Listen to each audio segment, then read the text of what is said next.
What's up, guys? Finally, the long awaited Nazem Kadri signing has finally happened. And it's not with the New York Islanders. Surprisingly, it's with the Calgary Flames. I know a lot of people had linked Nazem Kadri to the Calgary Flames after Tachuk and Gujo left. And, they brought in Huberto on offense and they brought in Uyghur on defense, but there was still that hole left on offense. Now they bring Nazem Kadri. He comes back to Canada to replace the hole that was left by Kachuk. And we're talking about the grit that was left. Obviously, in terms of the points, maybe they might not be identical in terms of stats, but he does bring that physical presence that Kachuk had with the Calgary Flames. And this video is sponsored by Bet99. The link is in the description below, guys. So if you want to sign up using the code, which is YoungGuns1, make sure to play responsibly, and also you must be 19 years old in order to play. That's our big news that we wanted to announce in terms of our new sponsor, which is Bet99. Anyways, heading back to this Nazem Kadri signing, I want to hear what you guys are thinking. Essentially, this is definitely really, really shocking in terms of all the news that was coming out in regards of Kadri. Everyone thought that he was going to be heading to the New York Islanders, but that is not the case. Essentially, he heads to the Calgary Flames. It hasn't been announced yet in terms of what he's going to be signing, in terms of salary and length. But also, Sean Monahan is on his way out of Calgary as well. We don't know where he's going, but it seems as of right now, the Nashville Predators are the landing spot for Sean Monahan. They announced right now on Twitter that they're going to have some fun stuff announced at 1 p.m. CT today. So we're going to be awaiting that news. So in 12 minutes exactly, we're going to be finding out what the trade is for Sean Monahan. Um, in terms of Nazem Kadri, looking at his stats, he is, a bona fide, elite player according to what he did last year. So Nazem Kadri is a center. He is 6 foot. He's 192 pounds. He's from London, Ontario, Canada. He was drafted in 2009 by Toronto in the first round, seventh overall pick. As of right now in his career, he's played 739 games, 219 goals, 293 assists for a total of 512 points. Last year, he wins the Stanley Cup with the Colorado Avalanche. He had 87 points, which is a career high for Nazem Kadri. Obviously, he played with the likes of Nathan McKinnon, Rantanen, Langdeskog, Makar, Devon Taves. So many great elite offensive players. So obviously that helped his numbers. But what Kadri was able to do in the playoffs last year was very important. To play that role that he was put into, he did a very good job in that. And I know a lot of people always used to say that, Kadri is a playoff killer because he'd always get suspended. But this time, Kadri did not get suspended, and he's going to get a payday for winning a Stanley Cup, but also, coming off a career high in terms of stats. He had 28 goals and 59 assists, so he's more of a playmaker than a goal scorer. A lot of people consider him, a type of grinder, but obviously, he could play up and down the lineup. In terms of where he's going to be situated in Calgary, he's definitely going to be playing a top six role. We're going to take a look at where he could potentially play the Calgary Flames. Uh, as of right now, you have Jonathan Huberdeau, Elias Lindholm, Tyler Toffoli as the first line, Andrew Mangiapane, Mikael Backlund, and Blake Coleman as the second line. I would have to assume that Backlund goes to the third line since Sean Monahan has been traded. We just don't know where yet. It's most likely going to be the Nashville Predators. And Michael Backlund's going to play on the third line, so that opens up a spot for Nazem Kadri on the second line, so he will be playing a second line role. And as of right now, Darren Dreger has announced that the Calgary Flames finalized a deal that's 7 years for Nazem Kadri, so he's going to be playing up until 38 years old with the Calgary Flames. So that's pretty interesting. And everyone's saying that Brad Trey Living, his offseason is the biggest comeback season um, a GM has ever had in terms of losing two elite or also franchise players, depending how you regard Huberdeau and Tachuk, to get Kadri, Uyghur, a prospect, a first round pick, and Huberto as replacements, just because you lost those two guys, we have to give him credit. And today is also his birthday. So happy birthday to Brad Treliving as well. This is a fantastic turnaround for Calgary and especially for their fan base. A lot of people were definitely devastated when Goudreau and Kachuk, decided to leave Calgary because, that leaves Calgary with two huge holes, to fulfill. Essentially, Treliving does the impossible and gets two, you know, players that what a huge impact to keep this team competitive for years to come. And we saw the moves that, Brad Treliving was able to do for Calgary last year. On paper, they looked like a very solid team in terms of offense, defense, and goaltending. Obviously, that did not translate into the playoffs. They got knocked out by the Edmonton Oilers in the second round. But, just looking at this is honestly amazing to hear. I would say that, he should be one of the GM of the year nominees as of right now. I know it's too early to say. I know it's just two huge moves, but coming back off two huge losses in terms of your players, two impactful players, to get two impactful players, the Calgary Flames, in my opinion, on paper as it stands, are a better team than last year. They improved the defense, the goaltending is still the same, and the offense. I could guarantee that Kadri is going to connect with Manjapani and Coleman on that second line. There's no doubt about it. And if Coleman does not work on the right wing, on the second line, you could expect maybe Jakob Pelletier or Dylan Dubé to step up and play a second line role. But Kadri's going to get power play time as well. As of right now, the first power play unit is Tyler Toffoli, Elias Lindholm, Sean Monahan, Noah Hannafin, Jonathan Huberdeau. So Monahan is definitely out of the picture now. So replace Monahan with Kadri, and that power play unit is a lot better than what it shows on Daily Faceoff right now. Um, let's see if we have any questions here. Okay, perfect. So we have Flames huge win. Yes, definitely a huge win, guys. I want to hear what you guys are thinking in the comments section below. Make sure to write did the Flames, obviously turn around this season, or are you not satisfied in terms of the moves that he made in terms of Trail Living? Um, 7-year deal from our co-host Luca Lacopo. Yeah, I mentioned that, so thank you for that. Guys, if you haven't subscribed, please make sure to subscribe right now. We just passed 1,000 subscribers not so long ago. Let's try to keep it going and try to hit our 2K milestone.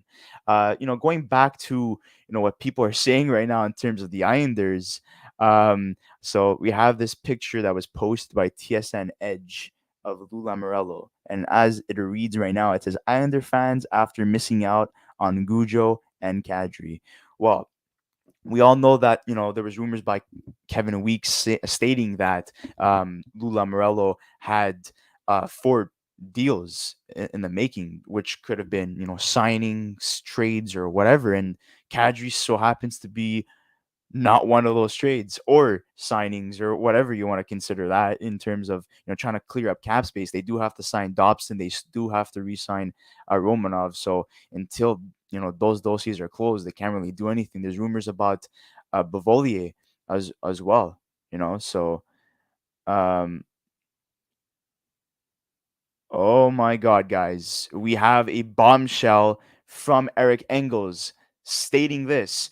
Not saying it's definitely happening, but if Sean Monahan is moving from Flames, there's a distinct possibility that it's to Montreal, not Nashville. Some buzz on this came a few weeks ago. We'll see what happens, but Calgary appears to be working on something in terms of the Monahan Kadri situation. So Monahan might not be going to Nashville unless, and here's my theory, guys, Nashville is a part of the three-way deal with Montreal and Calgary to get this deal done, sending Monahan to Montreal. Is that possible, guys? Would like to hear what you guys have to say in the comment section below. But holy crap, guys, this is a crazy turn of events. Who would have thought that Kadri signing with Calgary would have led to a domino effect in terms of trades. I thought it would have led to a domino effect in terms of signings, but this is getting crazy right now. So what the f what WTF? Sorry. Well, as an Edmonton fan, I'm not too happy about that. But on the bright side, the feud between him and Kane will reunite or keep the battle of Alberta burning. Well, guess what, guys? According to Luca Lacopa, our co-host, the Habs are gonna move Hoffman now. So this is getting really crazy, guys. This is getting out of hand. I think it's been relatively quiet these last couple of weeks, and now we're getting spoon-fed with all this news. This is definitely amazing. Um, we have Weed and Wrestling saying anything that strengthens the Habs is a good thing. I always cheer for them as my number two team behind Edmonton. Well, that's awesome to hear. And we also have Films are still contenders if not they improve. Calgary has to move Monahan fourth like. Well, this is awesome, guys. This is really interesting news in terms of what's happening. So we could see potentially a Hoffman deal happening. We could see a Monahan deal happening. There's also um oh my god. Well, I mean, I think this is just, Colorado congratulating um the Flames or the Preds. Oh, whoa. This is getting interesting. So it's a emoji of a shaking hand, eyes, and a question mark. So now the Colorado Avalanche are are part of this. I don't even know what the hell is going on anymore. Luca is saying that not saying the Habs move Hoffman, but he has to because the Habs have no cap space, so someone has to go. Oh, I mean, if it's not Hoffman, maybe it's Armia. That's a possibility, or maybe it's Christian Dvorak. We'll see what happens in terms of that. We're gonna continue rolling with this. As of right now, there's still a lot to have to be desired. So we're not gonna stop this live stream until we have news of what's going on in terms of the Monahan dossier. How much did Kadri sign for? We do know that it is in fact a 7-year deal in terms of Kadri signing with the Calgary Flames. So we have that. Um, Also, now that apparently there's a rumor about Montreal being in the sweepstakes for Sean Monahan. So this is getting really interesting, guys. So stick with us. Don't go anywhere. This is just the beginning. I know it's 12 minutes, but we're gonna wait until more juicy stuff turns out. Um, so let's see here. In terms of the cap space, what Nashville has right now, let's just take a look with that because maybe they could be a third party in a three-way deal. So as of right now, the Nashville Predators have $10.2 million in cap space. So guys, this is very interesting because they could very well be a third party in terms of a Sean Monahan deal. And guys, are you surprised that Nazem Kadri signed with the Flames instead of a team like the New York Islanders or re-signing with the Colorado Avalanche? Because I think this is definitely very shocking to most, I would say. Um, so we have Jimmy Cristo saying, take Monahan for Price. Oh, man. Yeah, the Price trade rumors are never going to go away. um, let's see what else we could do here in terms of, well, yeah, this is very interesting. We're still awaiting the news of how long it's going to take in terms of this Sean Monahan deal, but it seems like we should be getting an answer within minutes. So right now, guys, we have Sean Monahan being traded to possibly the Habs or the Nashville Predators. We have Nazem Kadri who heads to Calgary after winning a Stanley Cup with the Colorado Avalanche. We still have to await for the salary that was signed. So I think we have Minecraft Puppy saying, I think Drouin is the man out. I mean, that's a possibility, but I mean, he has been with spending a lot of time with Vincent Lecavalier and the management from what I've been told and from what I've seen as well. So, he's spent a lot of time with Nick Suzuki as well. So young and still has $5 million. Yeah, maybe someone takes a chance on him. But this is definitely very interesting. So here's a joke from Weed and Wrestling. What's the difference between Flames and a Wonder Bra? A Wonder Bra has two cups. That's a good one. Thanks for sharing that one. Um, we're still awaiting news, guys, on Nazem Kadri, his salary, and where Sean Monahan's going to be going.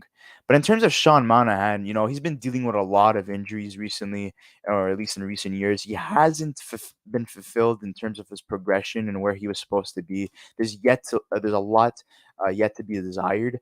And Sean Monahan, still not, you know, old, but he's not very young either. So he's a center. He's 6'2", 200 pounds. He's 27 years old. Uh, Last year in 65 games, one of his worst seasons. 8 goals and 15 assists, 23 points. Not a great look for Sean Monahan. Uh, you know, it's been 4 years since he hit 82 points in 78 games, which was the 2018-2019 season where he had 34 goals and 48 assists. After that, huge decline. 48 points in 70 games in 2019-2020, 28 points in 50 games in 2020-2021, and this year was his worst season in 65 games. Like I was saying, 23 points only. Um, so that is not good whatsoever. I would assume that Nazem Kadri signs for $9 to $10 million in terms of a salary. We would have to see what the official amount is, but I mean, I'm guessing around that range. In terms of Sean Monahan's contract, I would wonder. Well, I am wondering if they would actually have to eat up some of his, salary to get him moved. But at $6 million and 375,000. Oh, sorry, at $6.3 million. For Sean Monahan, who had two back-to-back 20-point seasons, that's not a good look for Sean Monahan. So definitely, I would have to assume that some of his salary will indeed be eaten up. So we have Mr. Watts, 69, saying, "What's the difference between the Coilers and the Flames? The Flames run Alberta, and the Oilers are irrelevant." So there's kind of a feud going on in the comment section between an Edmonton Oilers fan and a Calgary Flames fan. Um, so that's pretty interesting to see. I'm just gonna keep this as a display right now because I think it's a beautiful jersey swap of Nazem Kadri. Obviously, Calgary Flames fans, what are your thoughts on this signing? Because I would really be interested in knowing what your thoughts are. Um, we're still awaiting news, guys, but the Calgary Flames do in fact play around with their fan base and say happy birthday to their general manager, Brad Treliving. So we have a comment here saying, "Listen, go Flames, go." So seems like we have some very happy Flames fans in the chat right now. We have Intel saying Brad Treliving should be GM of the year. Like I was saying, guys, I really do think he should be a nominee.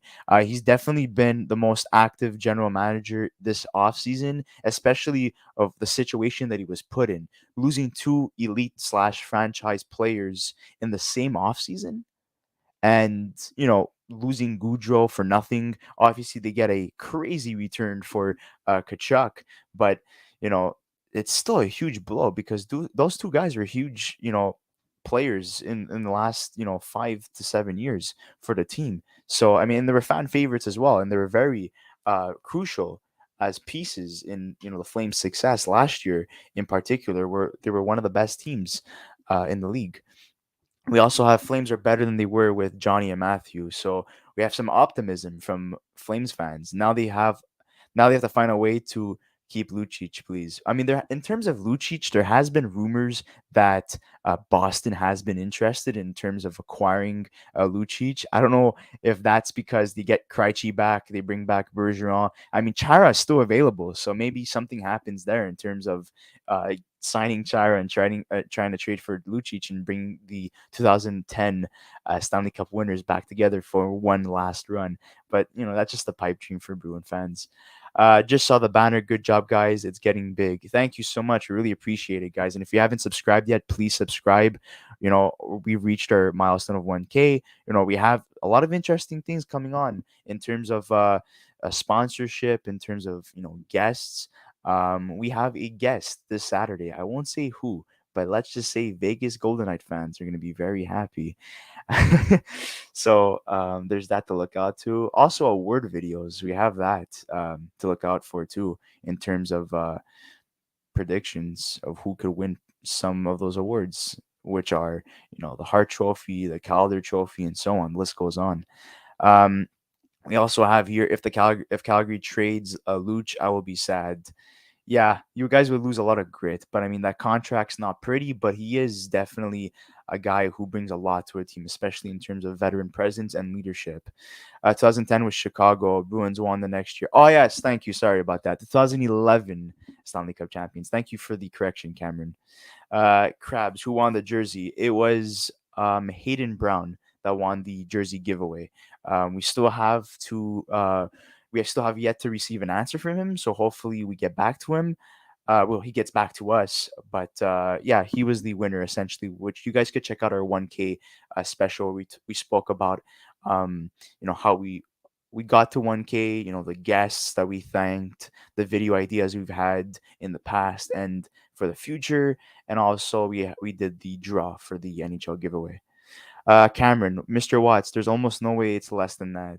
So we also have Mr. Watts. Is that a really Confederate Flames logo? Very interesting idea for a logo. So we have a trade proposal from Habs Chronicle. So just speculating here, but maybe a deal looking something like this could happen. So Monahan to Montreal, Nashville gets Hoffman and a pick slash prospect, uh, in parentheses from Calgary, and Calgary gets a later pick that they give to Nashville for future considerations. Um, and then he adds this would put a cap increase this year on the Habs, but result in saving $4.5 million dollars for next year because, if I'm mistaken, Sean Monahan is indeed a UFA after the season. Hoffman still has 3 years left on his contract. Um, the NHL record books makes a fool of your Calgary comeback. Okay, guys, I'm not gonna. I mean, do you guys want me to show up these little back and forth, rants, or you guys just want to keep this low key in the comment section? You guys let me know what you guys want to do. Stu says Habs don't need Monahan. They don't, but this is very reminiscent in terms of the Petrie deal that they made. So they get a guy with a big cap hit, but he is relatively younger, so that does is a factor, and maybe Monahan does play better under the Martin St. Louis system. The Habs did get Mike Matheson, who is 7 or 8 years younger than Jeff Petrie. He's not, the same caliber as Jeff Petrie, but definitely has potential. And a lot of Penguin fans were devastated when Matheson did get traded, and they weren't too happy with Jeff Petrie, especially with the season that he had last year. But I think Jeff Petrie with the Pittsburgh Penguins, especially on that lethal power play, is going to be a very good season for him moving forward. And I think the Penguins are still going to be very competitive, but their window is a lot shortened, that's for sure. So Monahan going to Montreal potentially, it's somewhat of the same, mold of a deal because you cannot get rid of a player just for a pick and it's like a dump, a cap dump essentially. That is not possible. There's too many teams that are with limited cap space that you're going to have to take a bad contract in return.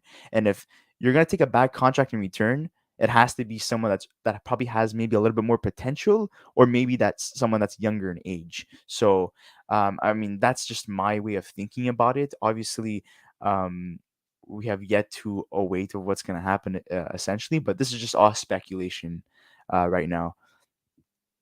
Um, or we have Stu saying that he can be flipped at the deadline like Dandanov. Yeah, I think Dandanov, we saw what happened with him last season. He really picked it up after that trade to the Ducks fell through. Um, and he really picked it up. He was almost a little bit above a point per game player. And he finished as a top 4 player, top 5 player in terms of stats for the Vegas Golden Knights, which is pretty impressive when you don't have Pacioretty and Stone for majority of the season because they're out for the due to injury. So we'll see what happens under that. And I think Dandanov is going to continue to be successful, especially under a coach like Martin St. Louis, who really, really is offensively minded, but he doesn't believe in a structure. He believes in concepts. So, or a system, whatever you want to call it. Okay, we're still awaiting the news, guys. So this is still interesting in terms of what's going on here. Um, yeah. So we have a comment here. So I think Sean Monahan is going to have a huge comeback season. I hope he can remain in Calgary, but unfortunately, that's not what's happening. Monahan is going to be on the move because they need to make space for Kadri, who is a center.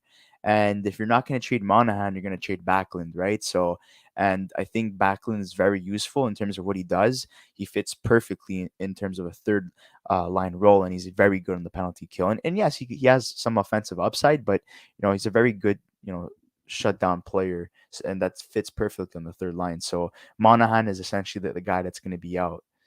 We're still awaiting in terms of what they have signed Kadri to in terms of salary. We know it's a 7-year deal, but we're still awaiting what's going to go on.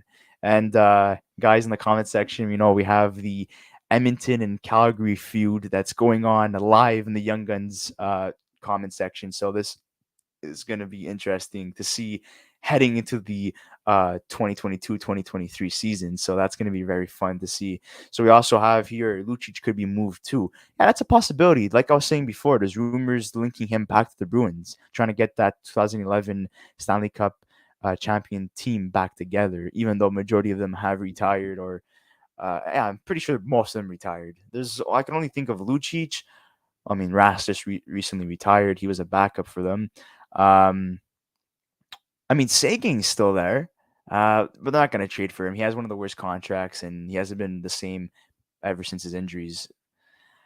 Okay, so we have 32 years old, 7 years puts him at 39. He's a good player, but at 39, he's still going to be playing at that level. Just 3 years down the road, a lot can happen. Just saying. Yeah, Calgary's definitely in it to win now. Goudreau and Kachuk are younger than the two replacements on offense, Huberto and Kadri. But Treliving, obviously doesn't want to lose his job, right?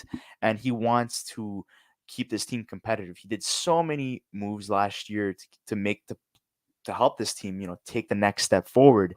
You know, he wasn't going to let these two guys ruin his chances of winning a Stanley Cup with the Calgary Flames.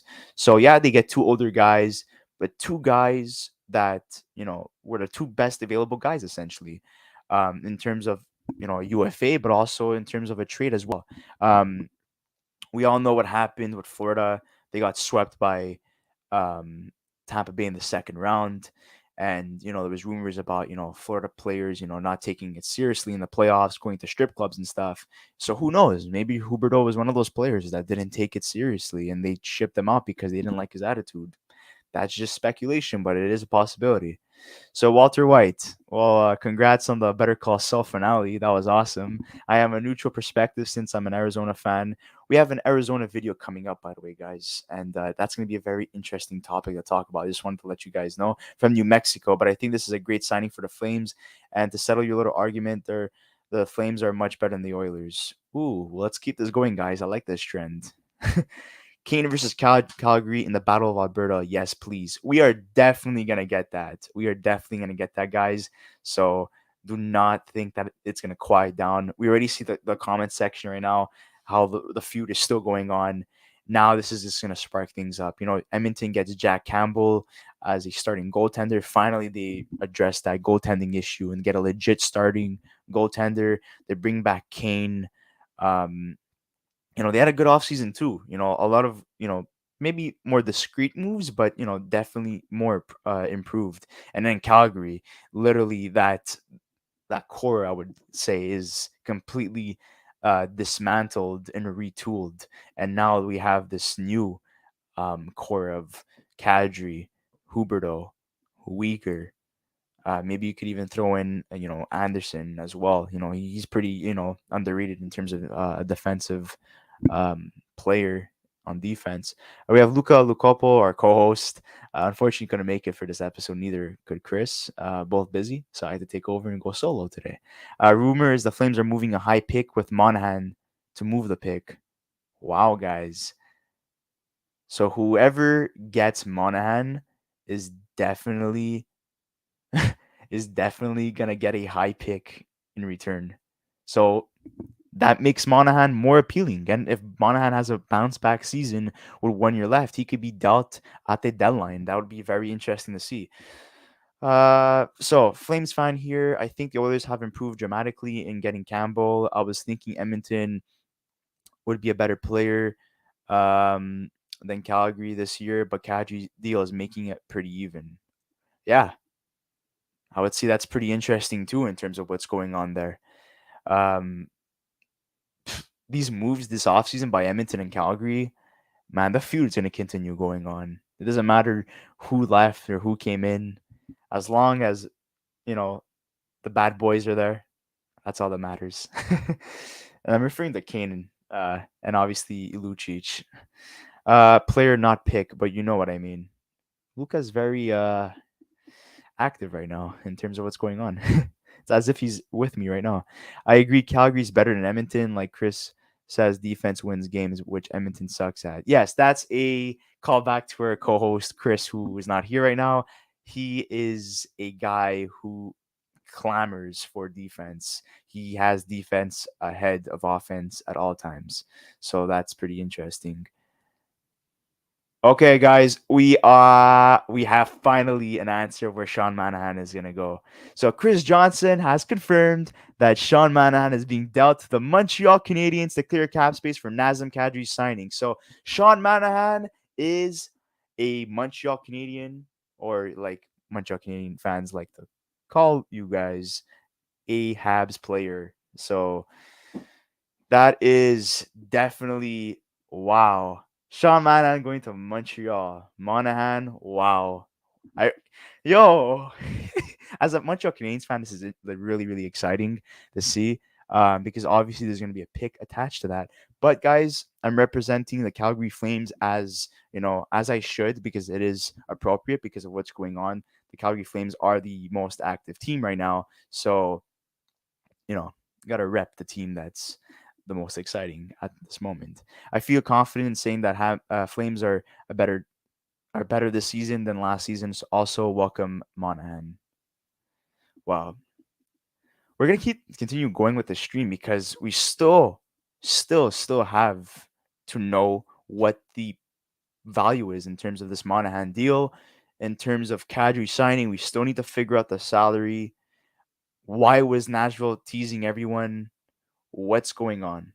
What is going on, guys? This is exciting. I think I'm going to switch our Twitter page here to something more appropriate, which is obviously Sean Monahan at this point. Oh my God, I can't even spell, guys. Well, guys, as you guys can see right now, like I was referring to before, Elliot Freeman stating that he's going to Montreal, making move for Kadri, Chris Johnson as well.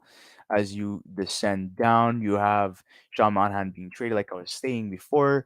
Kadri signing with Calgary. Uh, yeah, at least there's some respect towards Sean Monahan, because I know a lot of Flames fans weren't happy with his production in terms of points, and obviously injuries had a part to do in his regression. But it is what it is, guys. It's definitely something very sad for the player, sad for the team, since they drafted him in the first round. But it is what it is. We're still awaiting the news, guys. Okay. So Ronnie, how much? If you're referring to the salary for Kadri, that has yet to come out, so we don't know what's going on there. Luca, our co-host, says Byron probably going on LTIR. If the Habs move the cast piece like Hoffman, they'll be okay to sign Dak. So I'm curious to see what else happens for the Habs.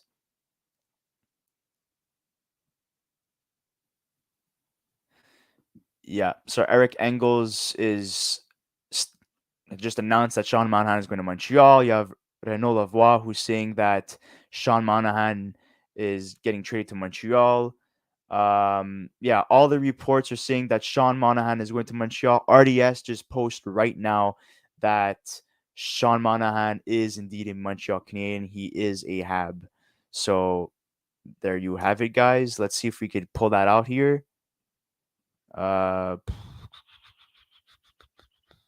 when RDS is the local sports station for Montreal in terms of covering the Habs. So we'll pull them up here. So right here, our proof that Sean Monahan is indeed a Montreal Canadian. So the Montreal Canadiens get a first rounder included with Sean Monahan. And we have the salary for Nazem Kadri, 7 million for 7 years. So that is a drop off in terms of what the asking price was originally. So let's go back here to Sean Monahan so I can get the proof for you guys of what he got traded for. Still nothing here. I don't know where Luca saw that, but that's definitely man. The last 24 hours have been a wild ride. Kadri, Monahan, USA, Czechia, Canada, Switzerland, Latvia. Yeah, yeah. The world, you know, the World Juniors right now is definitely exciting to watch, even though there's been a lack of fans partaking in these games in Edmonton. You know, that's what happens. You move it from from winter time when people are off to summer when people are definitely on vacation traveling. So yeah, we have 7 times 7. Ooh, Monahan and a third to Montreal. We'll see what actually happens here. But as of right now, the Montreal Canadiens currently have 250K in cap space with a roster of 22 players. So 13 forwards, 6 defensemen, 3 goalies, and 1 player on IR.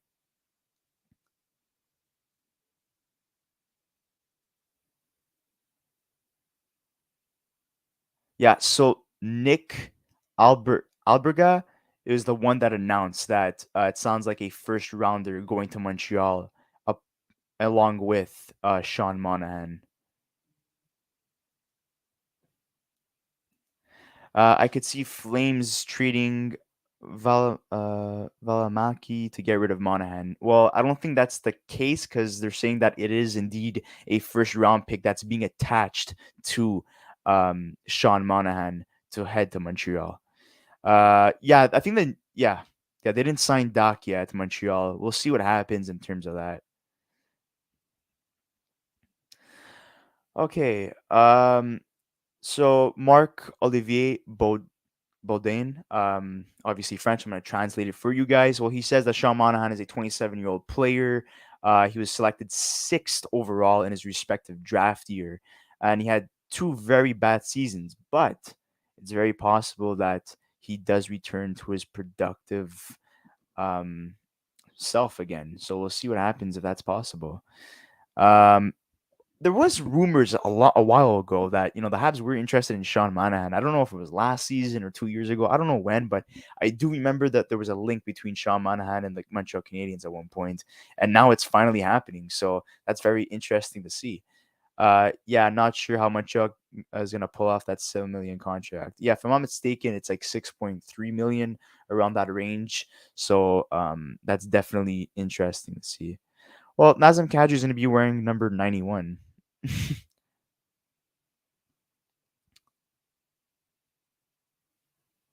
Yeah, guys, this is crazy. I want to hear what you guys are thinking right now. Does Montreal win this deal in terms of this trade that happened between them and Calgary?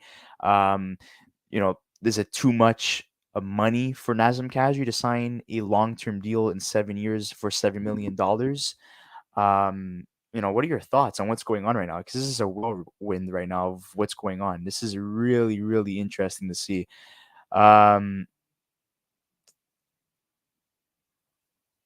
yeah.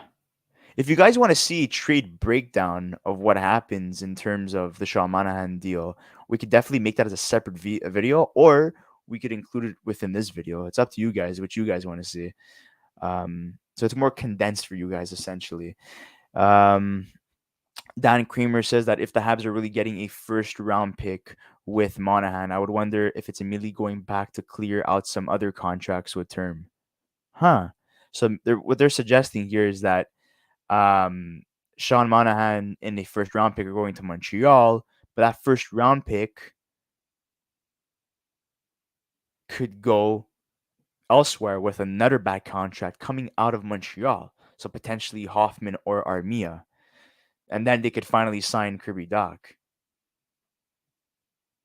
And Nathan Gravitat, as you know, he has YouTube. He's a YouTuber, covers a lot of hockey. He says we went woos strikes again. So because he's a good GM, I guess. A lot of hype around Kent Hughes since he got hired as the Montreal Canadiens general manager. We'll see what's going on here with Sean Monahan again. Well, actually, I'll just refresh the page. It's so boring. They didn't update anything. Yeah, so like I was saying before, Eric Engels confirms that Sean Monahan's going to Montreal. In terms of you guys who love analytics, here's some analytics for you guys. Yeah, he's regarded as a fourth liner right now. So, not what he was projected to be originally. So, Sean Monahan is a fourth line forward whose shot has gone from a major strength to a serious weakness. Injuries have done a number on his offensive game. So, guys, you could take a look very quickly in terms of analytics, what you are expecting from Sean Monahan as a player, especially if you're a Habs fan. I guess you're a lot more interested. And for as a Flames fan, I mean, I don't know what you guys are thinking, but this is definitely um, good on your part because I know that $6.3 million for a guy that 6.4, sorry, for a guy that has never reached the ceiling and completely regressed as a player is definitely maybe positive news. We have Devil's Army saying Sean Monahan will be getting traded by the Flames, the Canadiens, and Nashville. Yeah, okay, that's kind of all news. We don't even know what's even going on in Nashville anymore. There was, some teasing going around from their PR team and team in terms of what was going on with all this news. People are saying that Lou Lamoriello is the biggest loser this offseason. So, I mean, look, he lost out on Goudreau. He lost out on Kadri. So we'll see what happens. He's a guy with a change of scenery can find his game again. Maybe. And hopefully if he stays healthy, Sean Monahan could, potentially be good again. We have Bergie was a horrible GM, says you can't trade for centers, yet Hughes year one, each Monahan, and potentially Dubois. Dubois is not gonna happen until he's um a UFA next year, if I'm not mistaken, or an RFA next year. I don't know what the terms were in terms of the deal that he signed with the Jets, but he did sign a 1 year extension. Maybe he has dealt by the deadline if the Jets are not in a position to make the playoffs. So we'll see what happens there. Oh, okay, correction, Doc. Yeah, okay, we get you. So yeah, Doc and Monahan, the center core is getting stronger, but that begs the question now: what's going to happen with Jake Evans? Is he going to be a third line center, a fourth line center, second line center? Because look, Kirby Doc has yet to reach his ceiling, so they're possibly going to start him on the third line. And Monahan, he's been playing fourth line minutes. So does he stay on the fourth line or do they give him a shot on the second line? We all know Nick Suzuki is the first line center for years to come. So there's no, question about that. But in terms of the other centers that are on the team still, what's going to happen with those guys? What's the order? I would like to hear what you guys have to say about that. Okay, Brian Wild. So someone needs to lose some money if they took the Monahan contract for a first round from Calgary. Only one way to find out is to wait it out. So we'll see what happens there. Okay, so Evans to the wing or fourth line where he belongs and Dvorak out. Yeah, that's another guy I totally forgot about. Christian Dvorak. What's gonna happen with him? There's literally a logjam in terms of center depth for the Canadians. And let's be honest here, it's not that bad. If you look at it on paper, if Kirby Doc hits his potential, Sean Monahan reaches, where he's supposed to be and he's healthy, Nick Suzuki continues to flourish. Jake Evans continues to flourish. And Christian Dvorak goes back to what he was in Arizona. You have one of the best center depth in the league. I know they're not it's not the craziest names out there, but it's pretty solid. But a center does, in fact, need to get traded. Um, we'll see what happens, though. Let's see if there's any news in terms of what's going on here. Nothing there. Okay, but the Nazem Kadri dossier is definitely closed. We do know it's 7 million for 7 years, so that's done. Now what we're awaiting essentially is the return for Sean Monahan and what's going on in terms of that trade. Sounds like a first pick is going to Montreal. I'm thinking it's the same pick from Florida that the Flames got in the Kachuk deal. Yeah, that's possible. That's very possible. Then the Canadiens would have two first round picks from the Florida Panthers. So yeah. Yeah, center depth, and Bridgie says that he couldn't get that with trades. I think we have to let him die in peace, essentially. That's old news. He's with LA now. It's time to move on. But I definitely do get the frustration with Bergevin. The center depth for years was atrocious, and the drafting as well was not that great either. So there's that as well. Um, Only if Goudreau stayed. Well, if Goudreau stayed, then none of this would have ever happened, essentially. The win column, who essentially guest starred on one of our episodes, they suggested maybe Josh Anderson maybe going to Calgary. Wow, that's pretty interesting. I doubtful, but we'll see. You can break this down as Matthew Kachuk for Kadri, Jonathan Huberdeau, and Mackenzie Weegar. Uh, well, the way I see it, essentially, is more like a Goudreau for Kadri swap. Because they lost Goudreau for nothing, but they also obtained Kadri for nothing. So, but obviously Kadri's there to fill, the role of Kachuk, and Huberdeau is there to fill up the role of Goudreau. Hence their playing styles, right? So it only makes sense. We're still awaiting news, guys, on terms of what's happening with Sean Monahan. I read the stats before, so earlier in the video for both players, Kadri and Monahan, and their analytics as well. Um, Cody Glass potentially going to Calgary. Nah, that's not gonna happen. If Josh Anderson leaves, Chris would be sad. Yeah, that's Chris's favorite player on the Habs currently. So we're still waiting news, guys. This episode is still not done. There's still a lot to hope for here. I don't even know what's going on in terms of this Monahan deal, but guys, feel free to add, any comments in the section, any questions for me.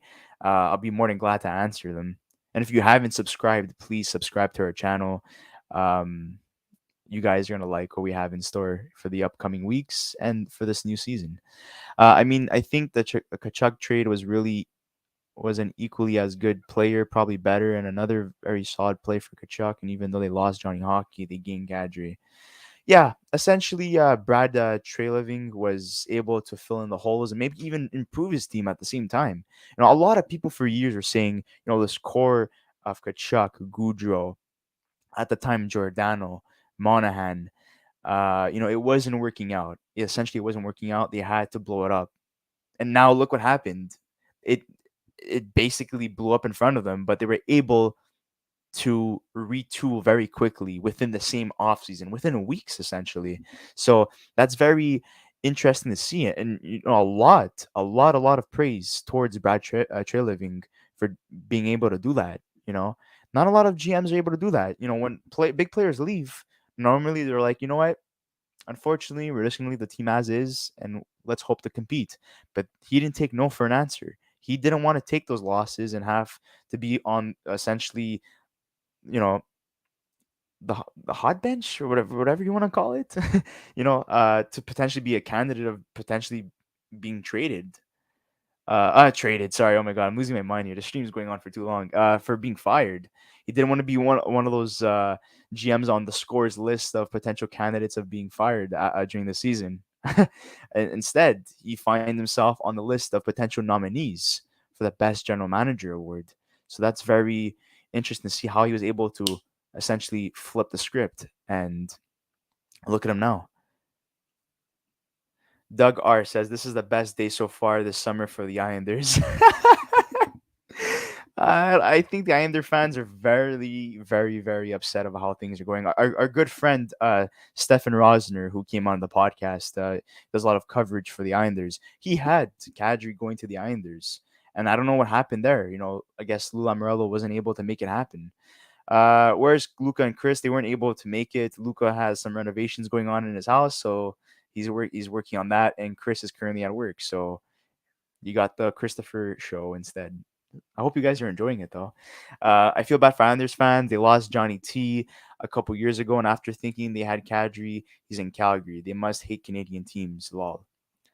And for Canadian teams, huge, huge offseason for Canadian teams in the Canadian market.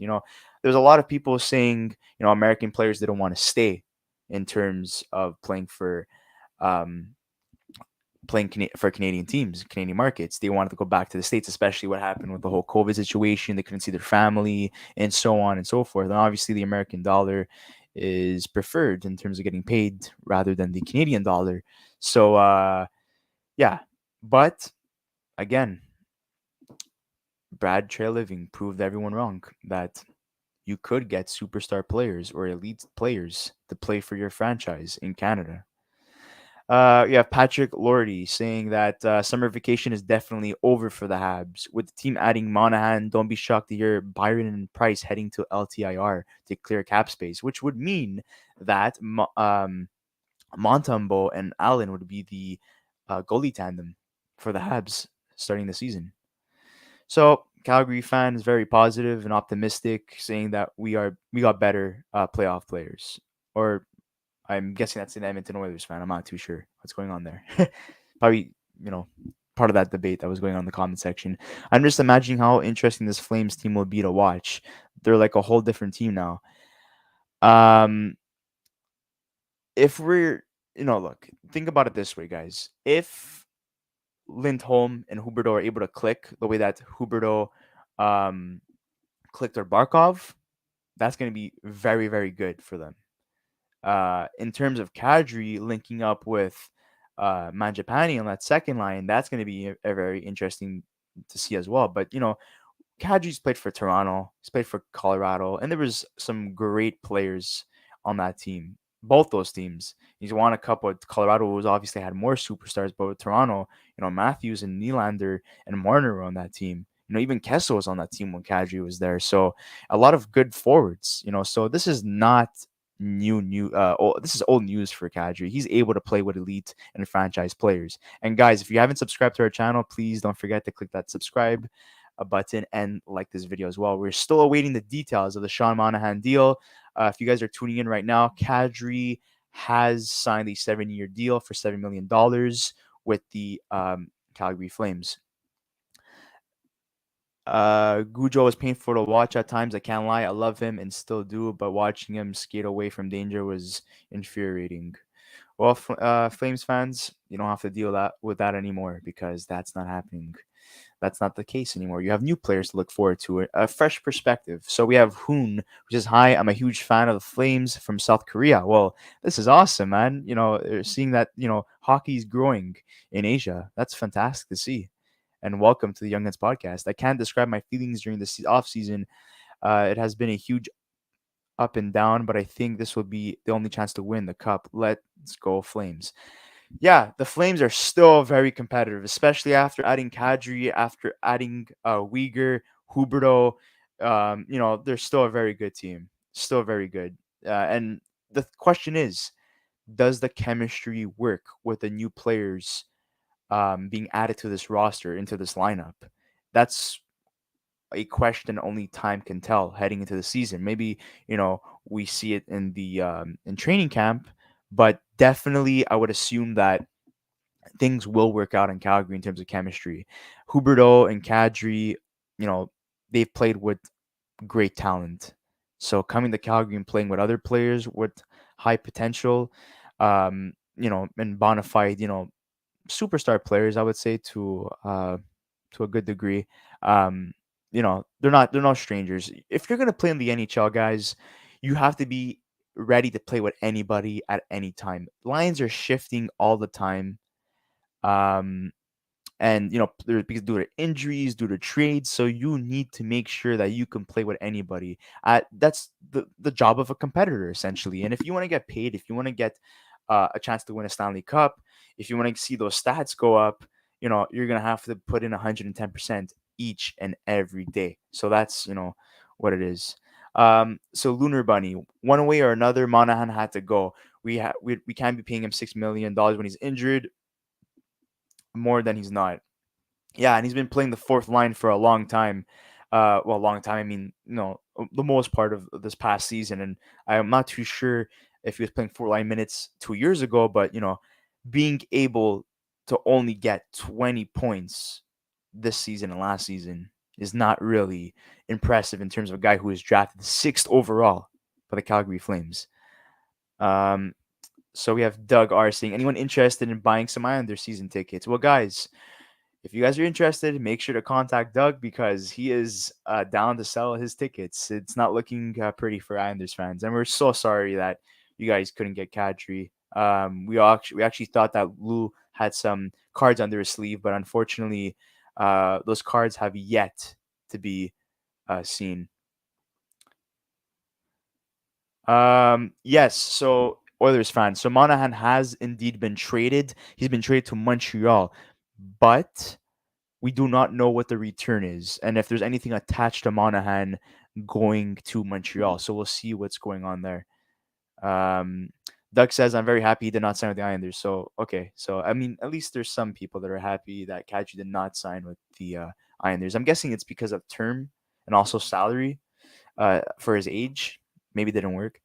Who did the Habs send? We're still waiting on that. There's still no news whatsoever on what's going on in terms of uh, the deal. But there is rumors that, or at least reports coming out, that it is a first rounder attached to Sean Monahan. So we'll see what happens.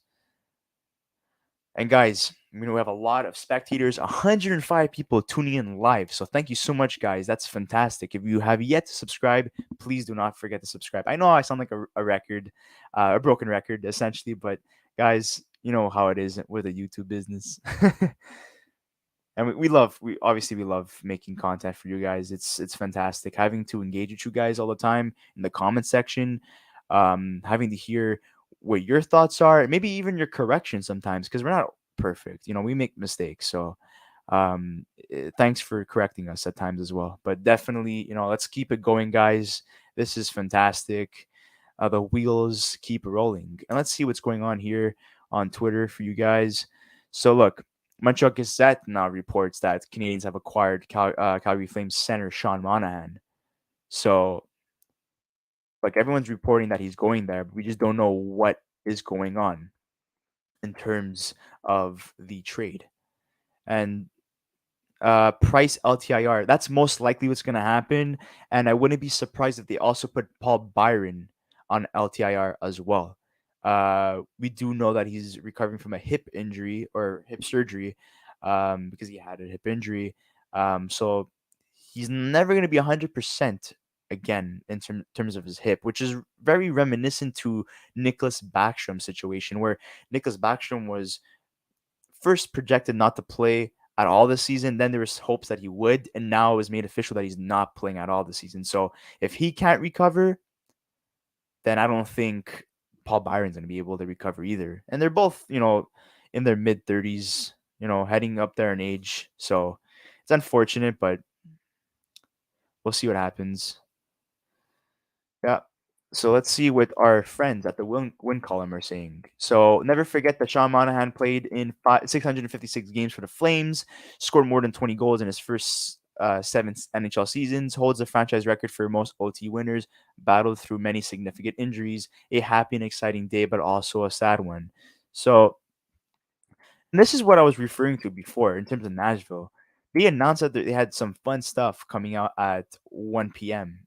I don't know if you guys, are on Twitter right now, but we didn't see anything in relation to what that fun stuff would have been or could have been at 1 o'clock.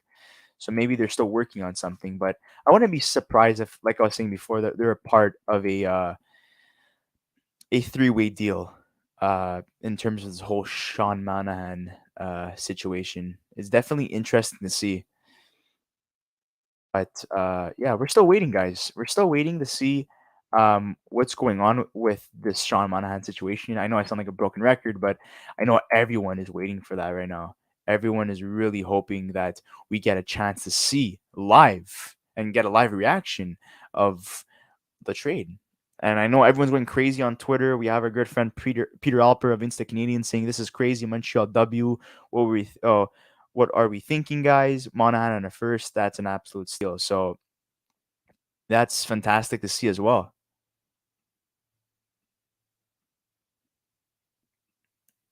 Um, yeah, we're still waiting, guys, in terms of the news. But if you guys have anything to mention in the comment section below, that would be fantastic. And if you haven't subscribed, don't forget to subscribe as well. Okay. So we have our comment here. That's what happened to Monahan. He had two hip surgeries, and he was never the same. So yeah, another player that bit hip injury bug. Our co-host Luca is saying it's at 1 p.m. CT, so that means 2 p.m. Eastern time. It should be announced soon. So 13 minutes. I don't know why I was thinking Eastern, guys. We are from Montreal, so I was thinking Eastern time. The Nashville thing that he's referring to on Twitter. Bet99, George St. Pierre, and you guys are friends. Yeah, maybe. If he wants to come on the podcast and talk some UFC, we're definitely down for that. That means no Connor Bedard. Guys, I mean, look, just because the Habs get Sean Monahan in the first, um, does not mean that they're a better team. Sean Monahan hasn't had more than 30 points in 3 years now. He he's really regressed, and injuries played a huge part to why he regressed in terms of statistics. But also, playing 4 line minutes doesn't really help the player. Having Daryl Sutter as a coach who is more of a defensive minded coach, with a very good system in place, leaves Sean Monahan, being left out essentially. There was even times he was even uh, healthy scratched. So there's that to take into consideration as well.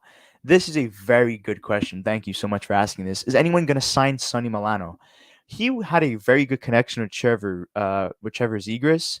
I'm surprised he didn't re-sign, but I don't know. For some reason, when I think about Sonny Milano, I just feel like he's a good fit with the Toronto Maple Leafs. I know it's crazy. They still have to sign Rasmus Sandin, but I don't know. I just see him working out in Toronto. We'll see what happens, though.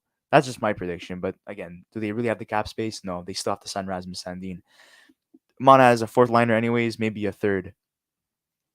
I really liked him, but it's time to let him go. Yeah, it's definitely uh, really sad to see a guy that's been with the franchise for so long leave, essentially, right? So when you're drafted by a team too, like so high in the top six, there's so much potential. You're always rooting for the guy, despite him not meeting expectations. It just you know yeah. So that's it in terms of that. But yeah, his hands are so good. But that's the thing, though.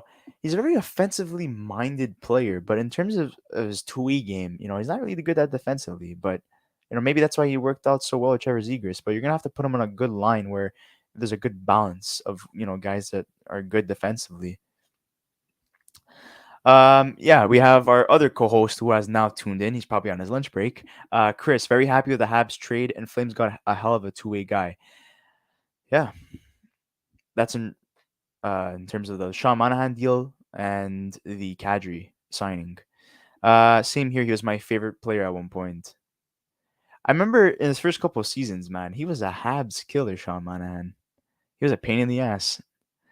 Wait, who did the Flames get from the Habs? We are still waiting on that, guys. We still don't know who exactly is going on in terms of that, in terms of the value that they got, but also there's rumors that are stating that, or uh, I would say reports stating that a first round pick is indeed attached to Sean Monahan. I mean, it makes sense when you have a bad contract like that and you're dealing with a lot of injuries. At $6.3 million, less than 30 points last 2 seasons. Not the sixth overall player that Sean Monahan used to be. Habs are already over the cap. What is happening? Dak and Primo aren't signed yet. Yeah, there's a lot of question marks, guys. We're still finding out. I don't know how the cap is going to work in Montreal. So yeah, only time can tell, guys. We're gonna keep on going until you know we find out those answers to those questions.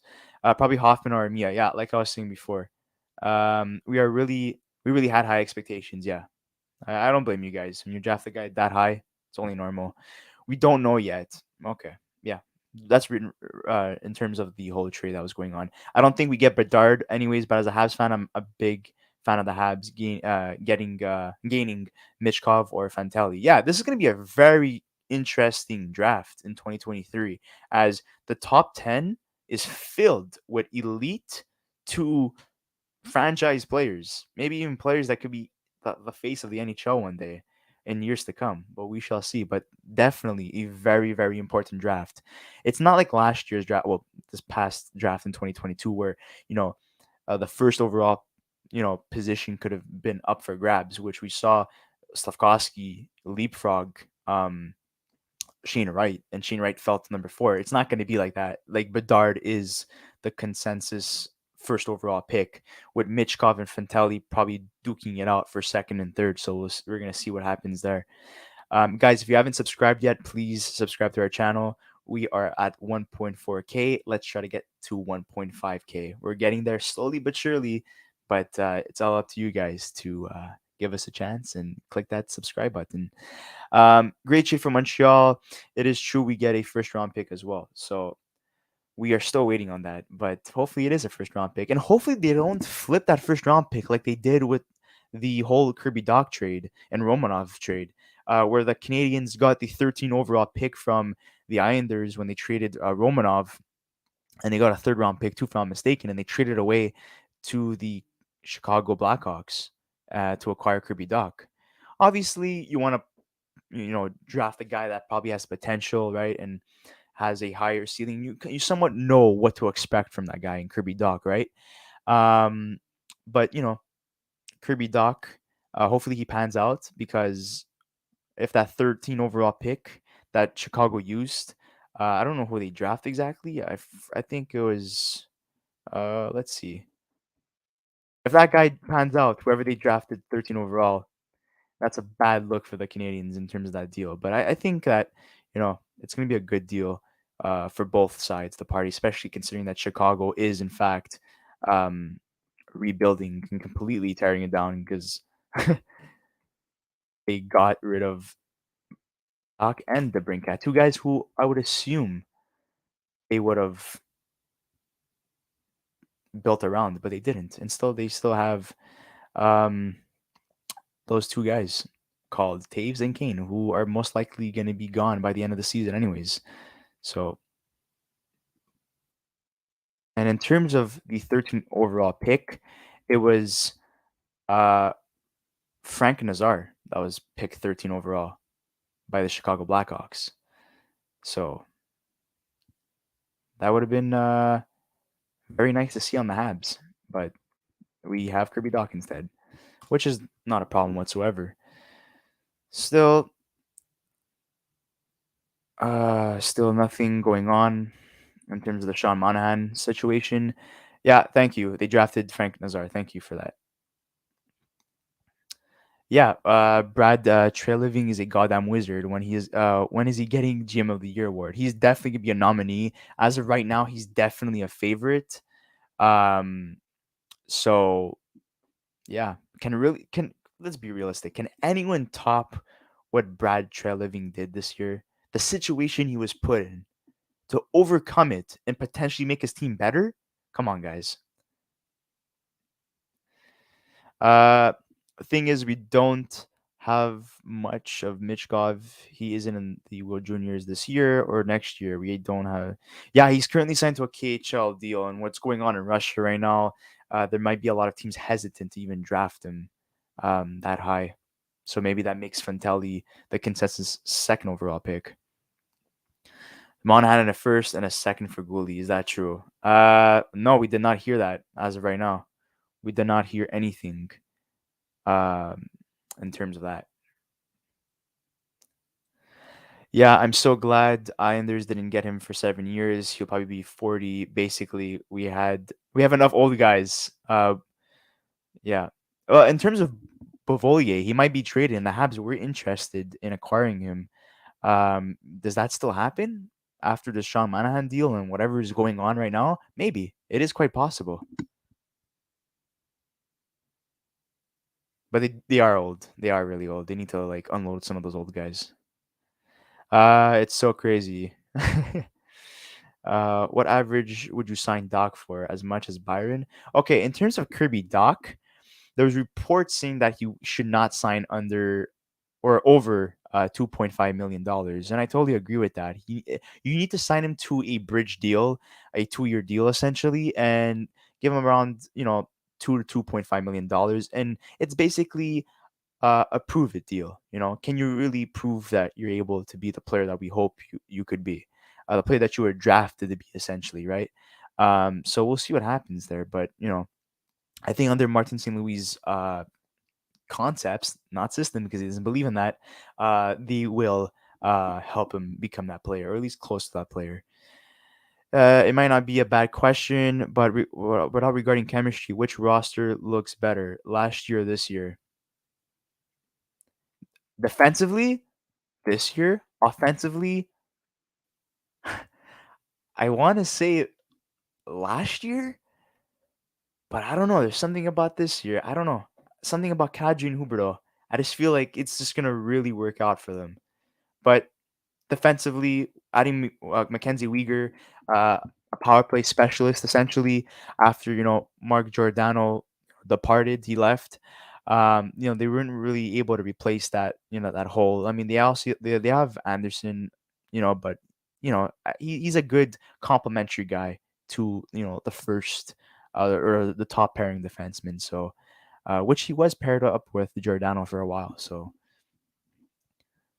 but yeah, defensively, yeah, and goaltending, Markstrom has to bounce back after that horrible playoff debacle that went on with against the Edmonton Oilers. That was really weird.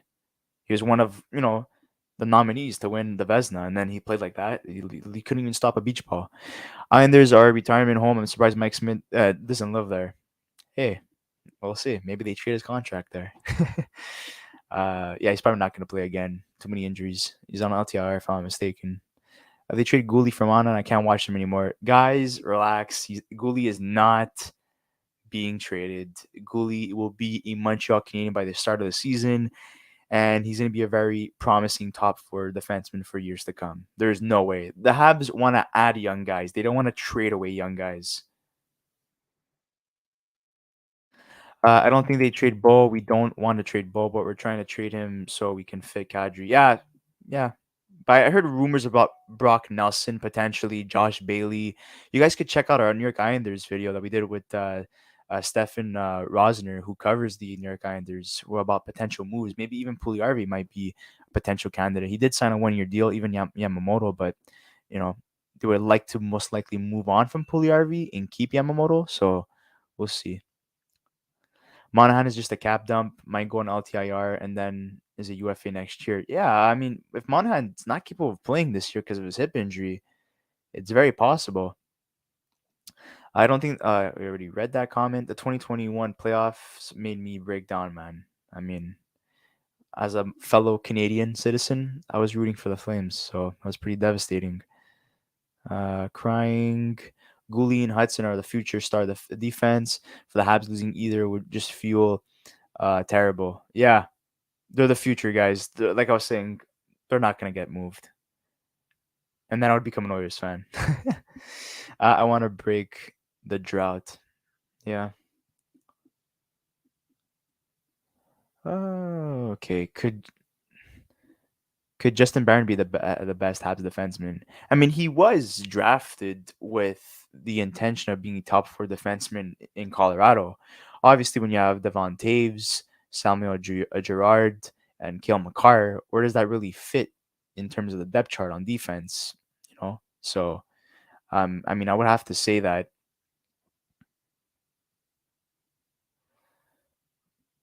Yeah. Okay, guys, a little update from Eric Engels. I'll hopefully pull it up on our Twitter page here. Let's see. Ho's mad. Kent Hughes. Yeah, he's really taking his time with this deal. Maybe we should just write Monahan. Things are gonna pop up. Okay, guys. So according to Eric Engels, who covers the Montreal Canadiens, details of Monahan to the Habs still being sorted. Hence, delay on news of return. Some sources indicating this deal could be linked to another one happening. No guarantee of that, but that's what I'm hearing. Also, believe a first round pick might be coming to Montreal from Calgary. Oh, guys, this is getting juicy. So maybe there is a potential third party in this, like I was saying before. Um, this could potentially be a three-way deal. So we have yet to see what's gonna happen on that dossier. Let's see what the comments are saying. Yeah, our co-host obviously was one of those guys going for the Flames winning the cup. Both Chris's both had the Flames winning the cup, but that did not transpire, unfortunately. Man, this is might be a very long live stream, guys. Okay, so the news that Nashville wanted to announce is that they are hosting the 2023 NHL Awards and NHL Draft. So Nashville is not a part of this Montreal Calgary deal, so count them out. And it was reported by Chris Johnson, so don't worry, guys.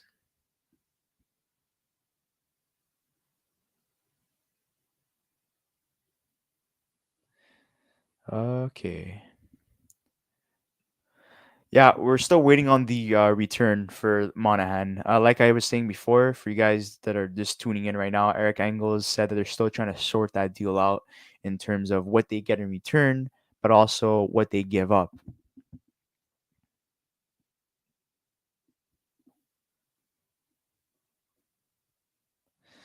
I just woke up and I hear all this news. Well, if you were having a fantastic dream about Calgary signing Nazem Kadri, well, your dream did come true. He has been signed by the Flames, and they traded Sean Monahan to go along with it. So if that was your dream, dreams do essentially come true sometimes. But if you were having a bad dream, then I hope you woke up to a very good reality. uh, Brandon M&M, Islanders may be the third team. Love this as a diehard Habs Flames fan. So that's fantastic to hear that a lot of optimism coming from the Flames fan base that they're really happy what's going on. Why is it always Toronto or Montreal in sports as the Canadian team? Why not like I don't know Edmonton or something?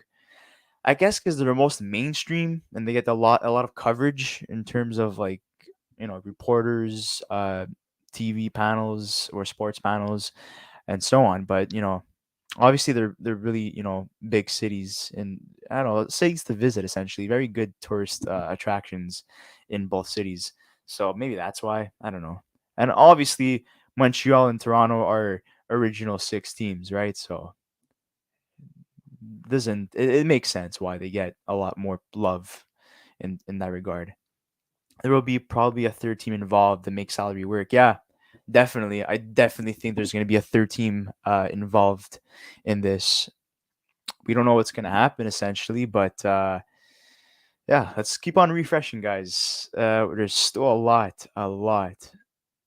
Yeah, I'm just gonna, guys. You want me just to leave this picture up? It's so hilarious that every time Kent Hughes makes a trade, they always put up this picture all the time. He's a very active GM on one of the hockey pages that we follow on Instagram. Um, we saw that he was ranked at number 11, if I'm mistaken, as one in the GM rankings out of the 32 GMs. And guys, we have a Twitter page, so if you guys have yet to follow our Twitter page, please make sure to follow our Twitter page. We created it a couple of weeks ago. I think it was on the day of free agency. I know a little bit late to the party. We did start our podcast a year ago, but after meeting a lot of our guests, they really recommended it.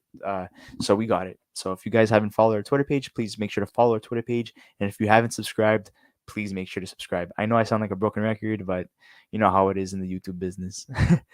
Go Flames, go. What a turnaround from cup contenders to look like a rebuild back to contending. Brad really impressed. Yeah, as of right now, he's definitely my favorite to win the GM of the Year award. Um, I know he's probably a lot of people's favorite to win the GM of the Year award, but like I was saying, anyone really top what he did and the situation he was put in and how he overcame everything? They should make a movie about this guy. Really, like like a Moneyball version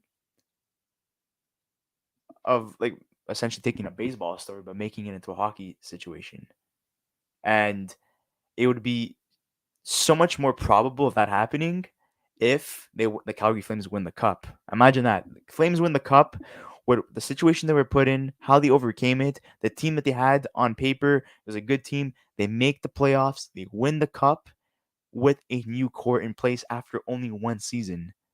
That would sell tickets. I know as a hockey fan, I know many of you guys in the comments or viewers watching this would definitely want to watch a movie like that.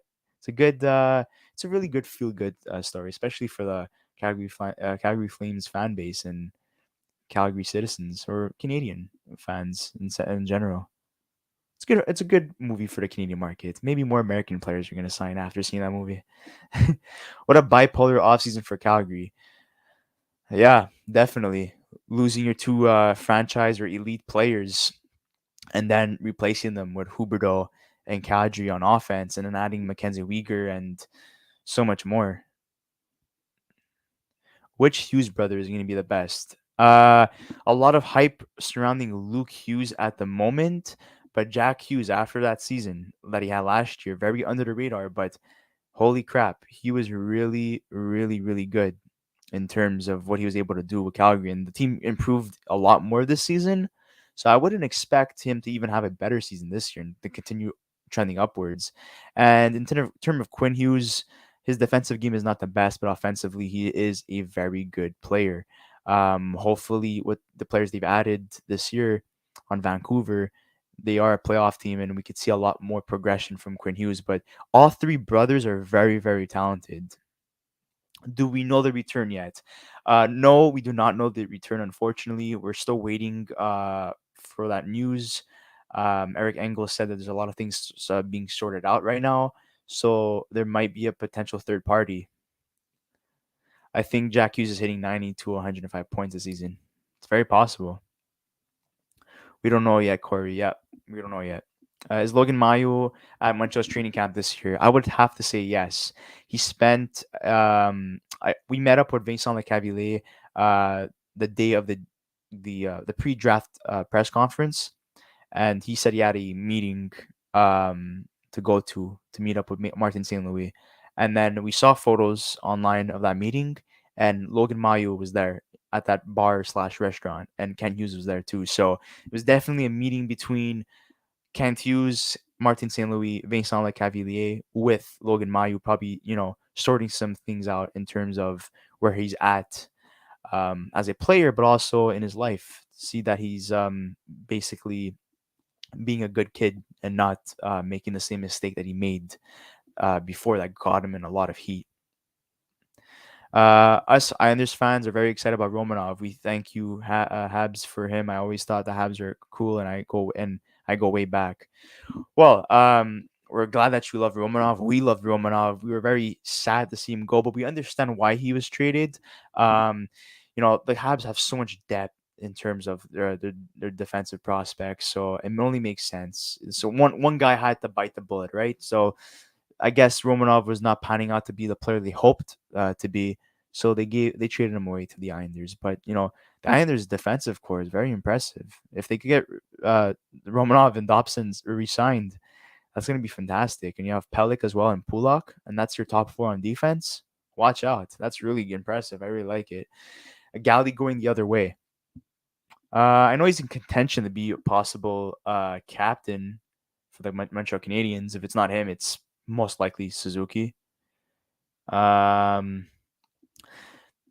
So Marco D'Amico who covers the Habs for Montreal Hockey Now, says there's either another deal coming or an unfortunate announcement. I'm leaning towards the former. Also possible, the Calgary trade isn't just Monahan and a first. Whoa, guys, this is getting really juicy. If you guys tuned in, man, this is really, really interesting stuff here. Let's see more of the comments. So Jason Alper says Monahan ain't playing this year. He's going on LTIR most likely, or if he does, the cap needs to be moved. Price ties into this. Also, can't have two guys on LTIR. Yeah, there's a lot of question marks right now. This is very, very interesting to see what's going on right now. We do not know essentially what the return is for Monahan, how the Habs are going to make it work in terms of cap space, how they're going to get Kirby Duck re-signed. Like, it's going crazy. But thanks, Jason, for your comment. Renault, can we assume Mike Matheson will be the most used defenseman given his special teams usage and veteran status? Yeah, and he's also relatively young as well. So I mean, he could be up there in terms of that.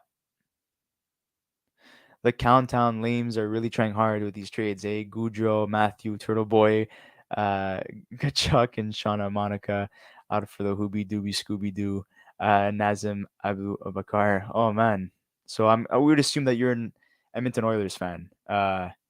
But we love that the feud is going on still, and it's very strong. And I think my pun essentially is that the flame is still alive. So it's still an ongoing flame. Uh Renault, Romanov is cap casualty in Montreal. Yeah, they probably couldn't work out a deal as well. That's why. Zadarov posted IG story lol. Why is nobody talking about Nick Suzuki's sixth season? Well, he had a good second half with them, so we'll see if that continues under Martin St. Louis. We saw a sample size of what Cole Caulfield and Rem Pitlick and so many of these young guys were able to do under St. Louis. But let's see if that's going to continue in a full season in 82 games. He is sick for sure. I like Suzuki the motorcycle, the car lol. Okay. I think Romanov has an offensive side, but Habs had enough offensive defensemen. Yeah. But he was more defensive most of the time with the Habs. And we didn't really see much of that offensive side that they were hoping for. No, there was comparisons with him and Eric Carlson, which I thought was completely ludicrous. But whatever. To each their own. I mean, Gouli and Hudson are already there, and we gained Dak, so I think all three teams won, but Chicago. Maybe Drouin going. Okay, yeah, maybe that's a possibility for one of the bad contracts, being shipped out. He's a troll, not even the real Al either. Kadri 7 times 7. Yeah, we found out a couple of, I'd say maybe even a half an hour ago, not even a couple of minutes ago. Habs just like to pay Romanov his fair value. Yeah, possible. Uh,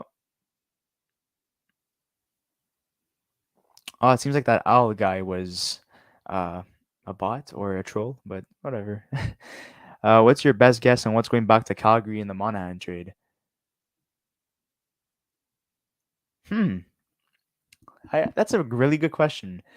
So the candidates would be Dvorak, Hoffman, Armia, Drouin, since they're the guys that were linked to so many rumors in terms of being traded. So you would have to think it's one of those guys.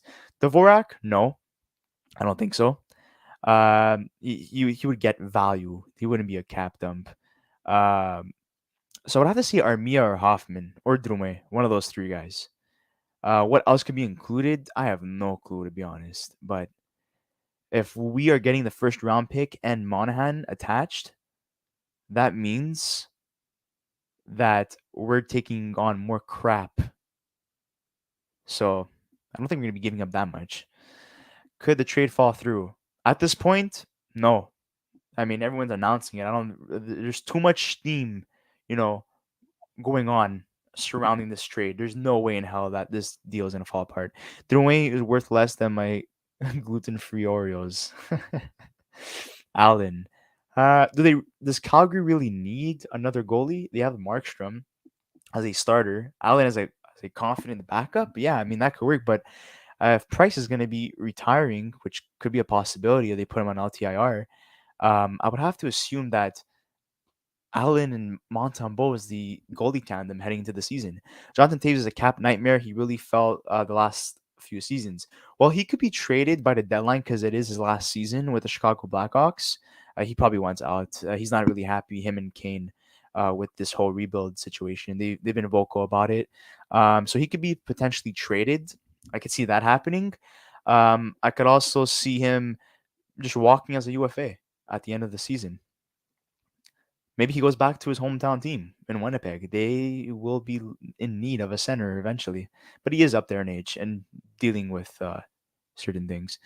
Markstrom and Vlader have been a phenomenal tandem. Calgary doesn't need Allen. Exactly. They got Vlader from or Vlader from Boston, and he's been exceptional with the Flames, so they don't need a goalie. Speaking of doing, how do the Habs feel about the Sergachev trade? We don't talk about that. We just don't talk about that. We Sergachev, that extension was kind of crazy, but well deserved. He won 2 Stanley Cups, and he's in a take over Ryan McDonough's spot that was left since he got traded to Nashville Predators. Um, I'm pretty sure the Monahan deal is a 3-team trade. Yeah, definitely a 3-team trade. And guys, if you haven't subscribed, don't forget to subscribe to our channel and to see any news in terms of the whole Monahan situation. Don't forget to follow our Twitter account as well. And Luca has joined us. Luca looks like he just woke up from a nap. Are you sure you weren't taking a nap with that Well, other listen, guy it's that been from a nap? it's been a crazy day so far. I'm having renovations done around the house, so sorry, my background is a bit bad. I'm kind of sitting on my bed at the moment, but like I just wanted to come on a bit because I know you're doing this all by yourself, and I feel bad a bit too. So I'm here. Well, we have Pizzuto, Chris cheering from the sidelines. That's it. So we're all gonna try to make Yes. we're all gonna try to make a little effort here. I kind of feel bad. You're kind of on your. I kind of left you on your own a little bit. Yeah, an So hour and 30 minutes. Come on, guys. bro, But I was like, I felt bad because I'm like, in my head, I was like, oh shit, I had renovations because I went out this morning and I had renovations like being done around the house. I'm like, oh, I hope they're done by the it's time like we okay. come The back. comment I section's been keeping me it's been keeping me very very That's okay. I've what's been that on word my called? phone. I've been comforted essentially by you guys. It's thank you for being Hey with me man, this whole time. And 150 people tuning in. I think this is a record, Luca, if I'm not mistaken. But thank you, each and uh, every single one of you guys for tuning in.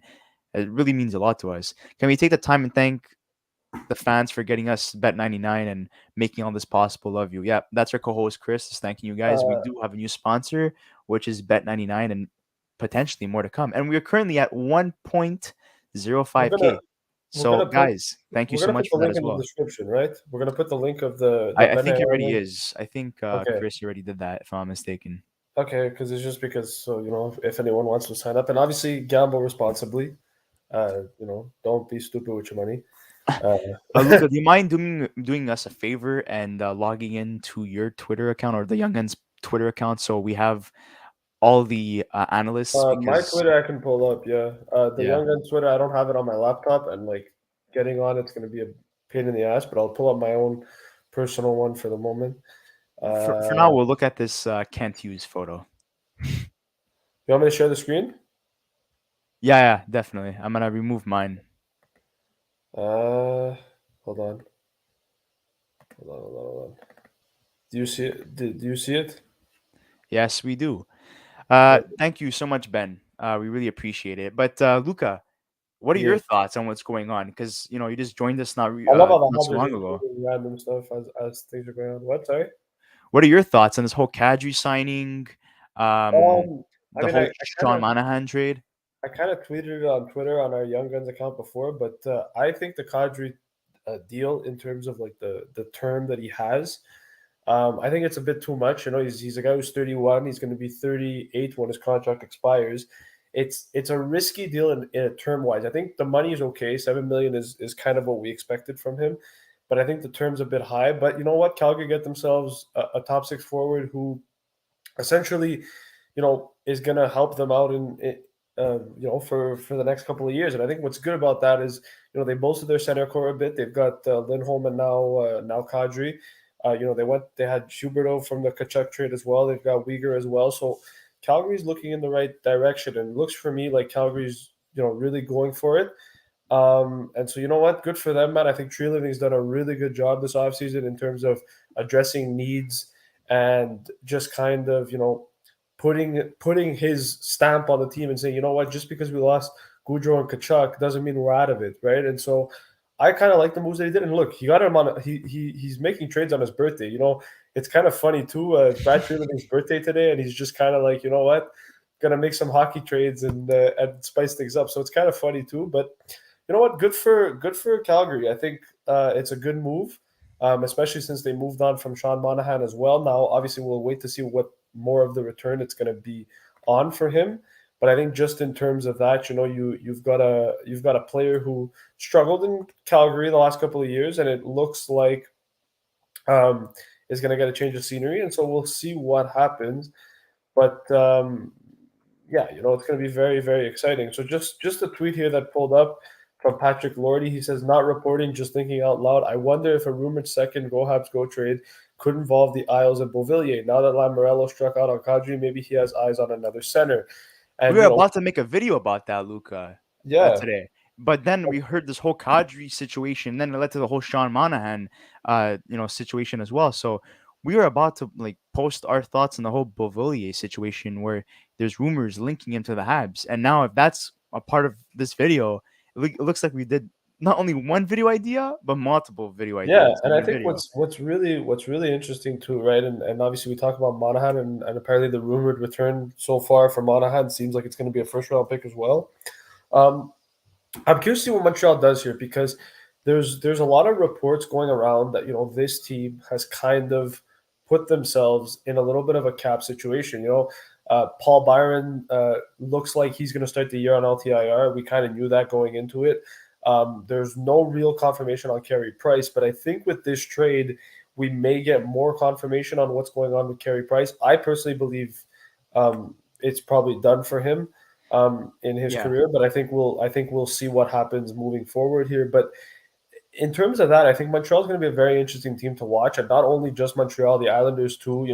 They're a team that I think really failed this offseason. They haven't really addressed their needs the way they're supposed to. They So didn't even this, re-sign their two players that one that they acquired, yeah, which was Romanov, and the other guy, Dobson, who has so much promise. That's supposed to be their top guy on defense. So and that's it. And I think that, like, for the Canadians and even for the Islanders, the Islanders are a team that I think you fire your coach, you kind of put yourself in this position to go get another coach, and we're like, okay, this team needs scoring, and they just haven't addressed that need. And I think the Islanders are in for a rude awakening this season if they don't address what they need to address. And I think for the Canadians, this is going to be very interesting now, because if the rumored deal is a first round pick, which could very well happen, and it looks like it most likely will be, and it's a 2023 third as well, potentially, if that's the case. We've got a situation where Montreal's got 3 draft picks going into this year's draft. Um, and, and I think that that's going to be very, very exciting for the Canadians, because it means that they can do a lot of really interesting things with those draft picks. And so I'm curious to see what Kent Hughes does. Obviously, there's 2 trades involved, could potentially be 2 trades involved. I just think today is a really crazy day in general, because we haven't seen any hockey news like at all for the last, I think, month. Right, the no, last big. I would say it's 2.5 weeks, 3 weeks Well, that what was we. the last big signing was John Klingberg, right? And like Yeah, that I mean, was it's still something, right? no, So I know, but I'm saying, like, besides that, it's been a while that we've seen really anything, and so kind of happy that hockey's coming back. This kind of um, put things gets things back into motion. So I'm very excited for that. But we'll see. I'm very curious. It's been long now. It's an hour and 38 minutes. I just wanted to say something. I know that Nashville announced, or well, I mean, Chris Johnson just announced it here, that the draft is going to be in Nashville. So who knows? Maybe the Young Guns podcast makes an appearance at the draft in Nashville. I know Chris really wants to go. So we'll see if we We'll if uh, we we'll really we'll have have the a money for that. discussion. we'll have a discussion about it internally, and we'll see. Maybe maybe if we do end up going to Nashville for the draft at some point, if we do make that decision, maybe we'll have a meet and greet with our But fans or something. guys, this is a record. We've passed 170 people watching live. If I'm not mistaken, we're almost at a total of 1,000 viewers. Chris is like, let's go. He's all hyped. He wants to go. He wants to go. He's been We're talking almost about at this a for a while. yeah. He has even like the day after the draft. He's like, we're going to Nashville next year. We're like, okay. Um, so I just want to thank every single one of the viewers from the start to up until now watching this video. We're almost at 1,000 viewers What's going so on? far, so that's amazing, and we're currently at a record of 175 people tuning in live. I can't thank you much enough, guys. And obviously we gained a lot of subs due to this video, but guys, if you haven't subscribed yet, please subscribe. We have a lot of interesting content coming up. We have a guest this Saturday that's going to be covering the Vegas Yeah. Golden Knights. So there If might be you're a a lot of Vegas fan, interesting topics in terms of management, mistreating players, the whole Pacioretty deal, the whole Leonard situation, a lot of things to cover in terms of Vegas. What are they gonna do essentially with their goalie tandem? Are they really gonna start the season with Brossoit and Thompson? Like a lot of questions to really ask our guests. So you guys make sure to tune in for that. But let's cover some questions here. The Kadri deal is a little long, but it's really good money wise. Yeah, he wanted um like around $9 to $10 million. He signs for 7 million. So and he heads back to Canada. What's one more piece that the which Flames could get to push them over the edge or even more? I think they're done after this. what's crazy about Kadri too. Just to go back on the other comment, uh, he rejected a trade. I know I think you talked about this before, but he rejected a trade to Calgary the first time around when he was playing for the Leafs. And so, what's surprising about this is I think Kadri signing with Calgary. I don't know if that shows. I think it shows that Tree Living's done a really good job at like convincing him to come. Number one, but number two, I think the trades that he's made and the moves that he's made and how well Calgary played last year as well, I think played a big factor in Kadri's decision to come to Calgary. You compare two teams like Calgary and the Islanders, right, who were the two front runners for Nazem Kadri. The Islanders last year had a really bad year. They struggled a lot. They didn't really, um, play that great. And I think there was a lot of issues down there in New York. And obviously they fired Barry Trotz. And I think Calgary's in a better situation. I think they're just a better team all around at the moment. And how could you pass up the opportunity to play with a guy like Jonathan Huberdeau, right? Jonathan Huberdeau, who last year was the most, he had the most assists for a left wing. I think he had the most assists in the league too, if I'm not mistaken. And you know, I think Calgary, like I said, man, I think Calgary's done a really good job here. And He's my choice to win the GM of the year award. I if don't. if Calgary if Calgary makes the playoffs this year, and they do like I think if Calgary makes the playoffs, or if they go into the season and they still dominate kind of the way they did last year, 100%. I Well, but think let's be honest here. Even the situation he was put in, that's what I'm trying to say. Like he lost two impactful players, right? And he was able to turn everything around and make his team potentially even better. You need to give him credit. He's definitely a favorite, and who could like I don't really like I can't really even assume or think about a guy that could potentially top him in the offseason that he's had as a general manager. You no, know, well, you know what? I'm gonna say something, and I know that we're Habs fans here, but I think Kent Hughes has done a really good job too. And I think if I mean, depending on what the Canadians do, we talk about he'll be a GM. nominee, top three Yeah, nominee, but he I won't think win he. it. I don't know if he'll. Well, I mean, it depends how well if the Canadians somehow surprisingly make the playoffs. There's a possibility that could Or if they happen. get Bedard. Yeah, but that wouldn't really. I don't think that'd go into the GM um, like the GM awards. But I'm saying I think Calgary, yeah, for sure. He's definitely the front runner. And Tree Living, you know what? There was a lot of flack, and I know a lot of Calgary fans didn't like what Brad Tree Living was doing over there at the beginning, and then obviously the Goudreau situation happened, and he was kind of under the. Yeah, obviously the Habs are not going to make playoffs this year, but I'm saying just in general, like I think Calgary's done a lot of really good things lately, and I think if you look at what Tree Living's done and you look at his track record, he's really, he knows that his job was on the line, right? After Kachuk after the Goudreau situation happened. That's what I was saying. He was on the hot seat. And then obviously Kachuk gets traded, and everyone's like, "Oh my god!" Or there's the whole Kachuk situation, and you're like, "Oh my god, what's going to happen?" And then you go and look at it, and you're like, "Well, you know what? Like, if he gets a good return here for Kachuk, he might turn things around." Then he goes and gets that monster return that he got for Kachuk, and everyone's like, "Oh my god, wow, look at this!" And so I think for Brad Treliving, you know what? I think it goes to show you that he is an underrated GM in this league, and I think he does know what he's doing, and I think he does want to see his team succeed.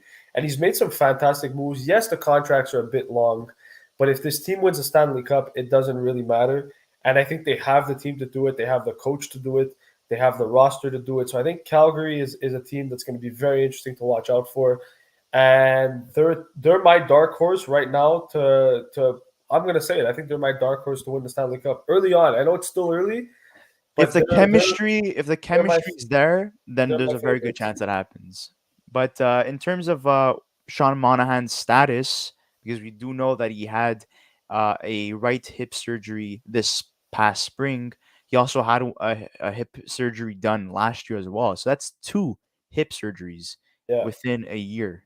that's you see, like that's the thing that makes it really interesting, right? And obviously, we talked about his injuries. I know Jay Fresh posted a little player card of kind of how he struggled the last couple of years and he hasn't really reached his potential.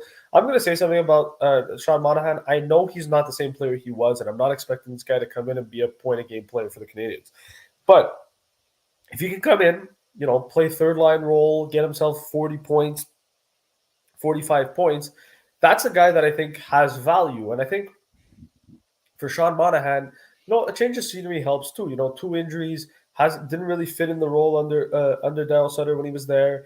I think there's an opportunity here under Marty St. Louis to kind of find his game again and kind of see where his ceiling is at. Obviously, two injuries didn't help yet. And if Both it doesn't work out, they trade him by deadline. That's exactly it, and I think that's a lot of the big things that Montreal's done. They acquired Dodonov, they acquired, um, they now go and acquire They're Monahan. gonna have a lot of cap space next season. These are two guys that I think are going to, yeah, and well, I mean, he kind of has to. He has no choice, right? Especially with the Carey Price situation.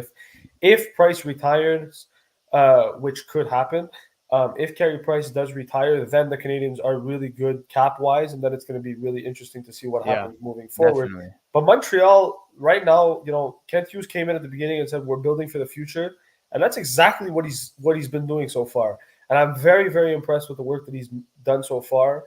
Obviously, we're curious to see what the return is on Monahan, but I don't think he gave up a lot. Or if he did, hopefully it's a guy like Hoffman. My opinions on Mike Hoffman. I'm not too big of a fan Mine's on him. Armia, but we'll see. Well, I mean, But look, Armia or Hoffman, I think one of the two, doesn't matter which one. It is a bad contract, and you're not paying a guy $3.4 million for the next 4 years, or $4 million, or $4.5 million for the next 2 years to play third and fourth line minutes, right? You're getting a guy, and I think Sean Monahan, we talked about it before, and I think that this is why I think a guy like Dvorak could likely be moved as well, because I don't think Montreal brings Monahan in to be a fourth liner. And I know that people are going to say he played that in Calgary, but the guy gets paid that's six what I million. was saying. Maybe this potentially You plays know, fourth line minutes, but if I they don't see really that. want to take a chance on him, You throw put him him to on the the second second line. line. Put him on the second line. Throw him on the power play, and see what he can do, and give him a chance to succeed. And I think the reason for that is, you look at Kirby Doc as well. Doc can play your third line. Evans is on your fourth line, and I think the odd man out is Christian Dvorak. And it's unfortunate to say because I like Christian Dvorak, but I just think for kind of what Montreal's trying to build here, Monahan's still relatively young.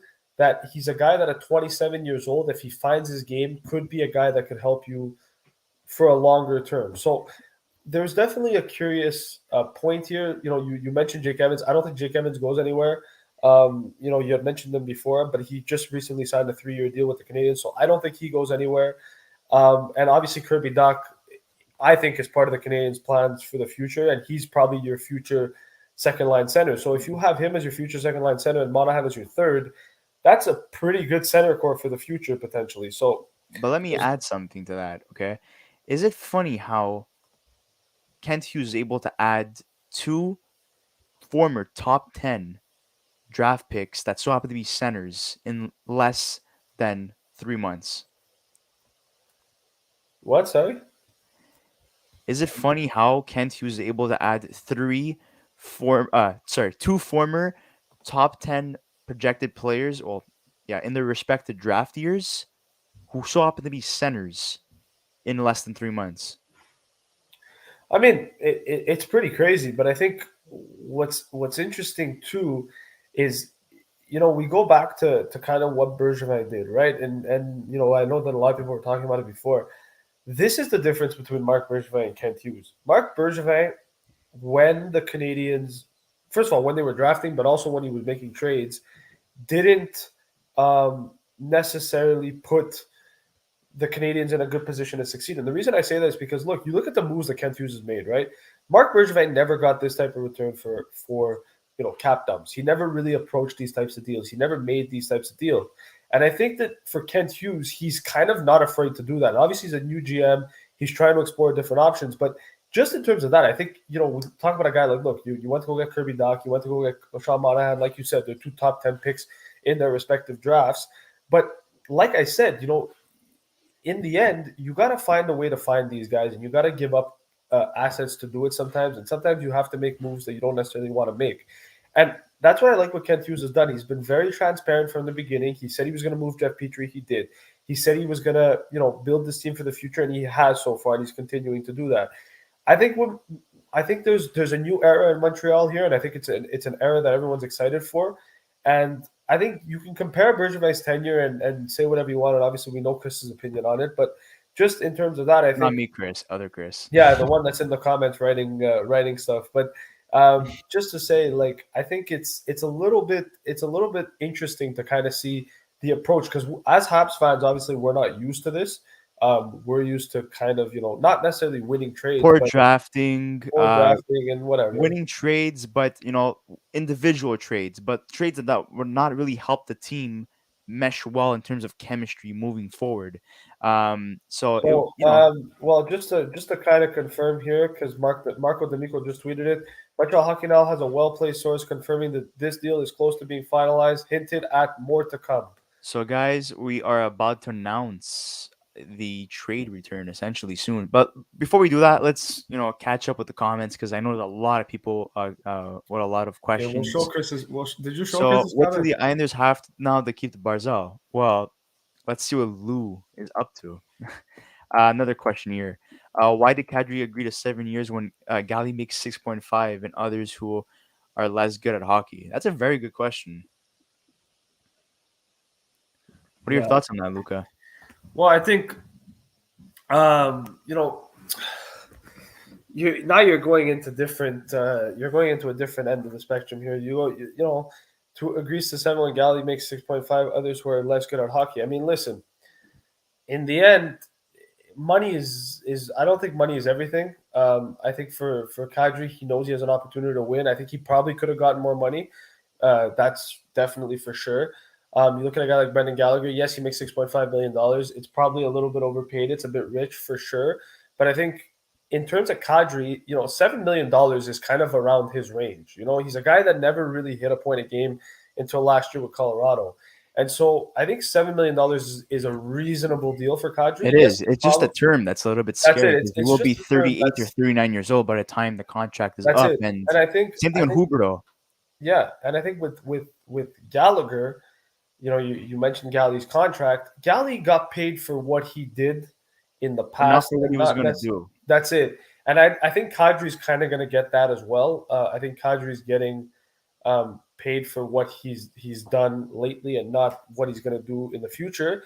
However, Gallagher's also the type of guy that I think for Montreal, we all know, what he is in Montreal. He's a fan favorite here. He's a guy that's done a lot of really good things, and he's loved by everybody in Montreal. And so I think for Brendan Gallagher, there was a different thought process when it came to signing him to that contract.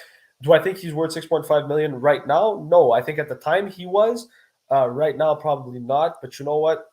He's also a guy that has struggled with a lot of injuries, and I think if he finds his game And I again, think this is a perfect response. He accepted low money for term yeah, because, yeah, this absolutely. is definitely, it was going to be his last contract because he was looking for long term. And I think at this point in his career, you want stability, right? And the Flames have a good amount of years to continue to compete. So why not? Look at the additions they made, and maybe at the time, Kadri didn't want to go to the Flames because um, maybe there were certain players he didn't want to play with. Maybe he didn't like the direction of the team. But now that he's going to be part of the main core instead of being like a complimentary guy, um, why not? Sign that deal and give them a chance. We also have here Kadri will be 32 years old. The start, hence why I didn't want him for the Islanders. Yeah, it totally makes sense why you don't want a guy that's going to be close to 40 years old by the end of his contract. Seven, yeah, it's manageable. Battle for Alberta is the best rivalry. I would say right now. Hey, Yeah, oh my God, we're at 203 viewers. Look at that. yeah, this is a record for us. So, guys, thank you so much. We really appreciate it for hitting 203 live viewers. And I think we've surpassed the 1K mark in terms of total views. So, if you haven't subscribed yet, please subscribe and like this video. But thank you, guys. We really appreciate it. And continue with the comments. We're going to continue going one by one as we find out the trade return for Monahan. It's going to be a horrible 4 to 5 years, but until then, it's a very solid deal. Yeah. One one thing I want to say too, um, the Canadians here, um, just in terms of the deal that's being made, it's a guarantee that they're trading someone going the other way, right? There's like they've already acquired Monahan for sure. I think the only way the Canadians like they have to make this trade. At least there's another trade coming. I think Hoffman or Dvorak likely gets moved. There has to be another player going the other way. And I think they talked about Beauvillier, and actually the comment here says that Bo won't go unless it's a big offer. I think Montreal and Islanders might have a deal coming between the two. I wouldn't be surprised. like That's all like I'm we were saying. saying before, like we were about to do a Beauvillier Yeah, slash Habs video, related video, and that was put on the back burner because we found out about Kadri, and then so on Monahan, all this stuff. So definitely absolutely. crazy how things turn out sometimes. It's taking a bit too long, right? Like what? It's summertime, so what? The paperwork is it's a little bit late. It's a little bit late. Wow, we had a guest appearance from the Flames alumni, Mikhail Kiprasov. This Flames team should be very interesting to watch. But when I you have the wish. approval of an ex-Flames legend, I mean, hey, anything's possible.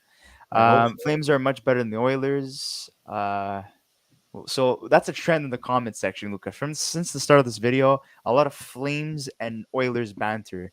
The Cap should get an Damn! influx If of only cash Chris from was on. ESPN. If only Chris was in the video, he would start drama with the Edmonton fans because we all know that Oilers fans are not his biggest fans. Yeah, they don't mesh well. We're like in the middle. We're like okay, we understand both perspectives, and then you have Chris who's like pro Flames, and yeah, Doesn't like the Oilers. Just these guys are signed Dobson and Romanov. Lou doesn't announce it till last minute, like September. They keep yeah. There was rumors about that they weren't gonna announce them until after. Let's see what else. We have a lot of comments to catch up to. My God. They're not better than Edmonton. Full stop. If Monahan plays, trade him at the deadline this for deal a just first, then we DNRs. could potentially have 4 first-round picks. I mean, hey, if Monahan plays to his potential, maybe the Habs decide, you know what, let's keep him.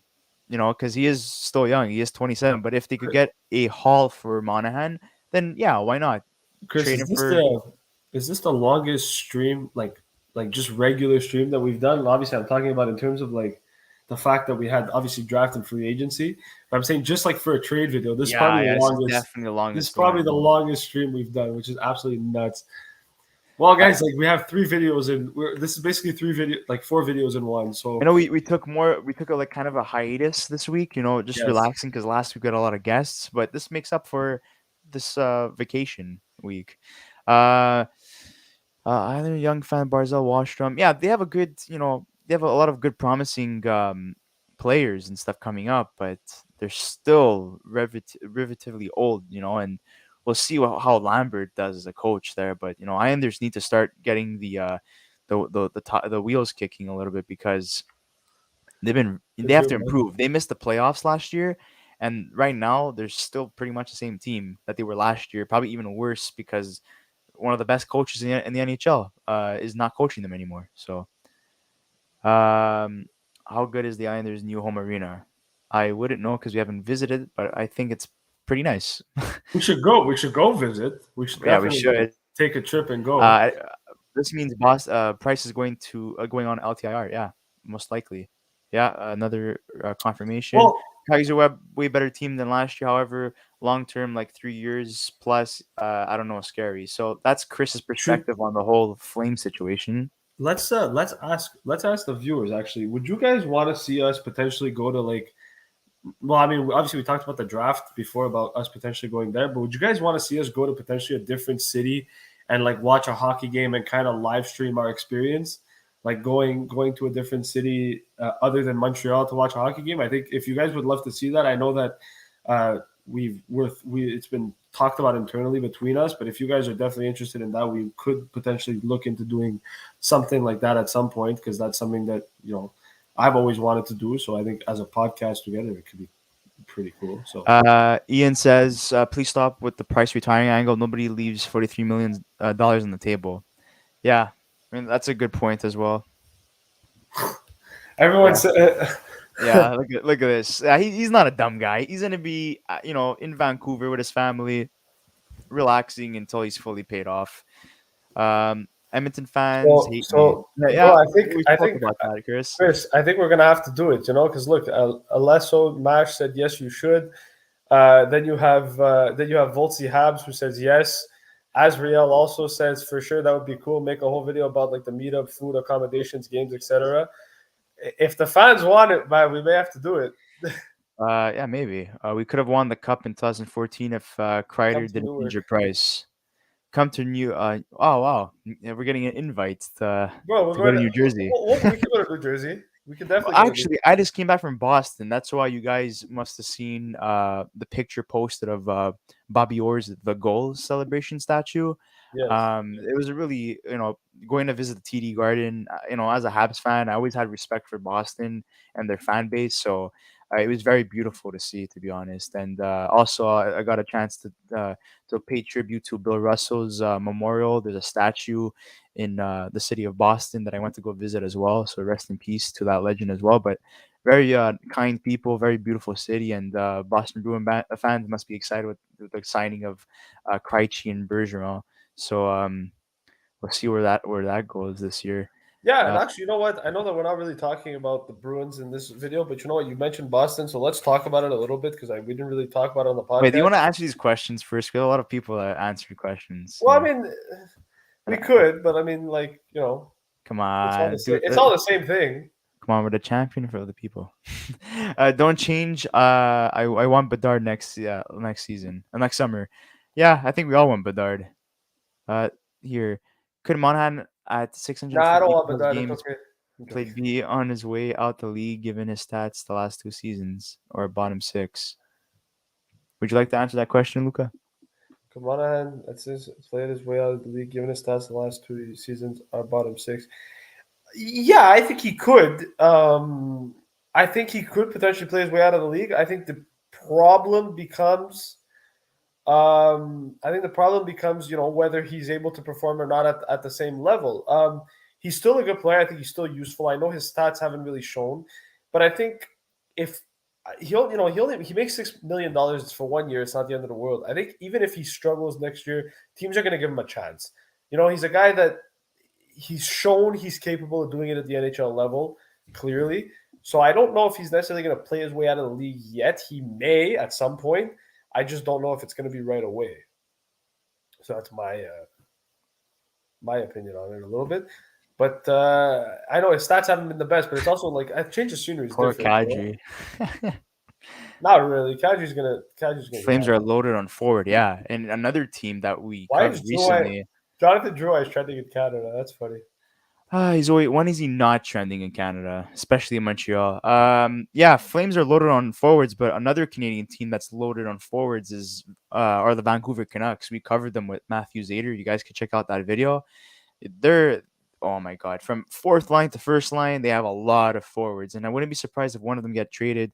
There's a lot of rumors of JT Miller possibly being on the move, so we'll I'm see. curious. I'm curious to Habs are see. stocking up on deadline players. Oof, 20. Well, Yeah. That's a very good point. I think that's what they're trying to do. They're trying to unload a lot of contracts at the deadline to try to get more first round picks, or because it's such a deep draft. But also, there's quite a few notable players that are going to be UFAs in 2023 as well. And You the know, it's Habs have a lot of cap space. I wouldn't be surprised if they pull a Panarin move, essentially, basically what Gordon did with the Rangers. They announced their rebuild, but then he threw all kinds of money at at the at Panarin's camp essentially, and said, sign with the Rangers. And obviously the Rangers, signing with New York is more, um I don't know, what's that word I'm trying to look for?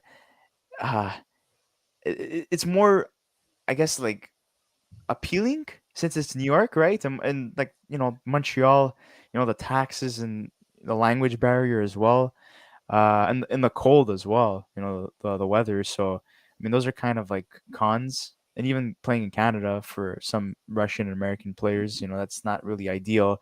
So maybe that's why he signed that. But I could potentially see, Gordon and Hughes going after a top UFA in 2023 with all this cap space.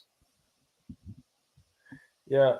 Well, I mean, look, I think the best thing the Canadians should do here is obviously like um, talk about the fact that they were able to rebuild. They were going for a rebuild. They talked about potentially doing a small mini rebuild. They never officially confirmed that, but we all kind of knew that that's where it was headed.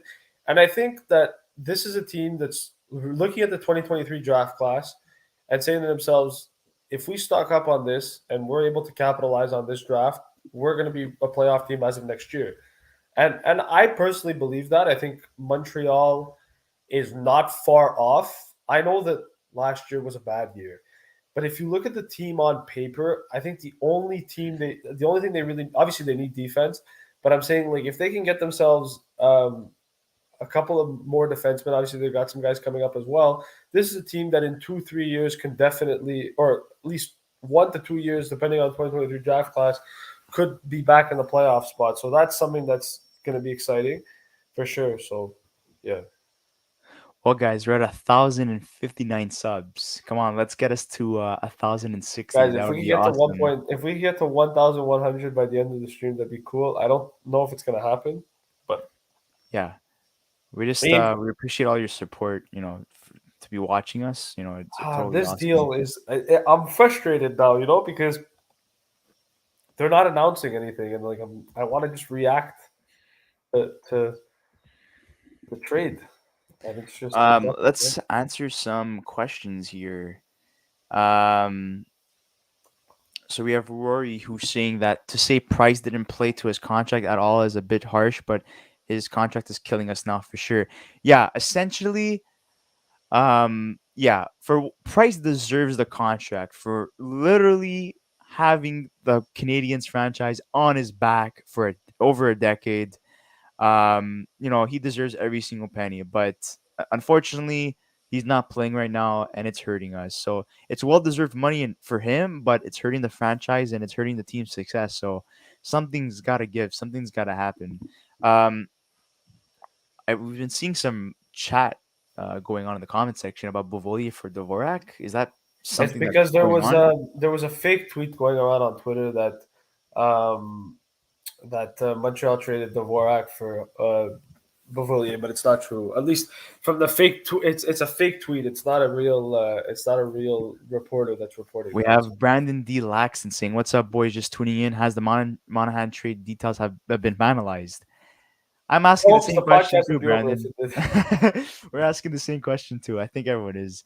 There's still no info on that. Yeah, it's Buvoli fake. versus Tavares is fake, everyone. Okay, Yeah, thank you so much for clearing that up in the comment section. Any word on? Yeah, we're still waiting on that. that's Uh, everyone. That's literally what we're doing. We're just yeah, waiting. I would say short term. I mean, long term that he helped Montreal, but as of right now, he's not really helping Montreal because that cap hit's really killing us, and can't leave him on LTIR forever, right? Uh, Roy, if you look at the stats, there are red flags there prior to him signing an extension, and there once an 8-year anchor dropped in his place Well, down. the problem with we're talking about Carey Price. The problem with Carey Price's contract, I think, goes beyond just the fact that okay, maybe he was overpaid at 10.5 million, and he didn't play to his contract. Carey Price essentially traded, essentially played the best hockey of his career. In between 2010 and 2014, right? Carey Price was arguably probably the best player in the league around that time, especially in 2014 because he won every award possible. So this is a goalie that earned that type of money. The problem becomes he didn't play to it after he signed that contract, but you have to understand this is a goalie that dealt Team with a did lot of get worse too. yeah, the team got worse. He played with a lot of injuries. He was getting older, and we kind of expected this to happen. But I'm not saying we expected him to get injured and potentially never play again. But we expected him to decline, and we expected that, we knew that with his injuries, he was probably not going to be able to play a lot of games, a lot like for a long time, and still be the same goalie. But I think for the Canadians, what they've done with the Carey Price contract, they kind of what they did with Gallagher too was they paid him for what he did and not what he was going to do. And I think that's a mentality now that needs to be changed around the league because I think a lot of players get paid for what they've done in the past, and I know that's sometimes a good idea, but if you look at recently, it doesn't really work out. But he's a guy that in the playoffs does exactly what he needs to do, and Carey Price, we saw it in the year the Canadians made the finals, 2 years ago. He's a guy that in the playoffs was the Carey Price of 2014. And if Carey Price can stay and still continue playing at the NHL level, he gets paid $10.5 million to be a playoff goalie. And that's what you're getting him for because he's worth every penny when he's in the playoffs. It's just a matter of your team has to get there, and he hasn't necessarily been always the best player in the regular season, at least Well, not as of this late. pretty much sums up what the consensus answer is supposed to be. Price gave us so much. This was eventually gonna happen. That's what happens with age. Yeah. Let's see what else. We have so many comments. Okay. Let's see. Let's try to scroll up here. Uh, I have to go back to work in a minute. What the heck is going on? Taking so long. Yeah, I haven't had lunch yet. Oh shit! It's true. You had well, Chris. If you want, you can go get something to Nah, eat. it's okay. I'm committed for you guys. You guys are taking your time to watch us, so I'm not gonna back out now. Chris Kreider single-handedly ruined Price's career. Yeah, to a certain degree. Yeah, To a I certain would say degree, so. yeah. I would take the first we get and flip it to get rid of Gallagher's contract, include Dvorak for a D No, man. disagree. Whoa, that's I some disagree, wild and thinking. I disagree, and I'm gonna tell you why. Brendan Gallagher, and I've said this, and I think I told both the guys this as well. I think Brendan Gallagher's gonna have a bounce back year this season. I really do believe that. I don't think you give up on him just yet. Dvorak for a demon, I understand that. I could definitely see happening, but in terms of Brendan Gallagher, I think people are talking about getting rid of Brendan Gallagher's contract. If you want to get rid of Brendan Gallagher's contract, sure, but not for I'm not trading a first round pick to get rid of Brendan Gallagher's contract. He's still useful enough that you keep him and just play out his contract. What you do with the likes of guys like Hoffman and Gallagher is that you hope that a full year under Martin St. Louis kind of No, adds them a little Hoffman's bit got to more go. value. Hoffman's got to go. Well, I mean, even Drouin would be another guy. You need to Yeah. hope that these guys have a bounce back year. So by the deadline, maybe their value is a little bit up there, especially some of these guys that I mentioned. They are on expiring deals, so you could definitely trade them by the deadline. But the guys that do have term on their contract, maybe try to add a sweetener to try to get rid of a guy. But again, we're still waiting on the details of this trade, so we'll see what happens. This is an interesting trade proposal. What are your thoughts on this, guys, and Luca? But well, this is what this guy. I don't know where he's seen this, but traded Mike Hoffman second round pick to Calgary in exchange for Hoffman in the first. I mean, If, listen, if it was that simple, I think it would have happened by now. I'm gonna say one thing. Um, I trading Hoffman in any case would just be a win in itself. So if Montreal has to trade Hoffman for Sean Monahan and a second round pick to get Sean Monahan in the first, you do it. Like it's that simple, really. Um, we have an interesting comment here. As an Islanders fan, I'm so angry and disappointed what Lou has done with the Islanders. I think it's time to change general manager. He's not an exciting general manager, but he has done some great things. But to let the fans suffer every single offseason, wait till the very end to announce what's going on, It's so boring. There's One nothing oh we're spoken at about. 1.06K now, so we Thank you guys. Appreciate it. Let's try to go to 1.1K by the end of this episode. oh, and just Dan Kramer tweets out reasons this could be taking so long. Habs evaluating Monahan's medical docs. Monahan's no trade clause details. Habs coordinating a second deal for cap compliance. Given it's August, a player involved in one deal or the other hasn't been able to be reached yet. So it could potentially be that's the reason that it's taking long. It could be that you Is it know possible that deal falls apart? Because absolutely. I know someone said that in the comment section. Uh, Absolutely, it's possible. I think that it Was depends Kent on. Hughes just calling you? What the hell was that? No, it's a joke of a guy. Just I mean, I wish, bro. I mean, I already met Nick Suzuki. He maybe saw that and said, you know what, Luca, we want you on board. I don't know. I have some secrets. I have some secrets. Me and Kent Hughes are good friends. We go way back. Monahan chilling on the beach in Bora Bora with no self service, most likely. And going back to what we were saying, lose a little bit too old school for this modern day type of hockey. Um, I'm not gonna. There's a comment that's really funny. I'm not gonna pull it up. What is it? Do it. Lose all that shit. Uh, Poor guy.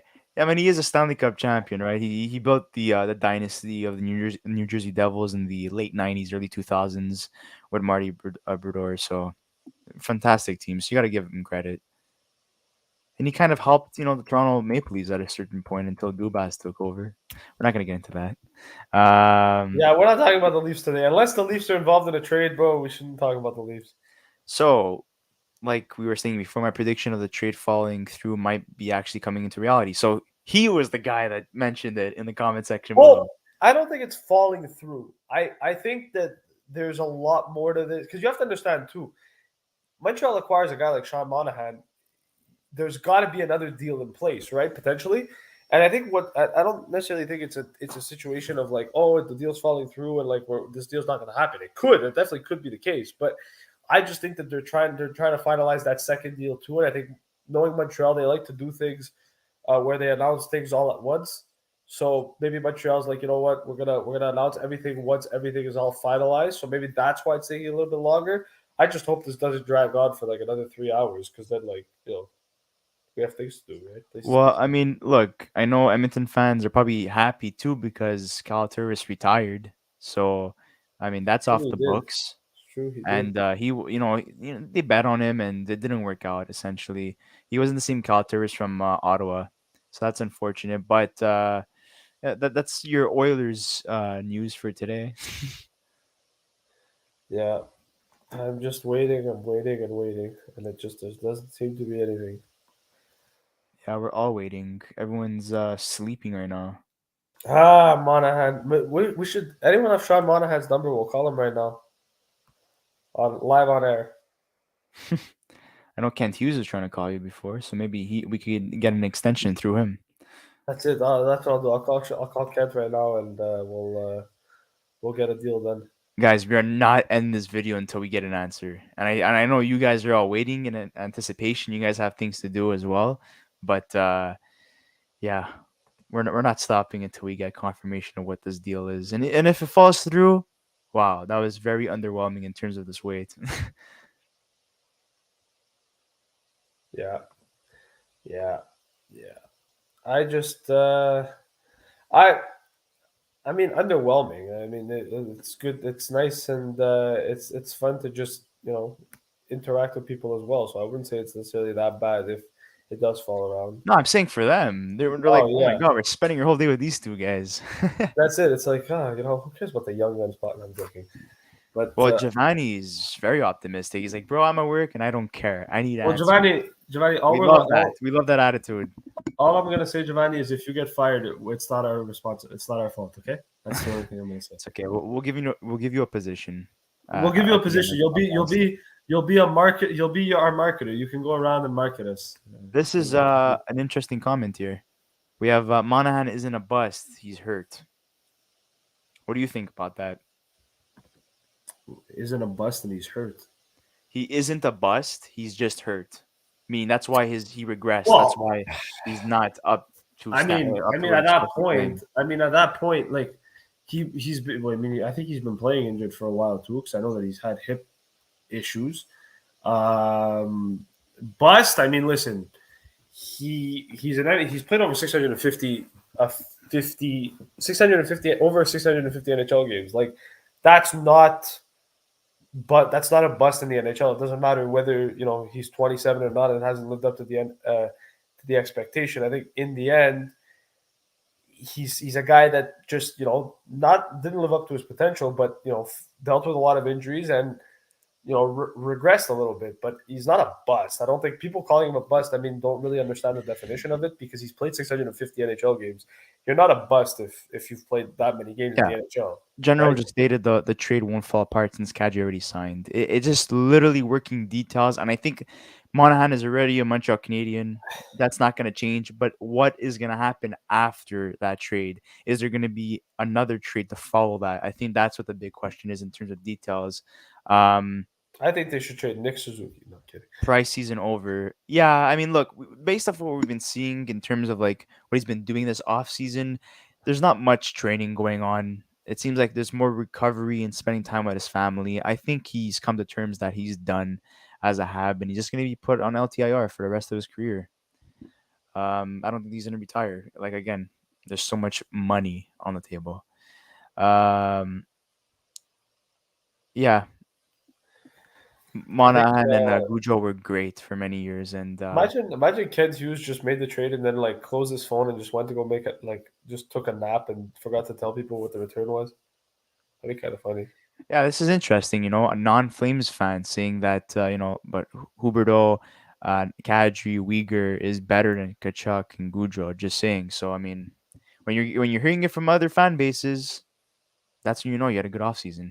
Is Monahan hurt right now? Wait, is Monahan hurt right now? If so, how long do you think he'll be out for? I would. He should be ready to go for training camp. Yeah, he's fully recovered from two I want to say back. I mean, yeah, they are back to back hip surgery because Yeah, it one was last year and one in spring. That's why he didn't play in the playoffs. He was out for the remainder of the season. Um, Jake Allen to the Golden Knights for a second round pick. Golden Knights need a starting goalie with Robin Leonard injured. What are your um thoughts on that? I mean, we're I gonna be answering that on Saturday when our Vegas Golden Knights well I could guest give a comes on. little sneak. I'll give a little sneak peek now. I don't think that if Allen gets traded, I don't think a second round pick is going to do it. I think there's going to need to be more.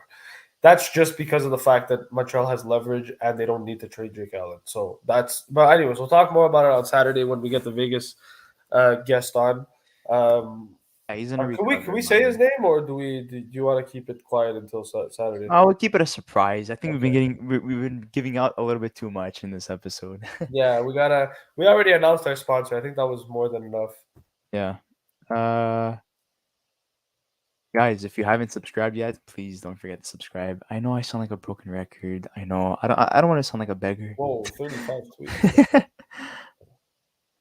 No, nothing. Chris, we don't sound like a broken record, man. Sometimes you just got to be pushy, You got to sometimes when you really want something, you just got to go out and Well, get it. I think. Listen, we're keeping these fans entertained. We're interacting with them. I think it's okay to ask for some subscribers here and there, and obviously we're appreciative of everybody that's subbed so far. It's been really nice of you guys, and we're appreciative of that a lot. And well, obviously we love interacting with you guys. When you guys write comments, it's the best because it makes us feel great. And Especially in terms of situations like this. Like this is awesome.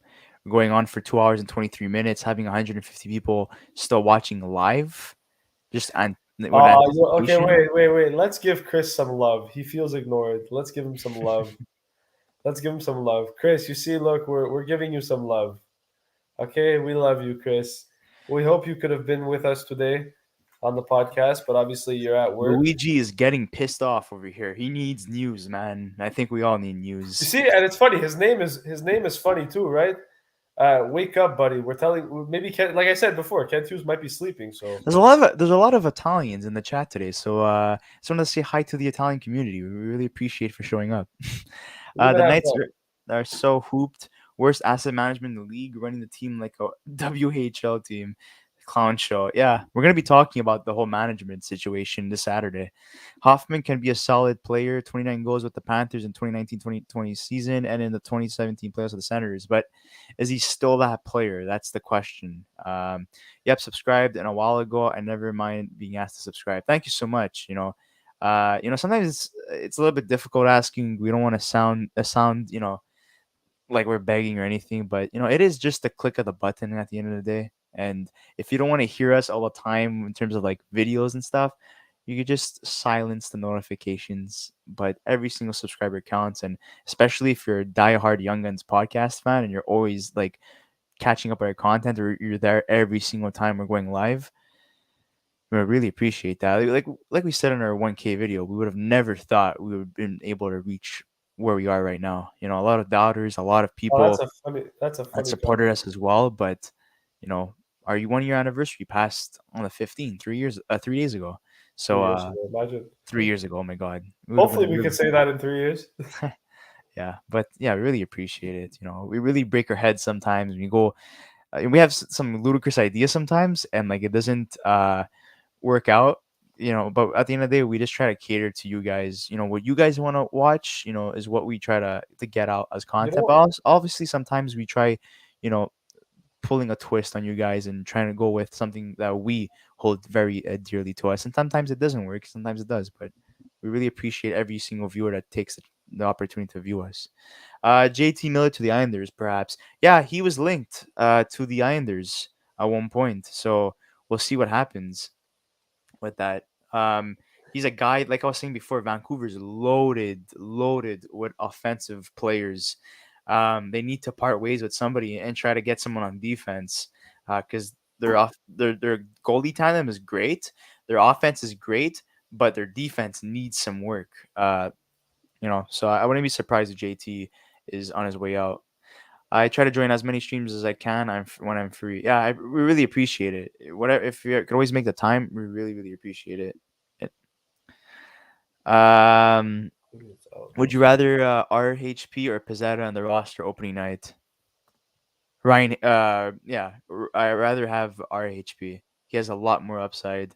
Pizzetta is a good fourth line grinder, but don't expect much from him. Uh, Thank you, Mike. We really appreciate it, and that sounds delicious. Us coming from an Italian background, I think that would really, really get us, wanting a lot more. And obviously, you can't just have one plate. You're gonna have to double that. It's out Monahan in 2025 first round pick. Jake No, Evans, I 20. haven't seen. I haven't seen anything. I'm on Twitter now trying to find. Caleb tried fooling us there. Good one. Caleb is trying to get rid of people. Uh, Barzell and Miller would be a sweet duo. Yeah, we always said he needed a scoring winger. He needed someone to play alongside that had elite or franchise potential. So having a guy like Miller who's literally able to play center, wing, penalty kill, power play, is very important to have. So I wouldn't be a lot for asking prices high for Miller. Um, I just saw something from a buddy saying it's a three-way trade. Yeah, I think we all at this point would assume it's a three-way deal. It has to be. It's taking way too long for it not to be. I don't get why the Habs want this guy. We need to sign Dak and we need to finish bottom again. Monahan is not anything great anymore. He's not the guy he once was. Yeah, a lot of injuries um, are hurting his progression to reach that ceiling or to maintain a steady amount of 50 to let's say like 80 points a season. He's been getting 20 points these past two seasons, so he's not going to be anything great. If he does have a bounce back year, I would say max 50 points for Monahan. Probably dealt at the deadline, or maybe they sign him to a short term deal. We'll see what happens in terms of that whole situation. But I think they're working on this deal to make space to sign Kirby Doc. Who be wanted number 91 or 10? Is there a reason he chose 10? Maurice Richard? I don't know. Maybe. Um, or maybe he knew Kadri was coming, so he gave 91 to Kadri. Canucks could use a defenseman like Noah Dobson. If Dobson is part of that Miller trade, Vancouver, wow, watch out for that team. Dobson and Hughes for the future, that would be fantastic. Can't wait for the Flames to the Panthers. Lol. Kadri hitting Goudreau. Jake Evans is a great bottom six guy. Saw him a lot crying into my beers in the 2021 playoffs. Yeah, it was sad what happened to him. He deserved better, but he did come back. Monahan probably won't even play for the Habs. I think he will, according to what reports are saying. Pretty sure he said he liked low numbers out of in an interview. Um, this is good news for Toffoli, except the breakout season. Yeah, that's the one thing that we're not talking about. I expect Tyler Toffoli to have a breakout season with Kachuk not being there and Goudreau. It opens up a spot for him. He's going to be playing on the top line, which he played top line minutes with the Habs. Oh yeah, sorry, Richard was number 9. Oh my God, we're going on for so long. I've been forgetting. Lafleur was number 10, Chris. Yeah, Lafleur. Yes, Jesus. Be Lafleur.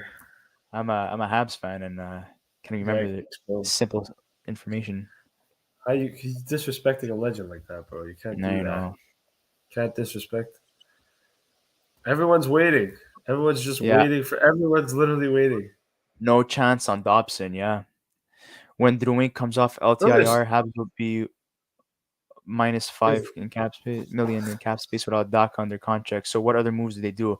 Luca, would you like to answer this question? when Dre comes off LTIR, Habs will be minus with.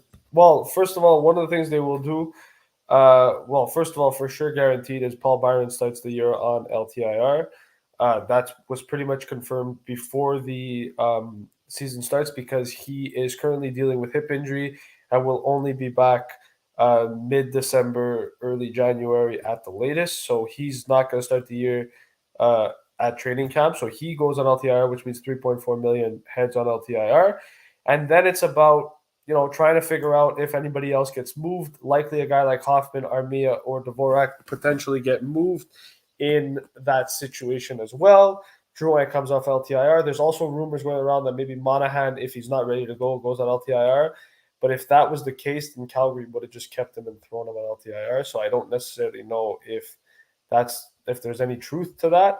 But when it comes to the Canadiens, they have some decisions to make, and obviously the other big question and the one that everyone's trying to figure out is what's going to happen with Carey Price. If Carey Price is going to go on LTIR or not. If he's able to go on LTIR, then he goes on LTIR, and that frees up your cap space to kind of do whatever you need to do. So, which seems like that's probably what's going to happen, but we haven't received confirmation on that yet. So, until we don't receive confirmation, We have Matthew saying there's no chance on Dobson being traded and he's an untouchable. yeah, I don't see Noah Prediction Dobson getting on traded. length of term and salary for Romanov on the Islanders. I would Uh, say 2 years, 3 years on in terms of length, 3 years, like 2.5 million, I would say. something like that. He still has a Because lot to he's prove. he's a defenseman. I think the Islanders are getting a defenseman that's a hard hitting defenseman. He's a guy that can move the puck. He's good in that sense. I think he's got a little bit more offense that he can still show at the NHL level. But he hasn't proven himself. I don't think the other gear that he can hit in potential. So I think a bridge deal, 2-3 year deal at 2.5 million, I think is definitely a decent move. I think because he's still got a lot more potential left, but we'll see. Guys, we're at 1,069 subs. One more, and we're at 1,070. Come on, let's keep it going, guys. We're almost at 1.1K. With that being said, 7 times 7 is crazy for Kadri. It's way too much. No one's gonna take that contract when he gets worse. At least it wasn't $9 or $10 million like he was hoping for. In terms of what his asking price was, the Flames get a steal, in my opinion. Absolutely. I think the yeah, like this the issue with Kadri is if he goes to Calgary and sucks, you're screwed with him. But if he goes to Calgary and kind of plays the way he did in Colorado, then they're fine. I think that contract's going to be okay. I think the Huberto and Kadri contracts over the last maybe 3 years of both those deals um, might hurt them. But before that, I think Calgary's okay, at least for now. Yeah, and Empire is an Islanders fan, so he says stop with the Dobson for Miller is laughable. Yeah, exactly. We just don't think they have the Well, pieces. I wouldn't say laughable. I think it's a deal that if you want to get JT Miller, you have to trade something to get him. And I'm not saying Dobson's the guy that goes, but a guy of that type of caliber would have to be moved to get a guy like JT Miller. That's just my opinion. Because I don't see how the Islanders would get him without moving a guy like that. But I don't see the Islanders moving Noah Dobson. I think Uh, he's too good and part of their core we to have a prediction in terms of Romanov's contract. 5 years at 3.5 million. That's not bad. I think that's a respectable deal. And we also have Empire saying that a bridge 3 to 4 $4 million. Nothing less than $4.5 million, in my opinion. That's my prediction in terms of salary. In terms of years, I would say 2 to 3 years. yeah. I think 2 to 3 years makes the most amount of sense. Anything before that is a bit. Yeah, and we Hey, also have here that Calgary's definitely in a win now mode. Yeah, definitely with the players that they acquired, especially at their age. Yeah, it's written in the stars essentially that their time window would be the next, I would say, 4 to 5 years, which is still not bad, but it's not as long as people would hope for it to be. Um, any news on the trade? No, we have no. I wish we had news so I could go I more. wish we had news too, though. It'd be nice. We have soccer news if anybody's interested in soccer. Didn't even realize that Hoffman is making 4.5 a year. I remember so many people were happy when he signed with the Habs, and then once he started playing, that was a whole different story. Because I think the problem with Hoffman, it was the fact that it's like, oh, this guy, we saw what he was capable of doing in Florida and in Ottawa, and this guy was a perennial goal scorer, is a guy who can hit 20 goals, 25 goals, 30 goals, but it just in Montreal it didn't work out. Obviously, the fact that the team wasn't good this year as well played a role. But I think even the way he plays, I don't think he suits that play style. I think he's a guy that if you're gonna play him, he has to play in your top six, or else he's pretty much useless because he's not a third line player, and he's About obviously to not a throw a full time fifth, player can't either. use pick your choose. um, this is an interesting comment. I hope Arizona's involved. I really want Chikrin. There's been a lot of talk about Senators being Nah. interested in Chikrin lately. I know that Chikrin obviously asked for a trade, if I'm not mistaken, sometime last year during the season, or even last offseason, if I'm mistaken. And they're trying to move him, but their asking price is crazy. We don't have the, I don't know if you have the details, Luca, in terms of the asking price for Arizona in terms of Chikrin, but I know they were asking Uh, for like a it couple of was it prospects was and I don't picks. have it on the top. Well, off the top of my head, I remember it was two firsts. I know that apparently there was a rumor between Ottawa and Arizona, and I think it was two firsts, a high end prospect, and Zaitsev, I believe, Something like as that. well. They were So they were they were on Mackenzie Weegar at one point too, and yes, they didn't get him. yes. So maybe this is like their alternative essentially. And honestly, if that's their alternative, it shouldn't be an alternative. This should have been their plan A the whole time because Chikrin is younger and he's on an affordable contract. If I'm mistaken, he's getting paid like what, $4.5 million for the next like 2 years. So, and they have the money to get him signed up long term. In a room with this many Italians, you gotta ask if anyone wants soccer news. Come on, bro. That's funny. Well, I Um, mean, listen, because I don't know, if you guys are Serie A fans, then we could talk. We could talk. I'm joking. I'm joking. We're not talking do about you soccer. see Jake Allen getting traded to the Golden Knights, Coyotes, or Stars? Yeah, he was connected to all three teams, and Yeah, Soccer Insider. That's if what. he does get traded, I think he does get traded to the Golden Knights. But if Price is really not playing at all this season, Allen is sticking in Montreal until at least I would assume the deadline. But he's definitely Trade getting traded by the deadline. trade Jake Allen for Jake Oettinger. Yeah. Any updates? No, we do not have any. Uh, yeah, Hoffman or Galley, but I think Galley's staying. I think Hoffman's the one out. They're not trading Gallagher. That's not happening. Uh, Hoffman at 4 years never made sense since there was very little interest from him in free agency. Yeah, I guess people just saw like, oh, power play specialist.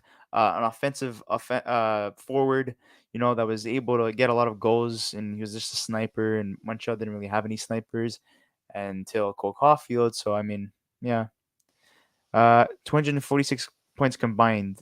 Naz, Huberto, and Uyghur. I think that's referring to last season's stats. Yes. Vegas is screwed, man. No Pacioretty, no Leonard, Ah, nothing. Yeah, they're in a bad position. wait. Soccer Insider says the Luca like and watch the Premier League. Yes, I do, buddy. I also watch Serie A as well.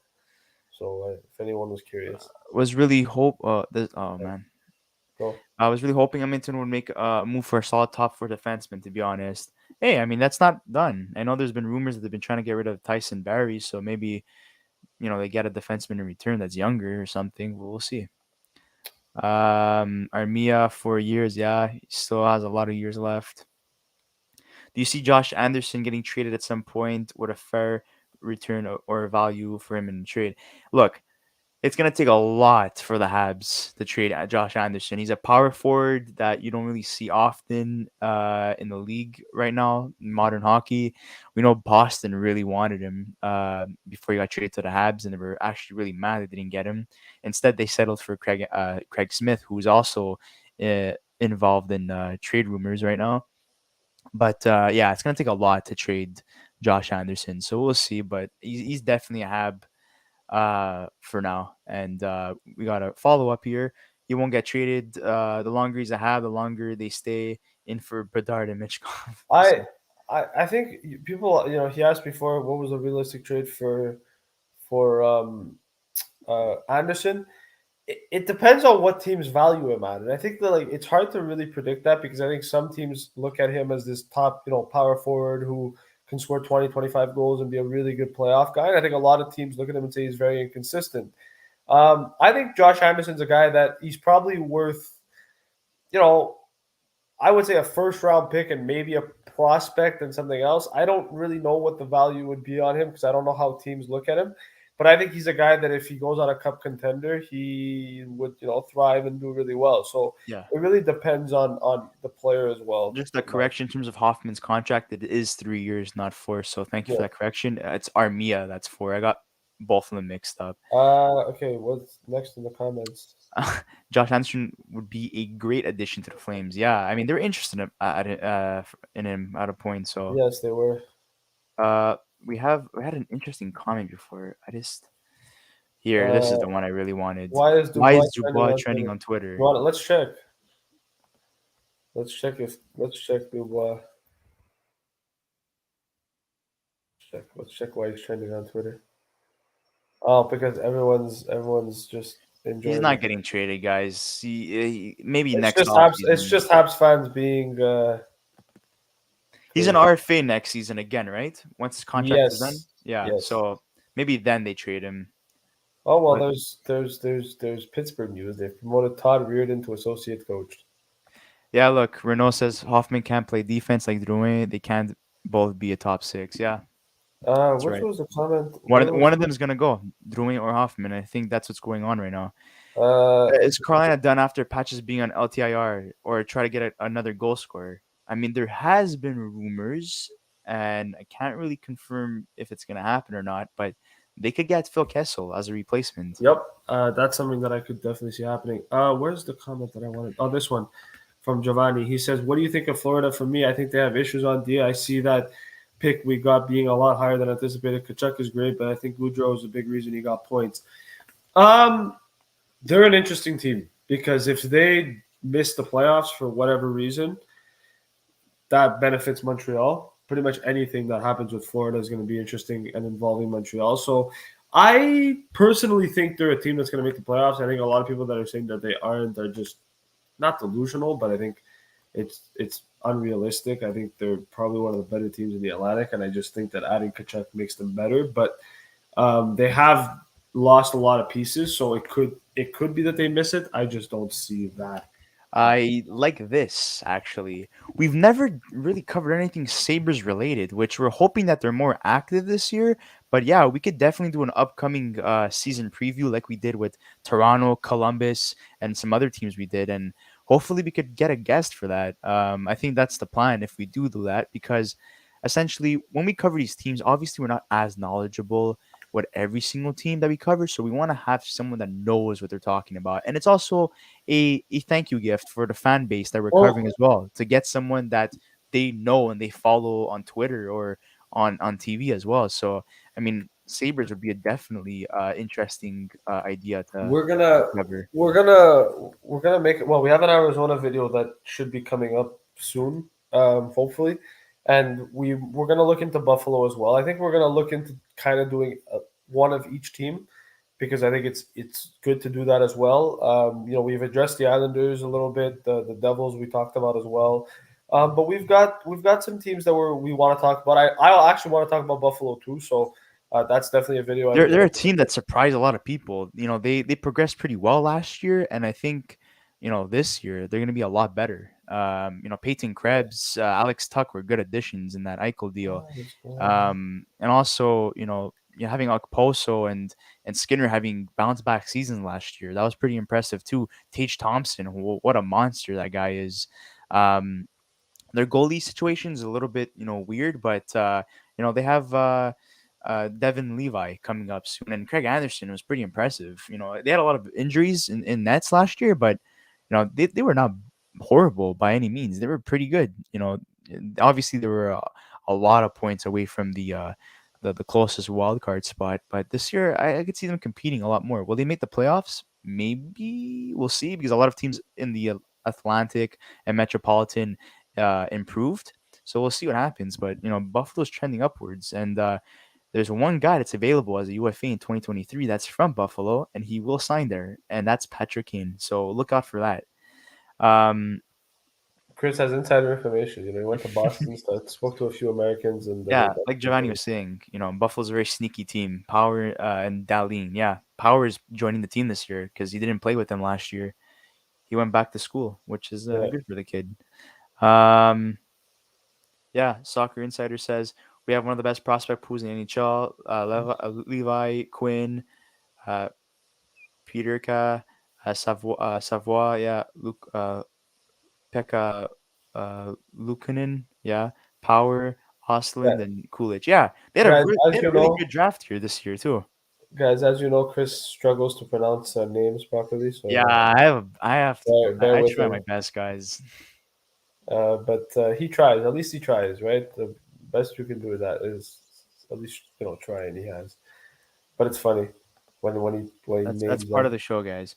We're almost at 1,080 guys. So if you haven't subscribed, please subscribe. We're almost there. I think we could do it, guys. I think we could hit 1.1k.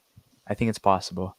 Yeah, Tage Thompson is a beast. Definitely. I really really liked him, and especially for people who play fantasy. That was a guy that you really wanted to have. Power play monster, first line player as well. Yeah, so we hit 1,080 right now. So that's amazing, guys. Let's keep it going. Any news, Luca, on this No, long-awaited deal that everyone has been waiting for? nothing. Nothing. It's just been very quiet. I'm telling you, man. I think they went to go take a nap. That's what I think happened. Thank you, we appreciate it. Jason. Yeah, this goes back a long time. I think the story goes that I said uh, Tottenheim or Oh something like that. God. I think that's what I said. Oh God. And ever since then, it's been an ongoing joke, and it's Tottenham. Yes, I know, but I used to say Tottenham. I don't know why I said that. I was thinking about the Anaheim Ducks or something. And that's another team I used to mess up a lot. I used to call them the Anaheim instead of Anaheim, or I don't know what the hell. Oh, what I said a Yeah, long Chris, time just ago. just just stop. Just stop I'm pronouncing gonna names. let you guys take care of the pronunciation Yeah, of let, words. let me let me handle that. It's like so simple, and I I always mess it up. Sure, I'm good with the statistics and the analytics and hockey. I know my stuff, Tottenham, but man, there's one thing I'm not good at is pronouncing names. Tottenham, Tottenham, Tottenham, Tottenham. Um, Still waiting, guys.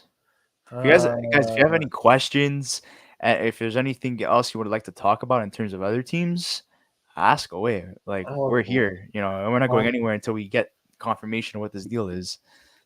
I mean, I might have to go at some point because obviously there's people in my house, like I said. So I may have to leave at some point, but Oh, hopefully, this is a nice question. I really like this one. Do you think Clinton and Valimaki is also in the deal? no. Because Vico was saying they have so many D-men. You look like you want to, Luca. Do you need a beer? You look like you want to He's listen, man. always like that. He's always sleepy all the time. I don't know Listen, what's man. wrong with this What do guy. you mean always sleeping? I've been working nonstop. Okay, I have two jobs, so I've been working two jobs, and I haven't had any free time for myself. Plus, Well, I'm there's about to the be working podcast two too. jobs soon, so I'll be So, on the same boat so, as you.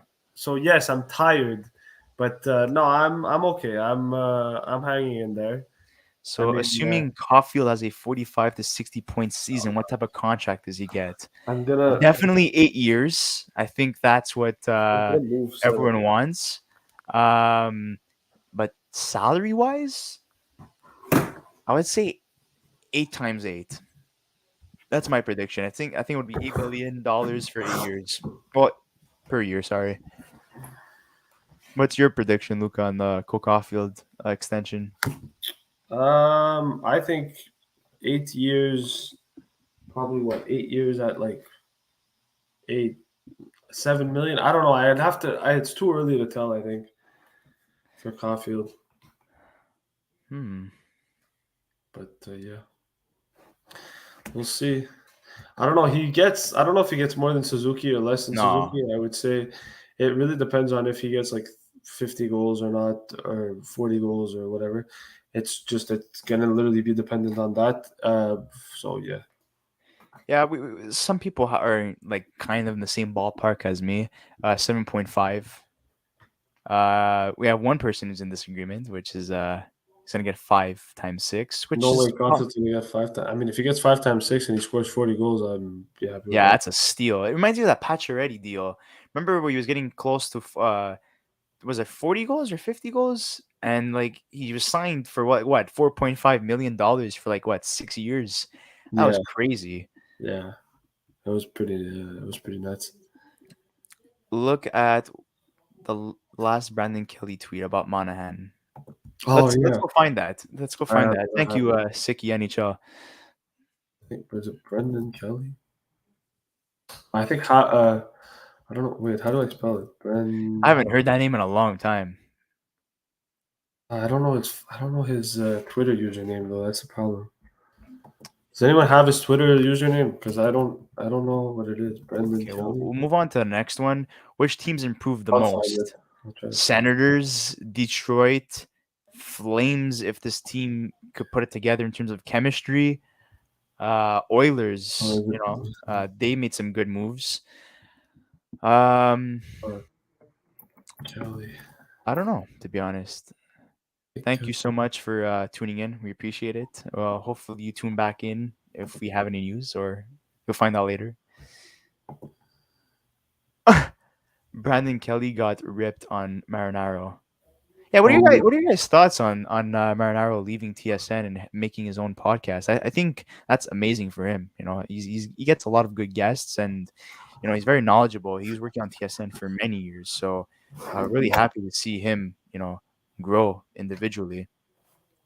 Yeah, Devils are another team, Angelo. Thank you. Nashville. Yeah, Nashville. They added McDonough, and they added Nino Niederreiter as well. That's pretty yeah. impressive as well. Columbus, yeah, obviously if you had Johnny Gaudreau, that's always impressive. Yeah, basically all the Atlantic Division teams. Not would Montreal be considered improved? I would say they're younger. Yeah, they Uh, got better a bit. They got better a bit does Monahan have anything left? in terms of like hockey left. Probably. He's still. I think he's still got it. He's 27. I mean, he's not like washed up yet. Like I don't. At least I don't think so. So I would say he's still got a little bit of hockey left in him. It's just a matter of um, whether he's able to find that game again or not. But I think he's still got a little bit of left in him. What the heck? Worth noting, Canes is in this situation. They paid a first round pick. Montreal is receiving a first round of contracts after book next season. You like to drive it. This is how the Canes got him. Uh, Nothing, Marco. That's not what we wanted. Uh, We that wanted was a answers. way better interview than I expected. Yeah, I really enjoy Chris Nyland's podcast. He too left TSN, and he had Pacioretty on. He had Cole Caulfield. He had some interesting names. Chris Weidman too, who we met. We It's love here. that on the I podcast. found the Brendan Kelly tweet. I'm not totally against getting the Sean Monahan trade. Why do the Canadiens need a dude with $6.735 million cap hit for a team that is going to be racing towards the basement again next year, and a dude who scored 8 goals last season? I mean, because they can. I know And Marco D'Amico was not too fond of that, and he had a reply. Yeah, in terms of that. Um, yeah, Angelo says Flyers would be a stellar dweller again. Yeah, in terms of the Flyers, we did a coverage of their season preview with Jason Matthias, and he was, you know, very honest about the team heading forward, and we have the same thoughts like he had as well, which were essentially they're not going to make the playoffs and they're not going to be fighting for a spot either and like missing it by like a couple of points. They're going to be a bottom tier team, but it's going to be a progression year under Tortorella to see which players stay and which players go, uh, because I know there was a lot of injuries that the Flyers dealt with. So yeah, it's a make it or break it season basically for the Flyers in terms of are they going to be heading towards a retool or a rebuild after the season under the Tortorella regime. So we'll see what happens. And guys, we're almost at 1.1K. If you haven't subscribed, don't forget to click that button. Kevin Adams should be GM of the year. Traded Jack Eichel to the Golden Knights and gets a first round pick. And Alex Tuck and Peyton Krebs trades Sam Reinhart to the Panthers for Devon Lively in a first. If he would have won, it would have been last year. But Joe Sakic won, and he got promoted. Actually, Joe Sakic. So he's no longer the general manager of Colorado. I think he's the president. Let's see what else is here.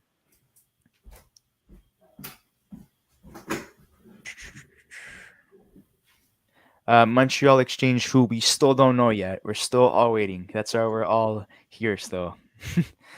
uh, I'm just doing something. So Eric Francis just tweeted something about the Monahan trade an hour ago, and it's probably why it takes time right now. Yeah. anyways, let me try to refresh my. Kelly should retire. It's asset management. You're getting a first. Yeah, yeah, you're right. No, nothing so far. Yeah, maybe Monahan goes on LTIR, but I think Renaud Lavoie tweeted that he is ready to play. So, Yeah, he said um, that he had 2 hip surgeries and that he should. yeah, so he is going to definitely be playing. It's going to be Price that's going to be put on LTIR. Or maybe it's Byron. I don't know, guys. There's so many questions up in the air. Montreal are like so interesting, but man, we're so impatient. They're one of I the love most, I how think they're one of the most interesting teams in the league. Yeah, just in terms of like trades and stuff, they've been really like active, but nothing from the. um, I think Monahan could have a bounce back season. Yeah.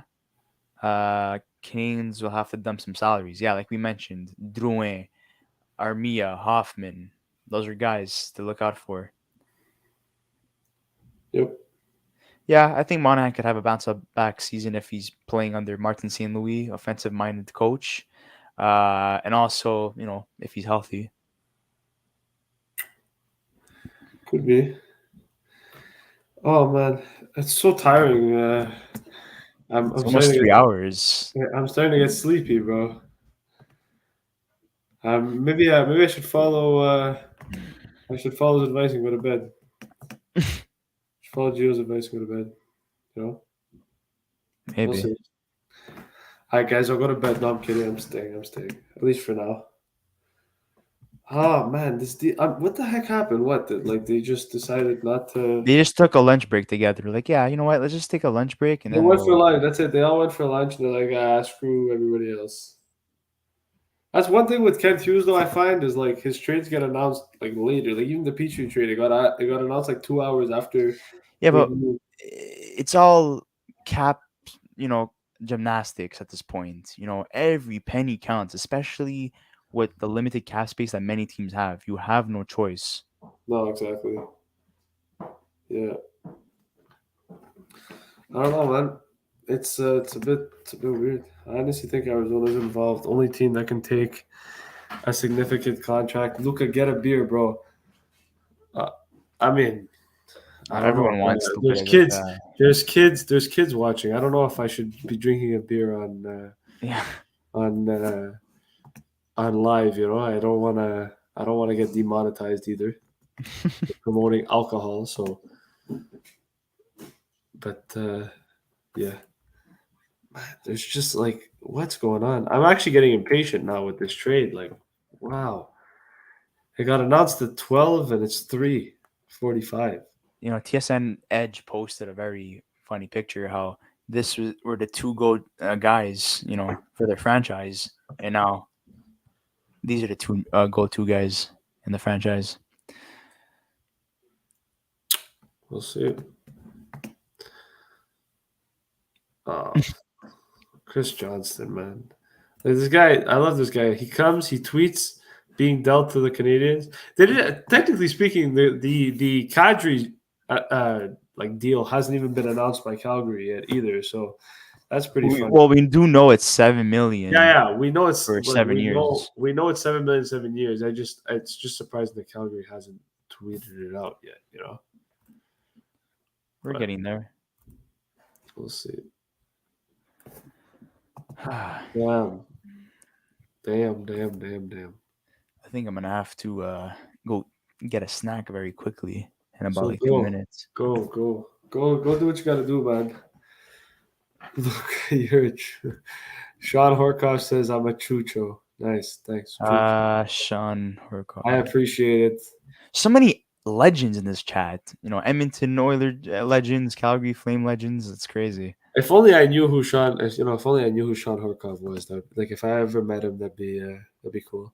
I know my brother's a big fan of Sean Horkoff. Is this the real hot take hockey? Because if that is actually him, we're truly honored to have you in our chat. This is I don't amazing. know. Let's see.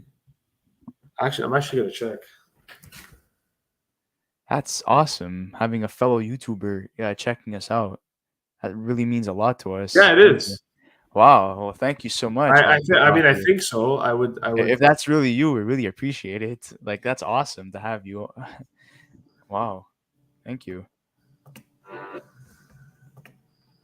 Shout out from Buffalo. Always wanted to visit Montreal. Hey, you're always welcome here. And if you guys so happen to be in the city, it would be nice to meet up with you. And Chris is suggesting a collab with Hot Take Hockey. That would be awesome. We're always open to having other people in the hockey community work with us. We're definitely like that. The hockey, like, you guys have to understand, the hockey community is such a sacred and good place to be in and to be around of. So if you ever have the chance to like work with somebody in the hockey industry, never take advantage of it. Don't let it go away. Don't try to be stubborn and cocky and think that you can do it on your own. Sometimes you need to work together, and it's always good to collab with other people, especially when you're trying to grow a channel. But there's a lot of great guys that are putting a lot of content, a lot of hard work.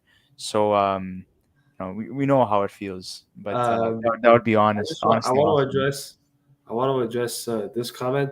He said, "Soccer says do a collab with the hockey guy. We would absolutely love to do a collab with the hockey guy. The problem is that his DMs on Twitter are not open, so we can't even send him a We message. reached out to Nyquist, so maybe we get an answer there, and maybe we'll try to But contact. we would absolutely. We're open to collaborations with. Gravitad would be someone awesome. with There's not really much people we if know they're that open to love it for sure. Dallas as much as he does. So if If he's we do a down, Dallas video, though, we should try to maybe get. yeah, his message box is open, so I think maybe he would I would answer love us. to get Gravite on, if especially if we do a Dallas video too, it would be cool to get him on. But if you guys want Gravite on, spam him in the comment in his comments on his YouTube. Maybe he'll see and reach out. And also Johnny Hockey too. He's another one that he's got a decent amount of following on YouTube. It'd be cool to have him on as well. So we'll see. Yeah. Then Well, it's honestly, Mark Smith Duquette says, "Get Steve Dangle. Listen, one step at a time. One step at a time." we're at 1,085 subs, guys. We're almost there. We're almost at 1.1K. This is awesome. Thank you so much. Yeah. Well, if this is really you, Hot Take Hockey, I really appreciate it. It really means a lot. Watching your videos, like Well, before even doing this, like hot take hockey. If you're actually, if it's actually you, let us know, man. We could try to get you on the pod for an episode. It'd be nice to have you on. we don't know Let what us. team you go for though. Maybe you mentioned it in your videos and I wasn't paying attention, but I mean, Yeah, yeah, cool. Lego Rocks 99 is another one. We know he's a Canucks fan if I'm not mistaken. So Guys, you want all these guests to come on, man? You got to spam them in the comments. That's the only way. That's the only way they're gonna see it. So. Hockey Nation is also worth working. Yeah, Larry NHL Hockey. Rob Talks Hockey is a great YouTuber. Yeah, we love to work at all these guys. Like, remember, we're not in competition with anybody. We just No, want to we work would with love to everybody. work. We We would love to work welcome. with everybody. We want to work with as many hockey people as possible. It's part of our thing, right? We're not trying to be those podcasts that not throw people away, but not necessarily pay attention to the hockey community. We We want to be watch able. their videos. We support them. That's We're it. We want to subscribed to be able to them. be like we want to be able to work with people that we've or have videos with people that have actually that we've watched and paid attention to as well. Steve Dangle's one, Habs Tonight even as well. They're a group that I think if we could get them on or if we could go on their podcast too, it would definitely be a huge Obviously, honor for us. players would be like Yeah, the main goal essentially, but which we're working on. We're working on it. right now it's a pipe dream. Right now we're more interested in working with other YouTubers, and we're more interested in working with reporters and writers for the moment. But we'll see what happens. Our good friend and a huge supporter, Joey, mentions the hockey guys one. Yeah, Nasher would be great. Yeah, I mean, yeah. En français, ouais, on est en train de regarder s'il y en a une transaction, mais pour le moment, il n'y a rien qui se Oh wow, Chris, bro, I'm so proud of you, dude. Mais je dois parler en français des fois, mais je suis en train de parler Well, I mean, anglais. you're gonna be a teacher soon, so Yeah, yeah. you're gonna have to speak French to some people too. So it's gonna be cool. But in terms of that, there's definitely Berkshire would be 100% open. Andrew Berkshire would be absolutely nuts if we could get Andrew Berkshire, Eric the Maroon Francis. Yep, that's another one. Coach Frenchie is a workhorse, does daily live streams 2 hours a day. Listen, guys, we're definitely open to having a lot of people on. We're definitely excited to collab with as many people as we can. It's going to be tough though because obviously we've messaged some people. We're waiting for some Some responses. people we've messaged a Yeah, lot of we messaged a people. lot of people, and I think that we're waiting for responses, but it's hard for us at the beginning. A lot of these guys don't really have their Twitter inboxes open. Also, and the other thing too is we're not a big podcast yet, so we have to keep making a name for ourselves, and then hopefully we'll get recognized and noticed, and it'll be easier. But we're working on it. Hopefully we get some stuff. But guys, like I said, if you really want to see these people come on our podcast, Merci. get them a shout out, tell them to come on, and maybe we'll get them on. I'm just wondering how much in Montreal speak English compared to French. A good mix. I always say that. You have to speak both languages or as many languages as possible, because the more languages you speak, the smarter you are, and the more conversations you can have with people, right? So, de parler en français ou en anglais, c'est bon. So I know Yeah, you're getting a whole tutorial of my French right now. I know I have a little bit of an accent, but when you're talking English for 3 hours straight and you try transitioning back to French, it's kind of rusty. But yeah, um, I would say there's a good like mix. Like I think there's a lot of people that are that there's a lot of French in Montreal and for sure and we're in Quebec, it's normal, but I think there's a lot of people that want to learn English as well. I know that I have a lot of coworkers that are Quebecois and speak French, and they tell me too that I'm fortunate to have to speak both languages. So obviously it's a good mix. I think obviously the French community here is huge, and especially huge hockey fans. If you want a yeah, devoted exactly. fan So base, and it's fun. French Canadians are huge Habs fans. Mais je A veux lot le, of respect mais je towards vais them. le faire en anglais au pire. What the fuck is going on with this tree? I just don't really know the details. Huffington, you can say it in English or in French, man. We'll Pour answer le you. moment, il n'y a rien qui se passe. C'est That's all I ça. have to C'est say. Kent Hughes a pas annoncé des choses. Hey, Hello. Hey, look what it is. Gordon hey, Bombay from the Mighty Ducks. Yes, sir. beer and hockey I'm go putting no together. camera because I'm a little sick right now. But yeah. Remote viewer 57 says Luca, beer and hockey go together. Listen, man. You guys, I don't Speaking know. of beer, I mean, Are there you could guys be a trying? potential who knows what going on Are you soon. trying? Are you guys trying to get He's me referring to drunk a today? sponsor, guys. It's the third time you guys have mentioned. Um, it's the third time you guys have mentioned beer in this episode for me, man. Are you guys trying to get me drunk? Like, what's going on here? Are you guys trying to tell me something? Un bon Molson, ça va aller. Ça va être bon pour l'estomac. You know monsieur. what though? The thing is, like, I'm not much of a not that I'm not much of a beer drinker, but like I don't know. I drink beer, but like I'll only drink if like we're playing like a game, right, at a party Guys, or something. we Yeah, are at I get it. If we're playing Monopoly, like we drink beer. guys, we're at 1,088 subscribers. Two more, we're at 1,090. Guys, Come on, guys, guys. 1,100, guys, 1,100. That's the goal By by the the end end of of this this year. podcast episode, that'll be awesome. Yeah. Okay, guys. Well, I'm gonna come back. I need to get some food. You guys are two now. You guys could definitely carry it without me for a couple of minutes. I'm gonna go take a break. I feel welcomed. He's basically telling us that like we're on our own here. So he's leaving us alone. Okay, well let's answer some more questions here. Nordic 97 too. Yeah, we'd love to get all these people on. A little six equals not fully clothed. Mike sees on to you, Chris. Mike sees on to you, bro. Sorry, what did he say? He said because you said I'm a little six, and then he goes a little sick equals not fully clothed. You know what? I'm not gonna deny it. I'm in boxers right now. Like I'm gonna be honest. Mike sees on to you, man. He knows Yeah, you. yeah, He's like, he's on to me. Yeah, I took off from work actually too, and yeah, like I was actually on my way to work. Funny story. I don't know if we're talking about this hockey podcast, but I was on my way to work, and with COVID going on and stuff, I was like, I'm not feeling too good. I head back home, took a COVID test. Everything's okay, but not feeling the best. Anyways, let's see. Max Swiss says, "Hi everybody, I'm new here. Ton français est très bon. Merci."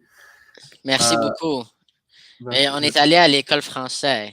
Well, you went. Yeah, it's true. I went to French school. Yeah. Well, yeah. How do we feel about the Kadri signing a Monahan trade? Long term, the term is a bit too long. The money is good for Kadri.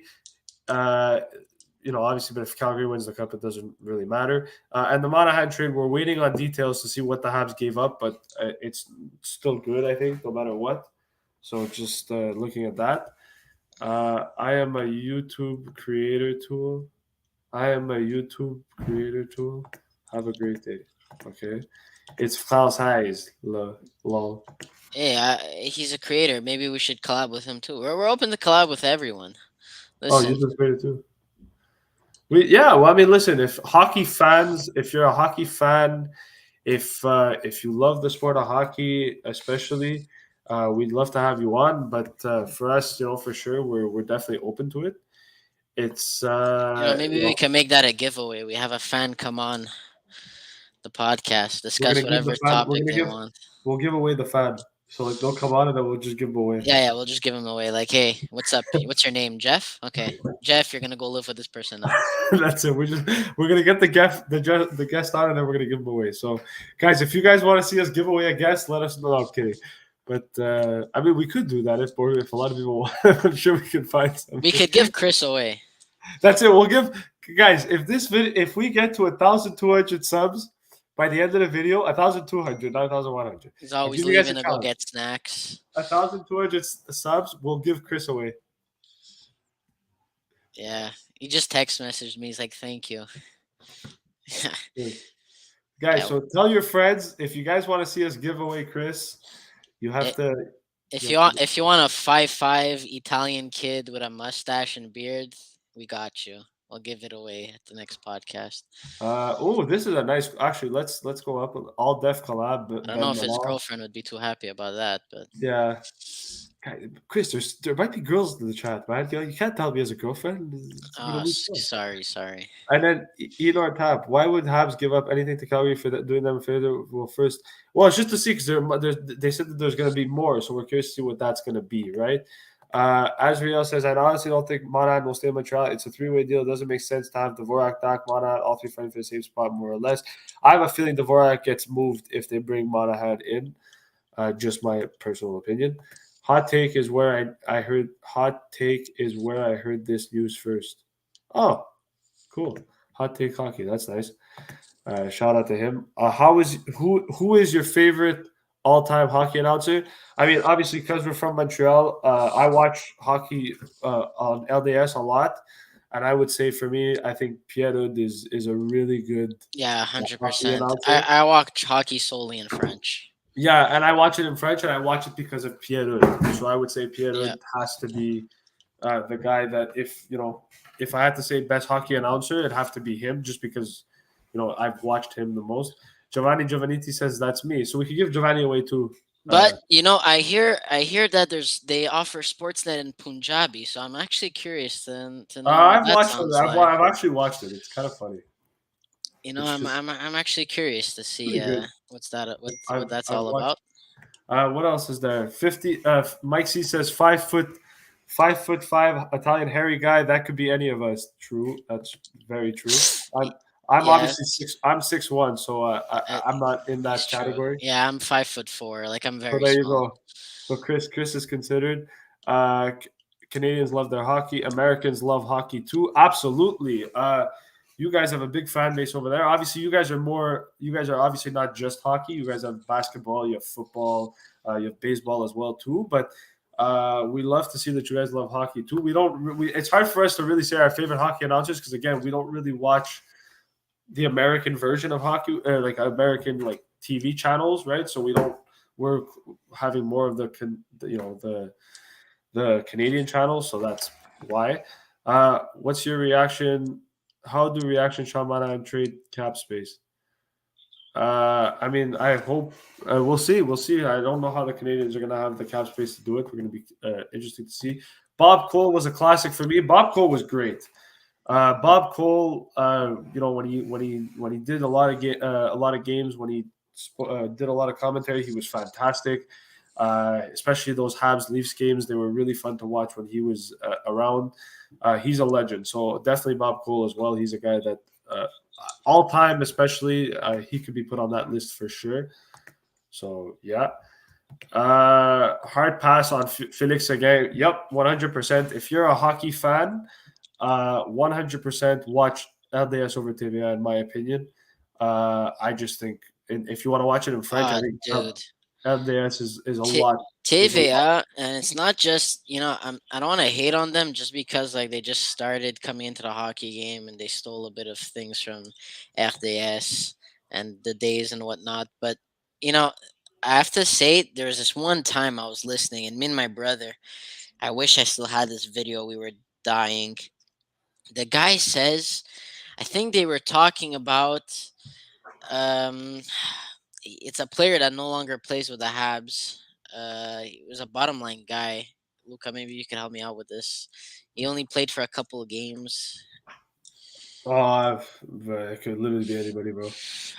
I forgot what his name was, but anyway, so the commentator, they were all questioning like why is he playing like this? What's going on? And one of the commentators, and I shit you not, he says, "Je pense c'est parce que la rondelle est devenue trop petite." Now, for those of you who don't understand what I just said, he said that the player is play. I forgot what the individual's name was, but he said that the player is playing that way because the puck is too small, became too small. Now, I'm not a hockey historian, but I'm pretty sure hockey pucks have always been somewhat of the same size. So I don't see that being a factor. Yeah, But those are some of just like the comments that are, and like maybe it was a joke, but he said it like he was pretty serious about it. And his other co hosts next to him were like, I can't believe he just said that. And they kind yeah. of like switched subjects. So like ever since that comment, like I don't watch it. And What else is you know, there? so There's Lucas, stop being humble. You're 6'5". No, I'm less than 6'5". I wish I was 6'5", but I'm not. No offense, we have the NFL too compared to the exactly. But listen, we yeah, watch the NFL here too, bro. The CFL. I mean, at least for me personally, big I'm Broncos not. fan here. I'm not interested in the CFL. I watch the NFL more too, so I understand completely. Soccer, no one under 50 in Canada is offended by that. Not true. True. Nobody is offended by that. Chris Cuthbert is great for CBC. Absolutely. He's another one that's pretty good. Uh, Danny Gill, Danny Gallivan, and Dick Irving were great. Yeah, don't really know Dick. Didn't really listen to Dick Irving much. I don't think I've ever had the opportunity to. I think I heard him a little bit back in the day. I heard my parents talk about him too, but that's about it. Giovanni says, in English today, I like Chris Cuthbert, but with the French channels out there, it's clearly the best. Absolutely, 100%. Yeah. I agree with that. All this talk about hockey media, when do we pile on Pierre Maguire? Listen, I I think Pierre Maguire gets a lot of hate, and I don't necessarily think he's that bad. Like, I'm not saying he's fantastic. I think there's a lot of things that he says that are good, but I do think that sometimes he can ramble on and on and on and on and on for hours on end and just say a whole lot of nonsense. But he's not that bad. I think he's very knowledgeable in the game. I think he knows quite a bit. I don't think he should be in management. I think he should stay in media. But like when he got hired by Ottawa, that was a big surprise because I didn't think he's a guy that does management. But as a media guy, I don't think he's that bad. He's not horrible. I know people don't like him. I don't mind him. I'm not his biggest fan there. Like, he's okay, but he's not that bad. Maxime Lapierre, Guillaume Latendresse, they're okay. I think Lapierre and Latendresse are actually probably one of the better ones. Yeah, they're better commentators than they were players. So That's TVA sucks for hockey. I'm not saying that they listen. They're not horrible. They try, and I think I think a lot of people like them. I think for NDS has been there for so long, and they've done it for so many years, and it's been so consistently good that it's hard to beat that. And I think with TVA, they don't have the right guys in place to necessarily be a better outlet. And we're probably never going to get a collab with TVA after this, but yeah, but I mean, listen, even the outlandish trade rumors that they do, like I think this one time I heard Jonathan Drouin trade him for like I think it was uh who was it? I think Jack Eichel at the time. They said like something like Drouin a first round pick and someone else. no, I'm like, I you guys remember. crazy. I remember there was one guy, and he wasn't on TVA. It was on LDS actually, and I couldn't believe that this happened. But there was a guy that said at the time that the Habs should trade Cole Caulfield for Kyle Palmieri, Oh yes, I saw that too. and Yes, the yes. Canadians, and Okay, guys, I'm back. What the hell is going on? Nothing. we're talking about our favorite. We're talking about how LDS is better than TVA for hockey. A lot of people tuned out. They're like, you know what? We're not waiting anymore. This is too much.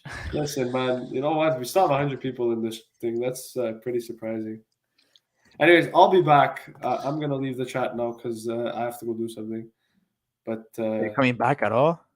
yeah, I'll be back. I just need to go talk to someone first. I'll be back. We're all taking It's like working at an actual workplace. We're taking rotational shifts. We're taking shifts. I mean, I wish I could really show my camera. I have a massive headache right now. Guys, we're at 1,091. We're almost at 1.1K. 9 more, and we're there.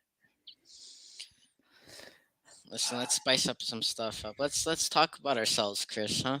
I have a Everybody concert wants to hear tonight. that. I'm going to watch Greta Van Fleet. I don't know if you guys are any, if there's any like rockers or any people that like this Legend. band, but yeah, I go to a concert tonight. So hopefully this trade picks up steam and we get the details right away because I If think anything, we'll make a trade vid. If anything, tomorrow or the day after, or who knows if Luca's available, he could do it.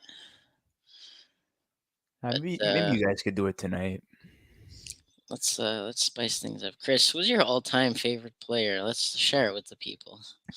Uh, I love Jeremy Jagger. I don't know what's up with that guy. He's such a spontaneous, like out there guy, but he's also such a fantastic hockey player as well. And Good to be pick. able to play at that age as well I think was he's still playing, fantastic. or did Oh he just retire not too long no, ago? he's still playing, but he's playing for his team that he owns. So just watch Led Zeppelin instead.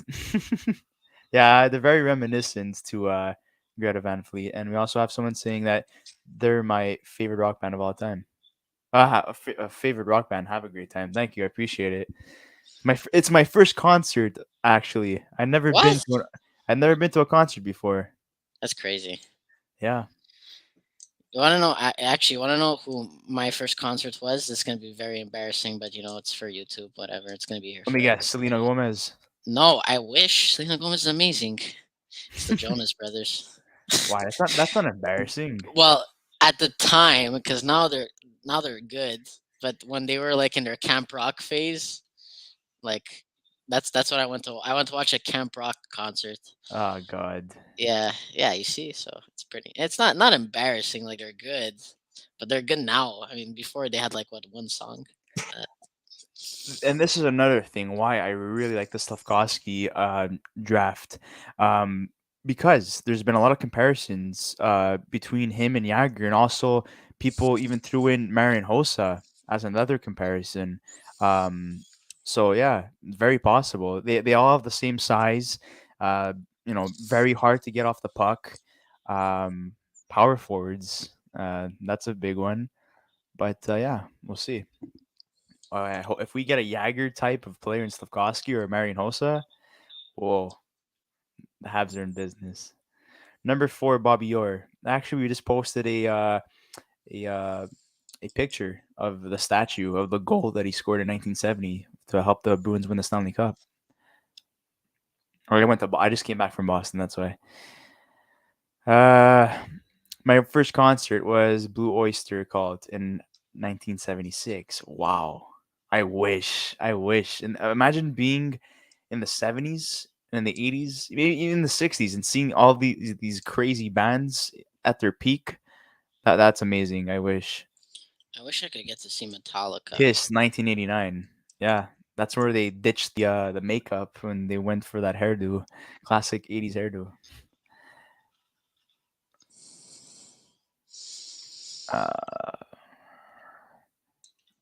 Uh come on, don't do us like that. It's okay. Ah, Oh, man, come come on. on. It's just it's the Jonas Brothers. Listen, I mean, it's not like they're that bad. I mean, listen, you don't even. A lot of people hate on who my actual favorite singer is, so maybe I shouldn't say it in case it might Don't. cost a We're sub. gonna lose some subs. But My he's first a good singer, so my first concert was the Backstreet Boys with my sister when I was 8 years old. oh yeah, Backstreet Boys are Awesome. the I bomb. mean, look, they're regarded as one of the best boy bands of all time. So NSYNC. yeah. Hossa was on our Atlanta Trashers along with Kovalchuk, whose hat I'm wearing. Numbers nice. Wow. How is favorite players in Habs all time? So favorite Habs player of all time. I would say Uh, Alexei Kovalev for me. I'm going with Sako Koivu. Ah, Glenn, thank Glenn you. We Metropolitan. appreciate it. My favorite house player of all Wow. time. Kiss in Go ahead. 1979 and My 1995. mine's Wow. mine's got to be either Sako Koivu because of everything he's been through and still kept playing and persevering. Um, but or else favorite like player. I have a top three honestly. My favorite player of all time's got to be Sako Koivu, but like I could put Camilleri up there. I liked Camilleri when he was here. How about Uh, Martin St. Louis? We know that you're higher well, than him. yeah, but he's not a Habs player, right? I mean, Yeah, yeah, it's true. Marty St. Louis is my favorite player of all time. Like he's for me, he's like I know a lot of guys are like Mario Lemieux or Wayne Gretzky are like they're goats, but for me it's Marty St. Louis for everything. Guys, Like Wow, he's what's the inspired. Rusko. limit? What's the limit of like that we're gonna go on this podcast? Just because imagine the straight doesn't happen until like today, until like tonight or like Well, I need to be ready for this concert by around like 5:15. So I would say maybe I'm giving myself another half an hour, 45 minutes. okay, so we'll do that for everybody then. Half an hour, 45 minutes, and then if nothing happens, we'll end it here. And listen, if we missed the trade, at least we covered most of it. Well, we Remember could always last make a time? separate vid. Yeah, we can always make a separate vid like reacting to it later on. Yeah. It's Remember what happened last time we ended a stream? Johnny Gujo signs a Columbus. no, well, we did no. He signed with Columbus while we were on stream, right? Yeah, Yes, while we were on stream. yeah, yeah, Wait, yeah. so yeah. who was the one that we missed then? I think it was uh Klingberg. No, Well, it wasn't no, Klingberg. Klingberg. No, We no. made a separate video. I don't No, know. there was somebody big that we missed.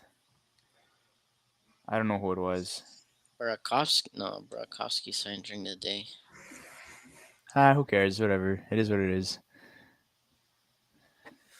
But Man. yeah, Lucas. So who's your favorite player of all time? Glenn Metropolitan. No, I'm kidding. Oh, Habs player? if we're going with that, then for me it's D'Agostini. That guy was a beast. Matt Or Agostini. Travis Yeah, Moen. Travis Mullen was a um, beast. You know who but else was a beast? Mike my Komisarek. who's my favorite all-time Hab? I have to think about it. I haven't really. You know what though? I'm like I change players all the time. Like I like the guys based on the seasons that I watch. So like, as a kid, I liked Kovalev a lot and Saku Koivu as well. But I was a big Markov fan too. I loved Andrei Markov. Then obviously Subban came, and I was a Subban fan. Now I would say my favorite player has to be Caulfield, but before that it was Gallagher too. So it changes. Uh, Favorite player changes. I've never had like we've a been we've been dying to have Caden Primo on the show. We actually were in the negotiations at one point to get Caden Primo. So if Ryan has Luca the is same. Caden Primo this whole time, Bro, what? now's the time to You to know come what? out. I'm not gonna lie to you. That's the first time anyone's ever told me that. So you know what? Said Thank what? you. That I look like Hayden Primo. That you look like really? I don't. I mean, Damn! Wow, Chris. Thanks, bro. I find you look more like Sorry, Kirill Mike. Kaprizov. Jesus Christ.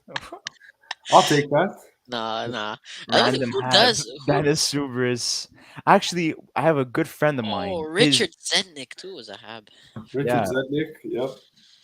Yep. Speaking about Zubris, one of my good friends, his best friend or one of his good friends, his dad is Dennis Zubris, and I tried getting him on, but seems like he's not Guys, interested. But we'll see.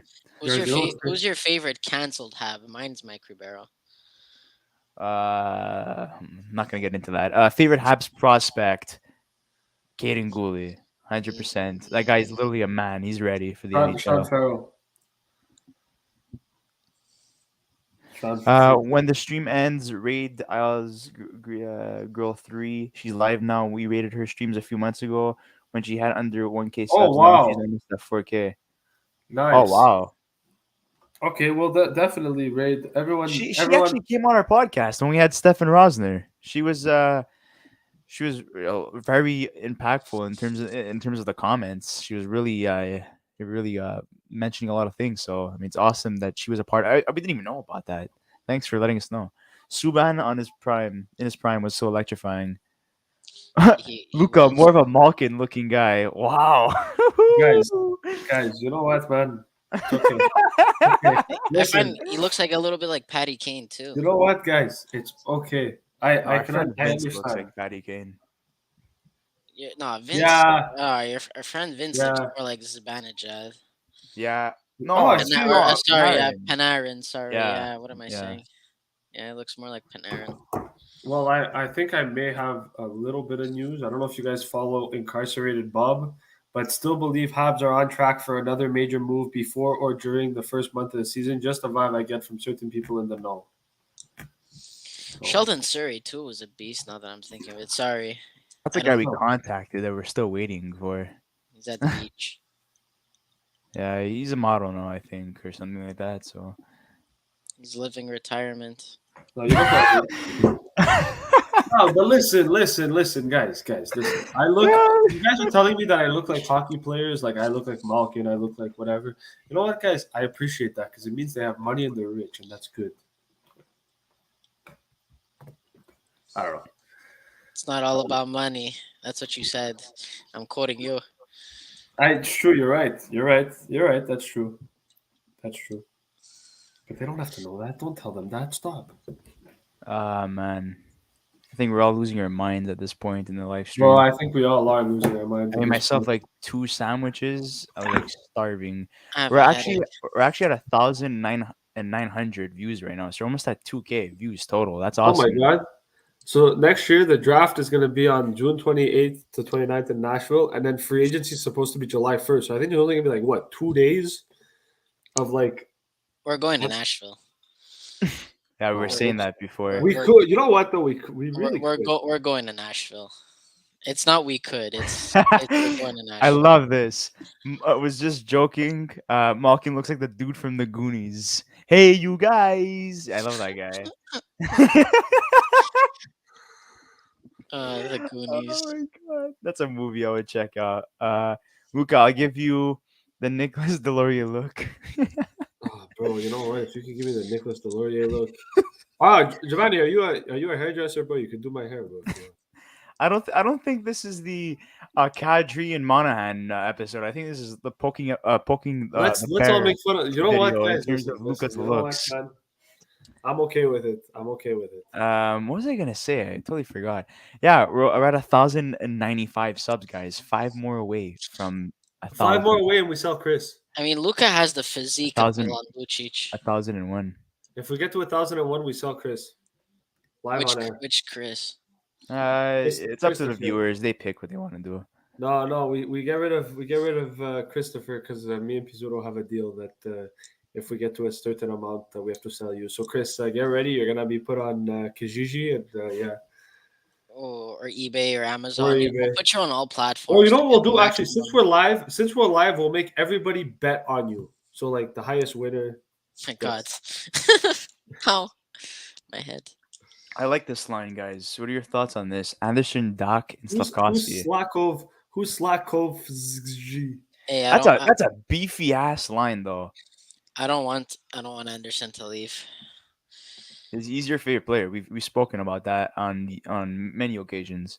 Yeah, Josh Anderson's probably the most underrated player on the Habs right now. He's very Underrated. I would say he's I overrated. would say he's No, very no, no, no. inconsistent, but He's not. I would say He's I not would say inconsistent. he's It's the hockey is not just about scoring and assists. You got to see what he does besides that, and he's very useful. And any team should have a player. Every team should $50 have for a player like that. Chris. Which Chris are you talking about?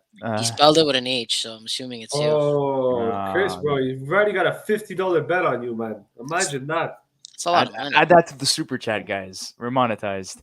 We're gonna have Chris, Kadri for your John girlfriend, if she's gonna Tavares. want Chris, your girlfriend, if she's gonna want you back, she's gonna have to bet. Everyone more. wants me. What the hell's going on? I mean, organs are worth a lot of money. I would buy Chris if nobody's gonna miss him. Oh god. Oh god. God, Uh, this chat went from trade rumors to organ dealing. Anderson has two Okay. moves: drive the net or skate around the net and shoot. No give and go. Yeah. Yeah, but he's fast and hits, man. Don't forget about that. Good check And he's here. clutch. And he's clutch. Who did the Flames get for Monahan? I think I'm gonna go contact Right, Joe Libby and right now, it looks like they got a Hughes. bag of pucks. That's what it looks like. We're still awaiting on that. We still don't know what's going on. Bags of Jean puck. Beliveau is my favorite Hab. That's a very good choice. I wasn't alive to watch him play, but Yeah. my His dad was. presence in the city was Yes, huge. yes, his presence was huge. Maurice Richard as well. Henri Richard, Guy Lafleur. Uh, actually, all the legends that I've just mentioned have all passed away, sadly. Yeah. Bro, we still have 108 people in this live. You Yeah, this is you guys. great. 87 likes, 1,917 total people watching from the beginning. Are we Uh, almost at 1.1 yet? Did we get it yet? 1,095. Five Five away. more. 5 more, guys. One. Future considerations. I mean, if the lead up was for future considerations, I think I would like break someone's head. I would be pissed. I would be pissed. Why would we be Empty pissed? bag of pucks. Pucks We aren't cheap waited all after this COVID. time Oh for yeah, future yeah, okay, yeah. considerations, Luca. I get it. Future Leafs' biggest mistake considerations when is they like signed Tavares. He's just an average player. I mean, I know Chris would agree with this. with This statement right here. biggest mistake when signing. Yes, 100%. I think that's the biggest mistake that the Leafs that Dubas has done. Like, I mean, let's face it, signing John Tavares. I mean, like it's a good move. I think any team would do it, but at the amount of money and the amount of years, and the fact that the game was starting to become more of a fast. It's like it's preferred to have faster players, and I find he's very slow. Uh, yeah, it wasn't a good idea. They should have probably maybe signed another some kind of different forward, maybe a cheaper one that brings some kind of like speed and grit, Oh, or maybe a just defenseman.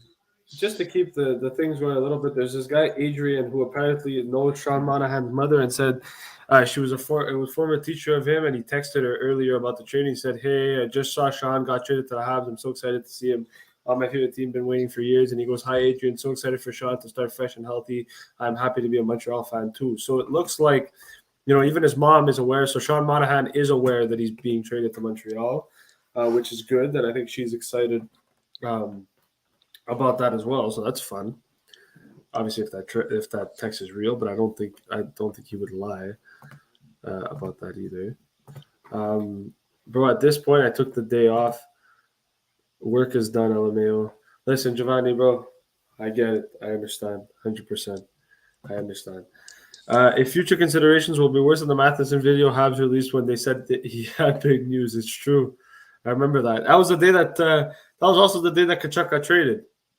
I remember that perfectly. I was at a chalet up north, and yeah. Playoff perimeter player Johnny Gaudreau signed with Columbus. Bye bye. Yep. Tavares, an $8 million player, paid $11 million. I say that despite him being my favorite player. He doesn't have it anymore. He's Like a 7.5 million player at best, but your 8 million is somewhat it's accurate. That's what. Yeah. It's yeah. I just this trade is just it's not going to happen. This trade anymore. I think they were like, you know what? I think like I told Chris before the episode started, or well during the episode I told him I was like I think they all went to bed. I think Hughes made the trade and went to bed. So we'll see. But yeah, Caulfield is outstanding. He's fantastic. He's really fun to watch. Canadians, so many bad Bergie contracts. Chris, you want to rip into Bergevin for a bit? Yeah, he's a clown. You know what? Funny story actually. Well, Luca was next to me when this happened. Mark Bergevin kind of walked by us Oh, at the draft. And Yes. I'm like, and I yelled, I'm like, "Oh my god, a clown!" And then people next to us were like, "Where?" I'm like, "Look!" And then Mark Bergevin just like walking by us. But yeah, he's listen. The contracts is I think the contract is the Oh, the less of the how can I phrase this?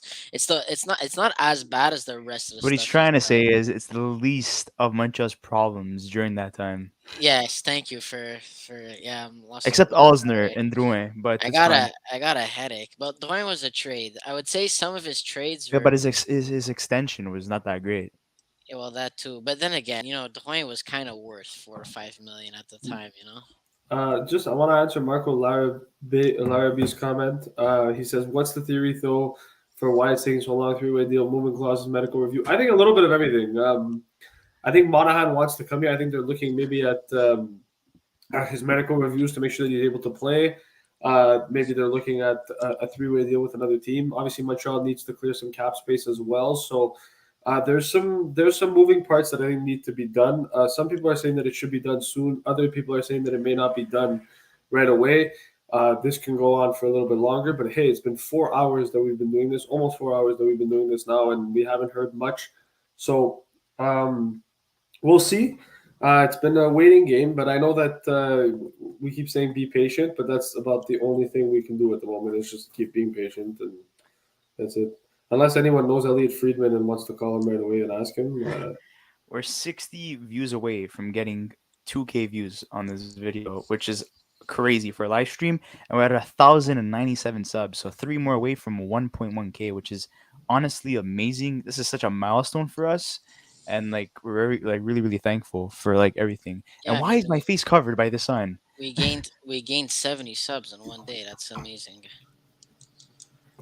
It's crazy. Chris, we're Crazy. gonna have to like switch spots because my face is being covered Yeah, right let's now. do that easier. Okay, let's do it there. Oh, Yeah, There it we go. happened for a second. There there we you go. go. Thank Gordon you, Bombay. General. I really appreciate it. We try repping as many teams as possible.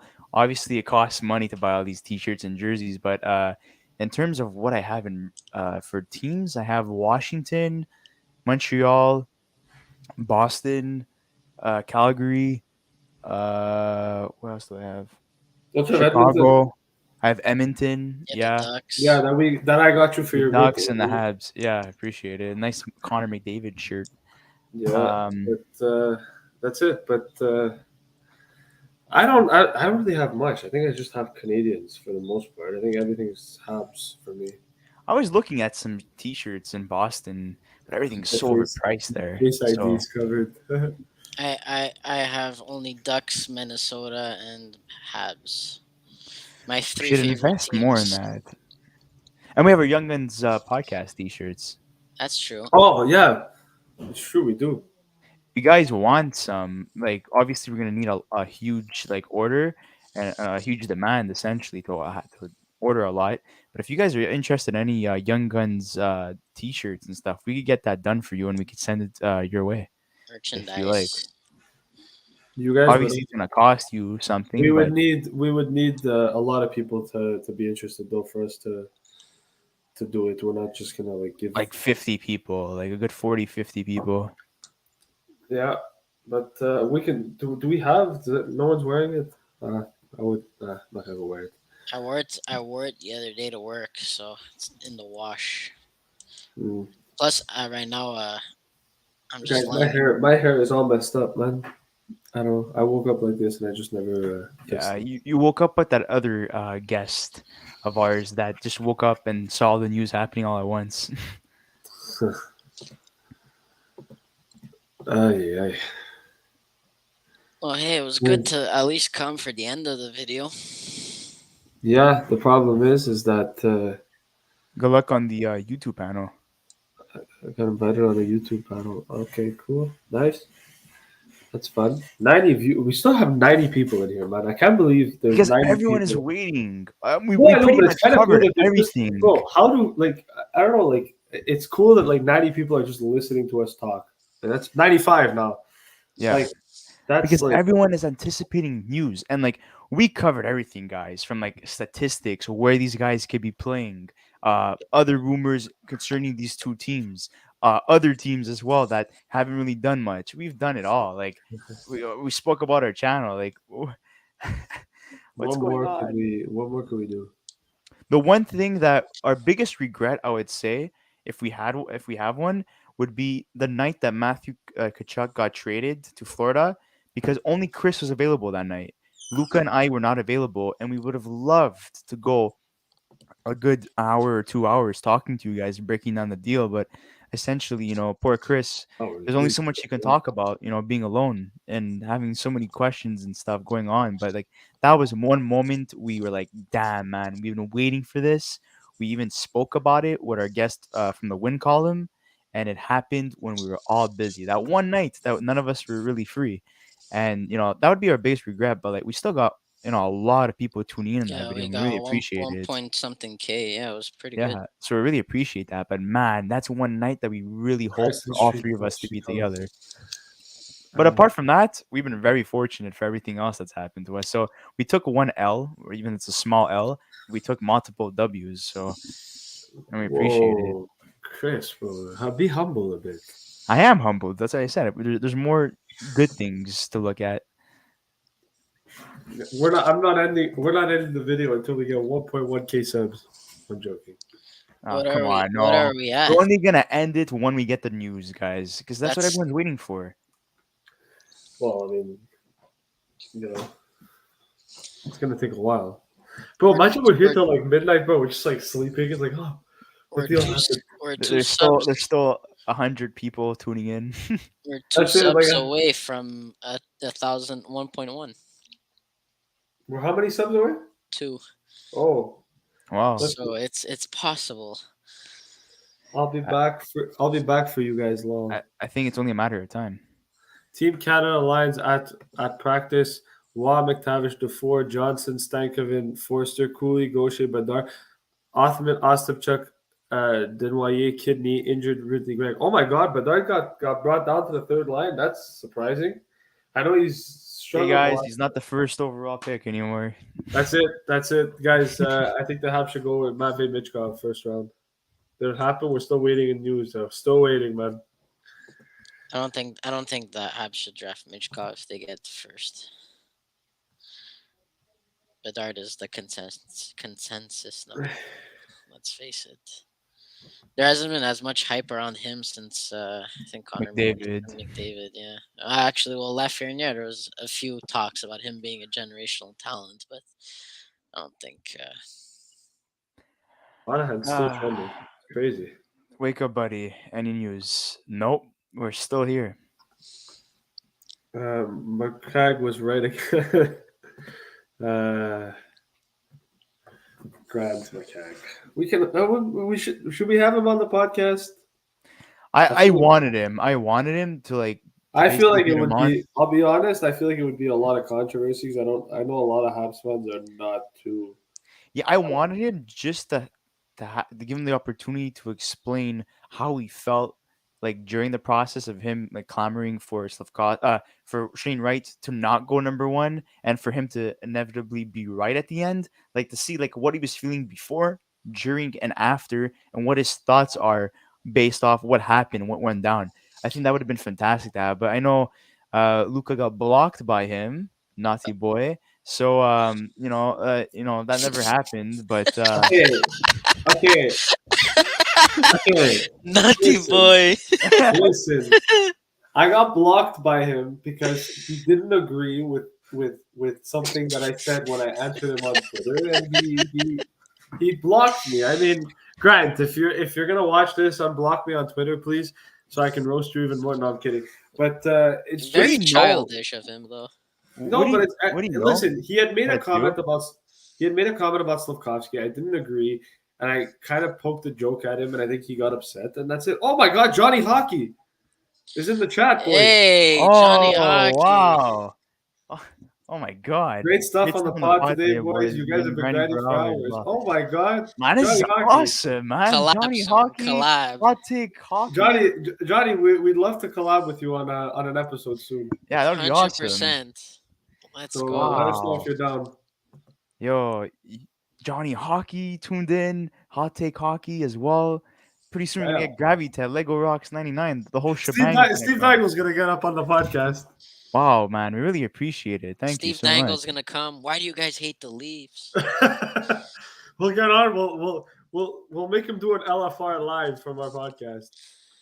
But what were we talking about right before this? Now I lost my train of thought. I don't know. I'm still so Uh, excited. I Luca was. I forgot what we were talking about. I got blocked by Grant Oh McKenna. yeah. You got blocked. Yeah. Well, listen.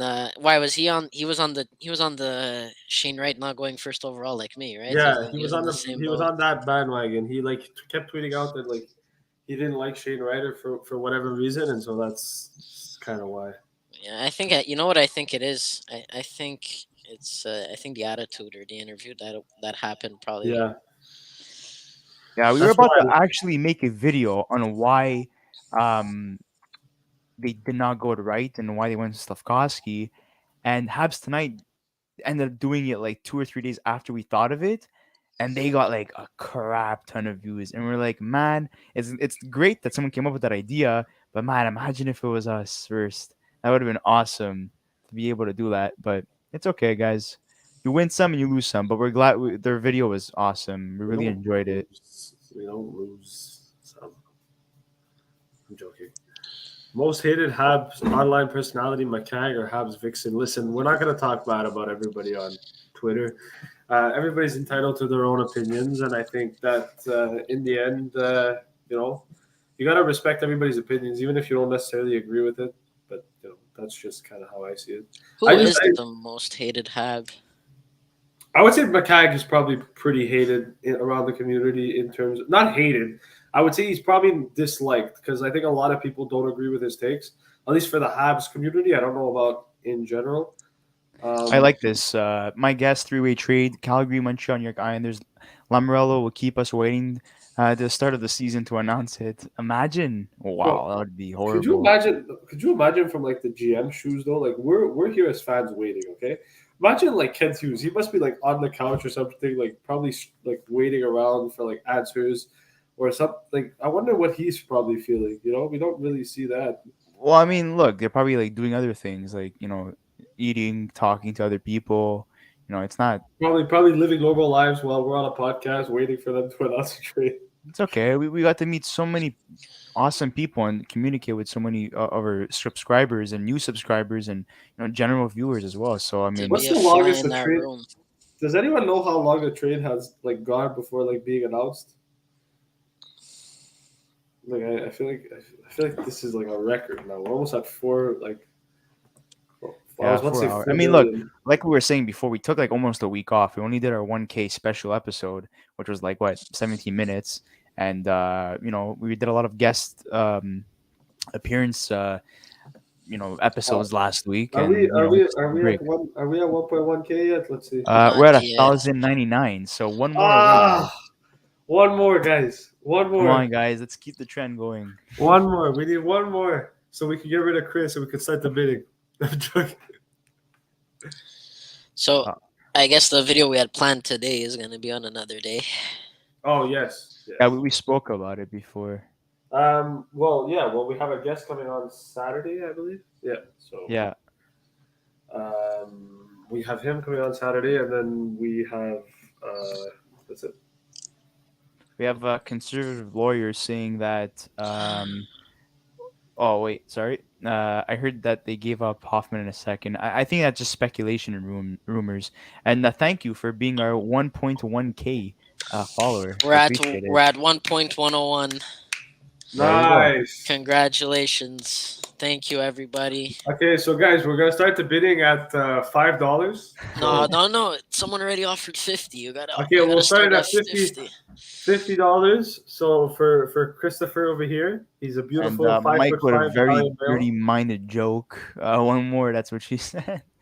I mean, that's a reference, I I don't guess, know, to Mike. I The wouldn't Michael know. office. from The Office. Mike, I wouldn't know. So unfortunately, Luca, what happened to the Twitter stuff? Why did you get rid of it? what Twitter stuff? Oh, well, I mean, it's because bro, it's all just like nonsense. It's like I'm leaving my Twitter account. There's nothing there. Like It's nonsense. well, it's not. It's just like there's nothing on it. Like it's just a bunch of like random stuff that has nothing to do with anything. So like I'm just when the deal officially gets announced, I'll put the My Twitter back God. if Lou Lamoriello has to be part of this deal. For everyone to be waiting this long, there's no way. This is the only guy that makes people wait. Like, Lou Lamoriello's senile. I'm You convinced. know, Don't laugh, dude. Like, come on, we saw him at the draft. He didn't look all that well. Like, let's be no, honest. I mean, look, the best one, he was the really best one funny is though. Iserman, man. Iserman, when me and Chris went to go meet him, and we like got a picture with him, he was like so shocked. He walked out he was just staring at everyone. Like, Yeah, guys, I'm he probably was gonna have shocked. to go soon because I can't miss this concert. My first concert ever. I'm gonna be late to it. Come on, Who's performing tonight? Greta Van Fleet. Oh A God. lot. What do you mean? Fleeting Oh Rock God, guys. they're legends. They're really good. Like they're really. A lot of people compare them to Led Zeppelin, which Oh is my boy. favorite band of all time. Who you going with? You're going with your girlfriend. Yep. Nice. Led Yeah, Zeppelin guys. over Sorry, Queen. Chris. Sorry. Yeah, guys. Sorry. Chris is not single. He has a girlfriend. So all the ladies in the chat or men, Or man, he's he's. Why are we talking about this? We're a hockey podcast. Well, Goddamn. look, guys, we're trying to Chris. start conversation. Chris, we're gonna get you a boyfriend or a girlfriend. How about that? Okay, guys. Is Lara's not gonna be too happy? Now you expose this girlfriend's name on. No one's gonna go looking for who is. That's Well, it. they don't know the last name. I'm gonna be on TMZ now. TMZ. Who is this mystery woman? Oh, Dun, dun, dun. Well, guys, we passed 2,000 views on this video. 2017 to be exact. 2,000 views. 96 likes, guys. 4 more likes and we're at 100 likes. And And we're we at had- a, and we're and we had at 2 dislikes. 1,000 and we're at 1,102 subscribers. Yeah, we That's appreciate good, that. guys. We're gonna Good keep on job. going. $50 is $50. Just saying. What Zeppelin song would you use for your goal song, Chris? Oh, that's a good one. My God. Stairway to We- Heaven. No, that's too like calming. I know, I was joking. Guys, I'll be honest. I'm not. When it comes to this type of music stuff, Uh, it ain't it for me. that's a good one. I'm thinking about it. I need something like uplifting. I think Whole Lot of Love would have to be my choice. Something very fast paced. Guys, imagine Montreal trades Monahan. Montreal gets Monahan, then announces a trade for like Hoffman, and then they're like, "Oh, we signed Cashmere's a Subban, good guys." one. Yeah, Cashmere. Actually, shout out to Shang Peng for putting him in the putting us in his article yesterday for talking about PK Subban potentially going to San Jose. So Yeah, we've been included in 2 official hockey articles. Stefan Rosner of the New York Islanders, New York Islanders Hockey Now, who covers the New York Islanders, included us in his article, which is fantastic. And then we got included by Sheng Peng in San Jose Hockey Now. So we're roaming a little bit in the Hockey Now industry. And we've had a couple of guests. We've also had Colby Guy, who covers the Florida Panthers, even though he's not from Florida. But yeah, that's awesome. Wow, 99 likes. Holy crap, guys. This is awesome. I got 99 problems. 101 likes, guys. Thank you so much. We truly appreciate it. Do we really? No, I'm joking. Of course we do. Immigrant guys, song. Yeah, What? I like that song too. It's just that it's Guys, I think I'm overplayed, gonna I go take a find. nap. Call me when the trade. That was probably the best day that we've had so far collectively on the podcast. Was the day we hit 1,000. It was such an emotional roller coaster. Like we hit 1,000, then we lost 10 for some reason, and then we got 1,000 back. It was I got 99 problems, but a trade ain't one. Yeah. What's the That was a trade? good We're one. all awaiting that. We're all awaiting that news right now. What's the trade, Caleb? I wish we could tell you. What do you Jesse think it is? Beckett. PK I think Subban that- signing with the Montreal Canadiens. I wish. I think PK Subban the retires. trade I think is going to be Kent Hughes laughing in our faces because we wasted all this time waiting for something that's just going to be like a 7th round pick. No, we don't waste time. Could with you that. imagine if that's the trade, like a 7th rounder? Something Kent very Hughes like Mr. specific. Clean. something very specific must be going on for a trade not to have gone through right now. And I don't know what it is. There must be a third party that are trying to maybe potentially search or maybe include something else. I really could not get my head wrapped around it right now. I don't know I if you th- guys have any suggestions in terms of I think what's it's going on. the medical issues. They probably don't want to share some things. They're They're probably withholding information. Then they're probably trying to figure out how they're gonna announce Carey Price is retiring. you think that? No way. There's no way. There's no way he's doing that. Why not? He's gonna Too much refuse all money that on the money. table. That you get a package when you retire, man. You know, Oh come on. No way. don't give him a nice hefty package. That's what she said. Drouet for Monahan, 1 for 1. I would love that. Well, I mean, we all know that there's a first round pick included in this deal, so price in no way related to this. Yeah, Yeah, this whole price conversation, everyone can get it out of your head. There's no way that's gonna happen. Like we said, we repeated ourselves like many times already. Armia, Drouin, Hoffman, those are the guys you should be looking at. I wouldn't be Uh, surprised if maybe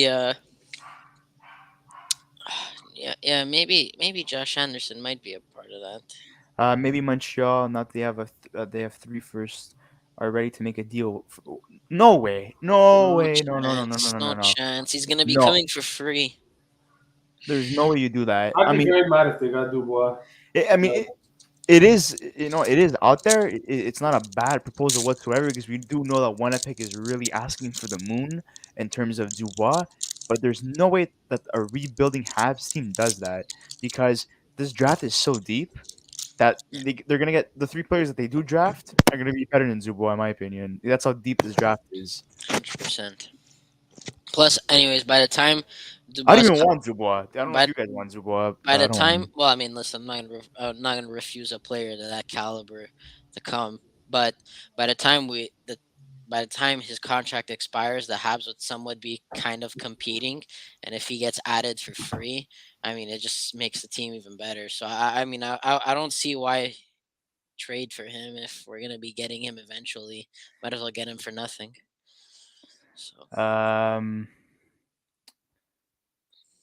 why are we still worried about trading for Dubois? We're gonna draft Yager. Yeah. Again, why would Calgary get anything in return? Yeah. Yeah, exactly. Montreal is getting the return. They are taking on the bad contract with a player that will potentially be regressing in years to come. Well, even though like he has 1 year left on his contract, but I mean, if he does continue to stay in the league, he's not going to be at the same level that he was at one point in his career. But you know, yeah, exactly. We're taking on a bad contract with a player that hasn't reached expectations. So yeah, I could see. I don't see as who said that we were getting a first round pick in there. Hey, Chris, your girlfriend's in the chat room.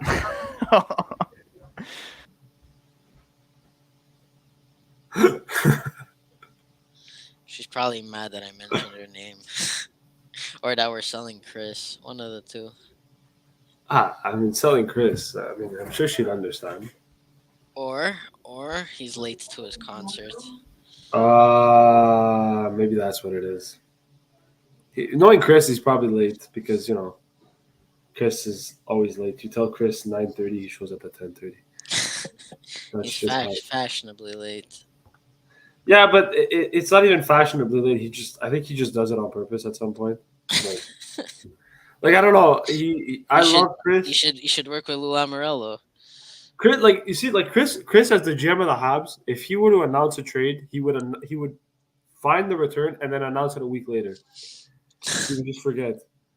He would be like, "Oh, guys, it's true. I actually made a trade." Like he would go on a press conference, and he'd be like, "Guys, the team's doing well, whatever." And yeah, like, "Oh, Zach Parise is going to be in the lineup today." And everyone's going to look at him and say, "Zach Parise?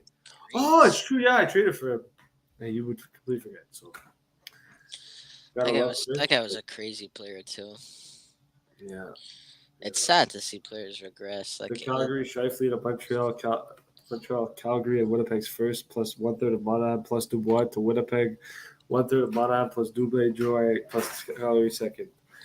Yeah, no. It's a loaded comment. It's a very loaded. Chris is late to his concert. Let's see if that's what it was. Imagine he's like, guys, I canceled the concert. I'm staying on the podcast. I want to stay here with you. They postponed it because the band is waiting to see who we get as well. That's it. They're like, we're not starting anything until we know the return on this train.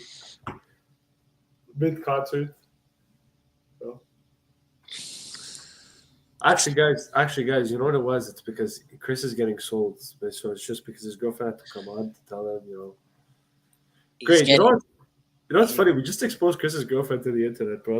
Now, like, guys, don't. Well, we didn't expose anybody. I mean, we just said it. I just said her first name, right? I mean, listen. Does anybody want to know what my girlfriend's name is? It's Luca Lacopa. What's up, guys? Chris is my girlfriend too. Guys, we're secretly dating. We're secretly dating. Well, it's not secret anymore. We just announced it. Yeah, we just announced it. You heard it here first. TMZ. Dun. We told to about 81 people that we're together. But yeah, all jokes aside, guys. Funny that Kadri is going to the TV next to trade a few years ago. Yo, Mike C is hilarious, bro. He's violating everyone.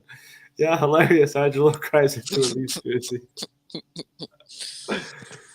Mike C just he likes to crack jokes. This guy. I like his icon. It's from The Godfather Part 3. Joey Zaza. Good for the favorite. I don't understand. Not my favorite movie of all time, but Godfather 3 isn't my favorite. Godfather 1 and 2 are definitely in the tops. Godfather's my favorite movie. Kent. What a guy, Kent. Lol at Mike C. Lol. Yeah, Mike C's he's a comedian. I actually have to go soon because I have to go help my parents clean because, as you know, we were doing renovations around the house and now it's all dirty. So I actually have to depart as well, and that's because I'm not feeling too good. So should we just end the podcast here and? I don't know. What do you think? Maybe should we not? Let's see what the fans have to say. If they want us to keep going, I mean, we can. But because I really have to go clean and so we'll see. I want to stay on. Hopefully they make this deal soon. Fuck. But as you know, doesn't seem like they're doing that. I'm telling you, man, I'm gonna get an announcement at like 12 o'clock at night. I think we'll end the episode at 5 o'clock p.m. like Eastern, so this way we can all go do our things. And if there's a trade that happens later on tonight and we feel up to it, we'll come back on and record like a trade review or a trade breakdown of it. And this way it gives people time to go and do their own things instead of waiting around like we are. And it also allows us to go do a little bit of what we have to go do as well. So we'll stay on for a couple of minutes and then we'll end it. Is that good with you, Chris? Yes, boss. Yeah, I'm the boss, guys, as you know. I make all of the business decisions. Actually, I don't even know half the business decisions. From the Colorado Hockey Now says that the Habs might go after Stastny, who is still unsigned, to fill the void. Oh, nice. Possibility, yeah. Anything can happen. That would be a pretty good signing. I mean, he's a little bit old, but pretty good signing. That's it. I think we've done decent enough here. It would be very funny if we leave and right after he gets. Okay, let's end with predictions. Recorded forever. Okay, the prediction that I'm going to make is it's Monahan and a first going to Montreal. Montreal trades Hoffman to. Actually, Montreal trades Dvorak to the Islanders, and they also get Anthony Beauvillier, and that's my prediction. Uh, I'm gonna say we get a conditional first. Um, and for Beauvillier, I would say, who did you say? Hoffman. I said Dvorak for Beauvillier. Yeah, Dvorak is. Yeah, I'm gonna go with that too. Actually, you know what? I agree with that. But I do think that Calgary does get Hoffman as Really? well. Yeah, That's interesting. because he's a good bottom guy, and to have on their power play. I mean, look, they lacked scoring in some parts of the playoffs. I Yeah, find so with the defense being the way it is, Hoffman has no defense whatsoever. But for scoring and for the power play, he's a good player for that. So I see Habs getting maybe a first and and Monahan for Hoffman, and then maybe even a third, and then we send our third and Dvorak for Beauvillier. I feel like that's yeah. fair.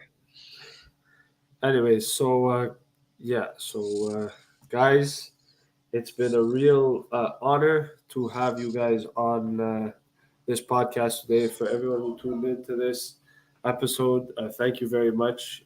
Honestly, it's 5 o'clock. We've been doing this for 4 hours and 15 minutes almost.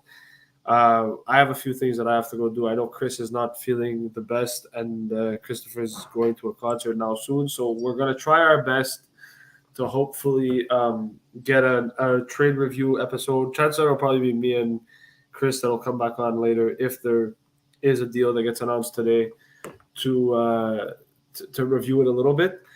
But if not, we appreciate you guys taking the time to come on. It was great talking to you guys, and we will see you guys on Saturday for the next episode. So thank you. Oh, wait, Chris is coming back. Hey, But we were yeah, I just have to about go. to. I have to go get ready. What's going Yeah, on? You're ending it. we were just about to end it actually. Okay. Well, anyways, I have to go, but yeah, no news on the Monahan front. I guess None, it's No. none whatsoever. So, our worst case, what we'll do is if we get a trade and stuff, and if me and Chris are both up to it, we'll record another episode tonight. If not, we'll leave it and we'll yeah, just make guys. a video tomorrow or something. Make sure to do a trade breakdown tonight if a trade goes down. I won't be there, unfortunately, but I wish the best of luck for to you guys, and thank you each and one I mean, of we you pretty much guys. did the trade breakdown. It's just a matter of who's getting named at Nah, the there's end. so many details missing. All we know is what's going one way. We don't know what's coming back. But we just wanted to say thank you so much, guys, for getting us to our goal of a 1.01K, or was it? No, it's 1.1K. My bad. 1.1K. So thanks for that, and thank you for all the likes and the comments and interactions. We really appreciate that. 4 hours and 50 minutes strong. We couldn't have done without you guys in terms of going lasting this long. That's what she said.